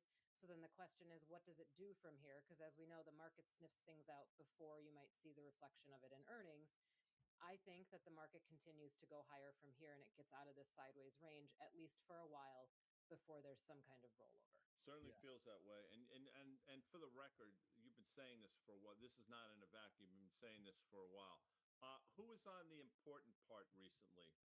Shannon Sakosha was on this week. She talked about risk, which is a great episode to listen to because she talks about basically position sizing in your portfolio. So if you're using individual stocks, how do you think about that? Where your exposure is. Are you all exposed to technology? Where are the right places to be exposed? And last week we had Stephanie Link, who gave us Investing 101. How do you pick stocks? How do you put them together in the portfolio? Both episodes are doing great right now. So Well, check Okay, go ahead, Dan. But wait a second. I'm just getting something in my ear. Oh my gosh. Hold on a second. Okay. This is from a woman named Monica from the Midwest. She doesn't want to give her last name, but she just sent us this picture. When did you send that? Where did you get that from? Don't I worry just told about you. it. Don't worry about it. From Monica. I don't know anybody named Monica. Right. That's Nice try. amazing. Maybe she's giving me a Nice try. pseudonym. Nice I try. mean, You know what? Onyx. I know where it's from. Is Diaz on here? No, I think we're no. familiar. No, but That she is is doing. fantastic. How's she doing, Guy? Right now? Doing great, but better now. All I'm right, doing better now. Liz, so it's interesting. Shannon and Stephanie, they're both women who are on the halftime report, the Fast That's Money right. halftime report. Mhm. And Guy, one of the important episodes that I really enjoyed was the one with you. Yeah. As Liz, after 4 years, has been booking guests on the important. By the way, part. not only That do one you was- feel that way, I mean, apparently some of our viewers do as well. This from Michael. Put this up, please, as you sip on your. Oh, look at that! Yeah. Where is it? Yeah. Put it up there. Why is I don't know. First of all, thank you for doing the apostrophe right, Michael. I appreciate that. Yeah, I don't know there are certain things that are unanswerable. Remember in the movie Maverick when Ed Harris asked asked Tom Cruise why he wasn't dead, and some things are just unanswerable. Well, that's the same thing here. I mean, it's just can't answer it. Now, of course, because I spend time here with the both you're of going you. to feel it incumbent upon you to invite me on. It's going to be awkward. So let's just know. Which I think is the best time to have you on, when it's awkward. So first of all, things are never awkward for me. This is what we should do. Like, as Dan likes to use this term, home and home. So maybe I'll go on your show and you come on to Fast Money for the first time ever in its almost 20-year history. Epic. That would be Yeah. epic. All right. So if you guys know where to find the important part in your favorite podcast store. You know where to find Liz's weekly note. That would Now be you know where to find that picture. .com/Liz. Yeah, and just go to the recording here. You'll be able to find this. One thing, and we're gonna shift over to John Butters for a second. Guy just mentioned that we were on his. He asked us to be on his podcast. That's nice Guy. of him. But you know what? He doesn't show up here every week with you guys. That's Yeah, fair. that's true. Well, that's true That's because he's true. often in parts unknown. That's Lake Winnipesaukee. What is it? Lake Winnipesaukee? Lake Is that where- Winnipesaukee, Yeah, that's yeah. in New Hampshire. So let's segue to Butters, and I promise you, people, we're going to get to stocks, individual names. But on the earnings front, we went through some of his work yesterday, Liz, on his pod, and when you strip out, Alphabet and Amazon, I mean, the earnings growth rate for the S&P comes down dramatically. When you strip out some of these non-operating gains that these companies have taken on their investments in SpaceX and Anthropic and OpenAI, we're talking about $150 billion, which were added to like the headline earnings numbers. So there is something going on here, because if these stocks, when it was the Mag 7 or it was some of these semis or memory, got marked down 30, 40, 50%, you know what I mean? You're telling me that Anthropic and OpenAI deserve to be at $900 billion as the public markets were careening lower in many of the names that are their suppliers, you know what I mean? So again, I think it is more fugazi. Donnie Brasco, give me a ring. All right, let's move on to John Butter's work, because we're talking about S&P 500 earnings, but what's a better, in my opinion, sense of just how things are going is revenue growth here. And that's what John wants to focus on this week. So John Butters, he's the senior earnings analyst at FactSet. He writes the Earnings Insight blog. It drops every Friday. You can have it in your email box. Go to FactSet. Go to factset.com/insight/subscribe. Okay, Guy Butters. He's looking ahead. Analysts have increased earnings Oh, that was yesterday's. Hold on a second. No, I believe this is correct. Yeah. So the blended includes actuals and estimates. This is revenue growth. Rate for the S&P 500 for Q2 2026 is 14.9%. This is the highest year-over-year revenue growth rate reported by the index since Q4 2021. I just want to make one point. Last year, this quarter, SanDisk, they lost. I mean, they had like basically, it was a joke as far as what their revenue was, and it's up like 10,000%.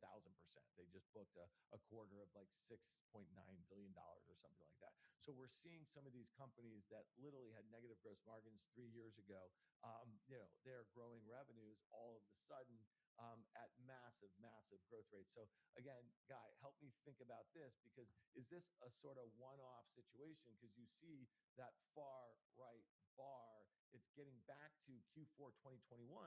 Importantly, with Q4 2021, it's coming off a very low base because of COVID. If you believe that these historically cyclical names will still be cyclical names, then it is concerning, because again, is your point. I mean, it's a lot of these memory names are making up a large part of this 14.9% growth. If you go to the next slide, it probably shows it a bit better. Energy, number one, but then info technologies sort of throw all these things in there, and you see what's going on. So if you're concerned, if you think it's a new paradigm shift and the cyclicality's out, then there's nothing to be worried about. If you think it's going to sort of revert to the mean, Dan, I think you have to be worried about that number and seeming some mean reversion at some point. And energy is sort of its own animal right now. We can break down. I mean, Chevron, I think, tripled earnings year over year. So I think what's going on there makes sense. It's a completely different animal, but it's the info technology, Dan, that I want to focus on. Yeah, Liz, what do you think? You were focused on earnings. What is the revenue growth numbers? What does it say to you? I mean, those revenue growth numbers are incredibly impressive. Now, I think similarly, if you strip out the tech stuff, it doesn't look as impressive. But even when you look at earnings for the 493, I want to say, this is a stat I heard yesterday, so don't quote me on it because somebody else said it. I'm rephrasing, but it's still about 12% earnings growth. So that's impressive as well. I think revenue growth is obviously where it all begins, but cost management is likely to become the big talking point in following quarters. Yeah. All right. Well, thank you to John Butters. He's the senior earnings analyst at FactSet. You can have that report that we get to preview on Thursdays in your email box. There you go, factset.com/insight/subscribe. Also, hey, this just in. Yeah. What is Monica, when she back again? No, Monica, no. By the way, she says she's upset that you don't remember her. I just got that. But just when they say people are OOO, Dan, what does that mean? Out of office. Well, apparently John Butters will be OOO for the next 2 weeks. I mean, God only knows where he's going. Well, he's going to Lake Winnipesaukee. So, and listen, you guys are going to find it. You're going to see all the paparazzi all over the lake. They're going to they're going to be in like canoes, Yeah. and, like just trying to get a glimpse of John Butters.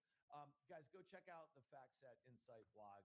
Guy and I were on it with Butters yesterday. It's really nice when someone asks you, someone close to you that you have a lot of respect for, and you think that they respect you and your commentary and your hard work, and they ask you to be on their podcast. It is flattering. It's something that most people, they just pine away for someone that they respect and idolize, to have them come on their podcast. So John asked us to come on his podcast, which You know was what really this nice. is here? Yeah, The remote it's a control remote for your control. lazy No, boy? it's not. No, not it's a remote cordless control. telephone. And I keep waiting for it to ring. The Do you last still one, have a the landline? last why I one in have it. America. That's why I have it so close to me, because I wait for it to ring every day, and it just never does. And then I look, I make sure is the battery charged. Might be. Just doesn't happen. Let's look at some single names here. One of the things I think is interesting, we have banks just a little soft, over the last, like couple hours here. They were all green. This has been a massive, massive sector, getting started. I mean, 3.5 weeks ago with their earnings. Liz, where are you on banks in particular? You can look at them as a monolith if you want, as far as, financials. I like banks. I like financials. I think that, first of all, I look at financials as confirmation of an up move in the market, in the broader market. You want to see financials participate in that because it's a cyclicality signal. The fact that financials have been resilient through all of this crap that we've seen in 2026, I think is a good sign. And again, they've got good diversified revenue streams, and they're benefiting from this capital markets activity. Now, if the capital markets activity goes the other way and we still have a relatively flat yield curve, they're going to have a problem. But right now, I think financials are looking pretty good. Yeah, this is hard to sort of. You've been on this one as well for quite some time, and you haven't really wavered. The one that I continue to favor here, Dan, is Citi. Although I will tell you, and Elizabeth she doesn't want to talk about individual stocks, but the chart speaks for itself. I mean, this has been a non-performer since they reported earnings, so it's seemingly getting back on the sort of the bus here. But I still favor Citi. And now we're going to talk about a couple of things we rarely talk about, but well, that's not true. GDX is a name that we've been throwing out there for a while. Liz and I actually talked about gold last week, and we said this downtrend in the mining stocks is going to get broken to the upside. Well, Dan, there you go. And here we are right at the 200-day moving average. By the way, I think that will continue. And we've talked about one or at least one of these biotech stocks. Look at the move in Insmed today, INSM. We have Will Lewis on Fast Money at least 4 or 5 times. Stock's up 30% today, which again, this is emblematic of some of the moves we've seen in these sort of binary biotech stocks. And then for the last one for me, Elizabeth, are you familiar with my junk? I don't remember what each letter stands Yeah, for. that's fine. Well, I mean, that was a loaded question. But look at Unity Software today, which, by the way, has just been god awful. But they reported earnings, and this stock is having a day. And you can make an argument, Dan, that we might be in the midst of a bearish to bullish reversal on that name.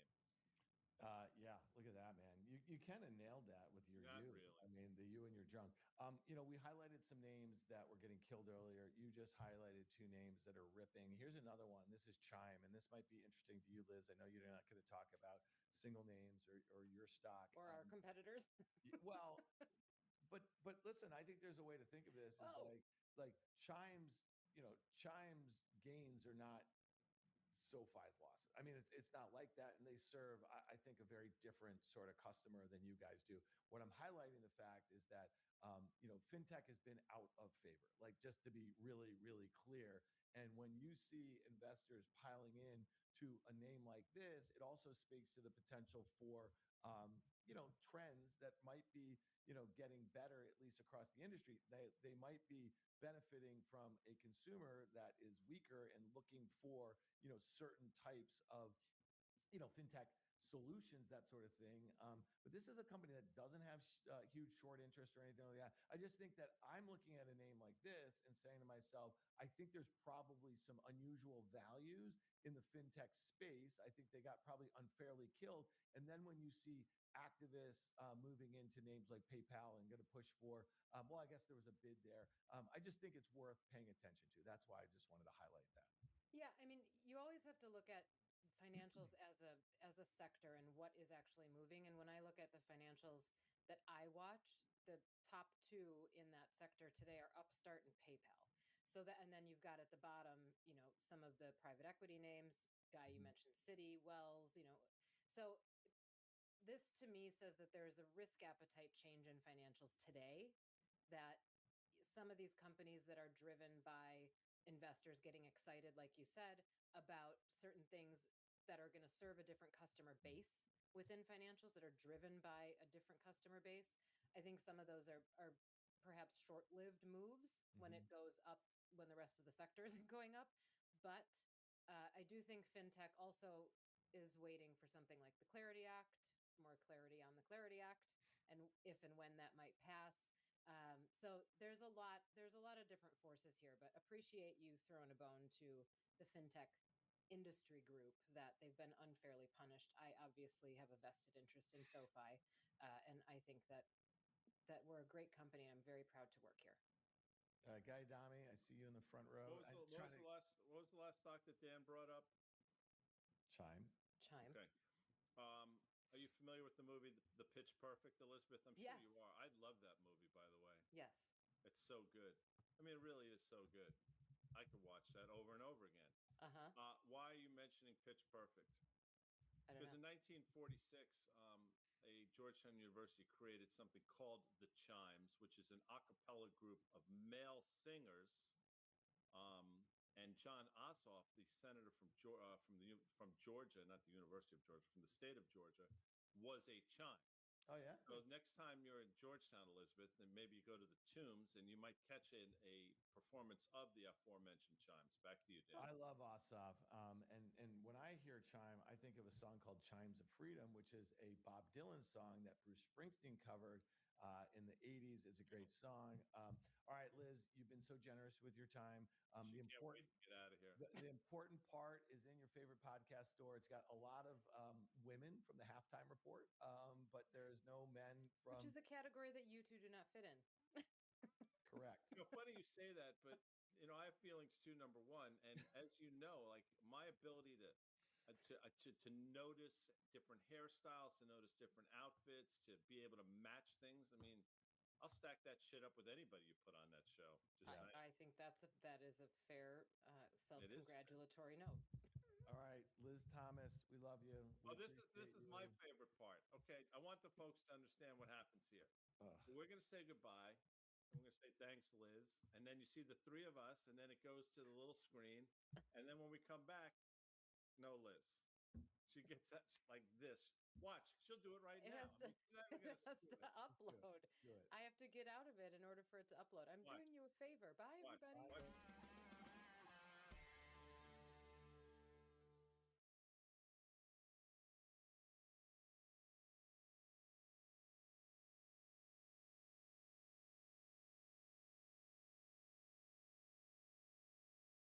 Today's market call is presented by NASDAQ 100 Index Options.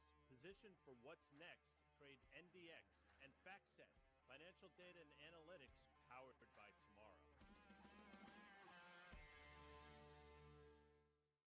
Tuesday, it is the 11th of August. It is 11 a.m. on the East Coast. That is Dan Nathan. I am G Swizzle. Hello, Dan. Hi, Guy Dami. How are you? Well, yesterday something happened on the set of Fast Money. Well, it was prior to. I was not there. You were not. I know this. You were not there. You were on taking a leave. You're getting ready for the Mumford and Sons concert tonight. Yeah. As it turns out. Yeah. But Becky Quick was there. Now, for full disclosure, Becky was one of the first people I met at CNBC like 25 years or so ago. So I've known Becky a long time. I respect her a great deal, and I was wondering what she was doing there. Then I looked up, and sitting on the set was Jensen Huang, David Solomon, what's his name from Blackstone, John Black, is that his name? Gray. John Gray, a couple other people that I didn't know, and then remote, they had Steven Schwartzman. I mean, it was a who's who in the financial industry, and they were all basically either on the set or remote. From there, I lead with that because obviously there was big NVIDIA news and all these banks sort of lining up for financing to create financing for them and the importance of it. And one of the things that I took away from it, and I talked about it on our show, was, a lot of people watching this, the Chinese are watching this, and I thought it was sort of this bit of a power play that said, hey, you know what? We're not going to let ourselves fall behind in this whole arms race. That was my sort of 2 cents, but it was a fascinating panel, and there were a lot of people in the wings watching. Did you meet Jensen? No, I did not. I'm not. You know me. I'm not. Well, wait. wired Were that you way. going on just as they were coming off? They went off a few minutes. Yeah, pretty much. Did you say hi to David Solomon? I said hi to David Solomon. Tony Fratto was there. Now Tony runs comms Love at Goldman Tony. Sachs. I'm going to see David Solomon this evening for a fire department visit because he's the honoree at the FDNY Gala in September. By the way, I'm going. Risk Reversal Media is supporting the event. You are the MC, so it'll be fun. That's all right. So they're very lucky that I was not on the show last night because I literally would have eviscerated this deal. And so that's why I led with it because I know you have thoughts on this. This is one of the most fugazi things you could possibly consider. Now, I've been saying this probably for over a year. When this AI CapEx bubble blows, it is going to make the .com bubble blowing. It's going to make the GFC just disaster. We call that you call it the Great Financial Crisis. I call it global. I don't think there was anything great about it. I'm just going to be really honest with you. You have to understand, great doesn't mean something's great. Like the Great Lakes, a lot of people think the Great Lakes aren't so great. But anyway, back to you. Well, the Magnificent Seven, I mean, they're all magnificent. Okay, so it's going to make those look like a cakewalk. And my main reason why is that you have the same sort of tech build, you have the same sorts of players that are laying just the infrastructure, right? So that all these amazing, what's the next eBay? What's the next Amazon? What's the next Google? You know what I mean? I mean, listen, there are going to be some of the most amazing companies ever built on the backs of this spend right here, right now. But one thing that we know in all the cycles that we've been involved in the markets, it is just not a straight line from here to there, okay? And so my point about this is that the game's the same, but it's just a lot more fierce as it relates to the build-out. Now, that is a Wire quote. That was that was my favorite show. Okay. That was Slim Charles who said that to Cuddy. And that is a fact, okay? Like all of the psychology around the build makes sense. It's just the pace in which it's happening. It's the resources that are being used to do it. It's the way that it's being financed. Okay, so let's just talk about this. Last night, Intel, we're going to price $15 billion in stock to help raise money, right? So they can, better participate in this build. They are competing with NVIDIA. Oddly, NVIDIA did a year ago invest in the company when it was $25, and now it's $100 and whatever, $40 or $100. Yeah, it was 140 at its peak. Yeah. Okay. So now NVIDIA is basically getting every major financial institution to go raise money from, you ready for this? Insurance companies, pension funds, endowments, okay, family offices, sovereign wealth funds, everybody, okay, like everyone. Do you remember the movie? Did you ever see the movie Leon the Professional? It was just called The Professional with Gary Oldman and what's his name? The French guy who's awesome, and Natalie Portman. This is one of the best movies of the 90s. You've never seen it. There is a scene where Gary Oldman is a cop. He's a dirty cop. Sorry about the spoiler here, but you kind of figure it out early in the movie. And one of the sergeants, they're trying to close in on the guy who's the assassin. And he goes, bring everyone. And the guy goes, what do you mean, everyone?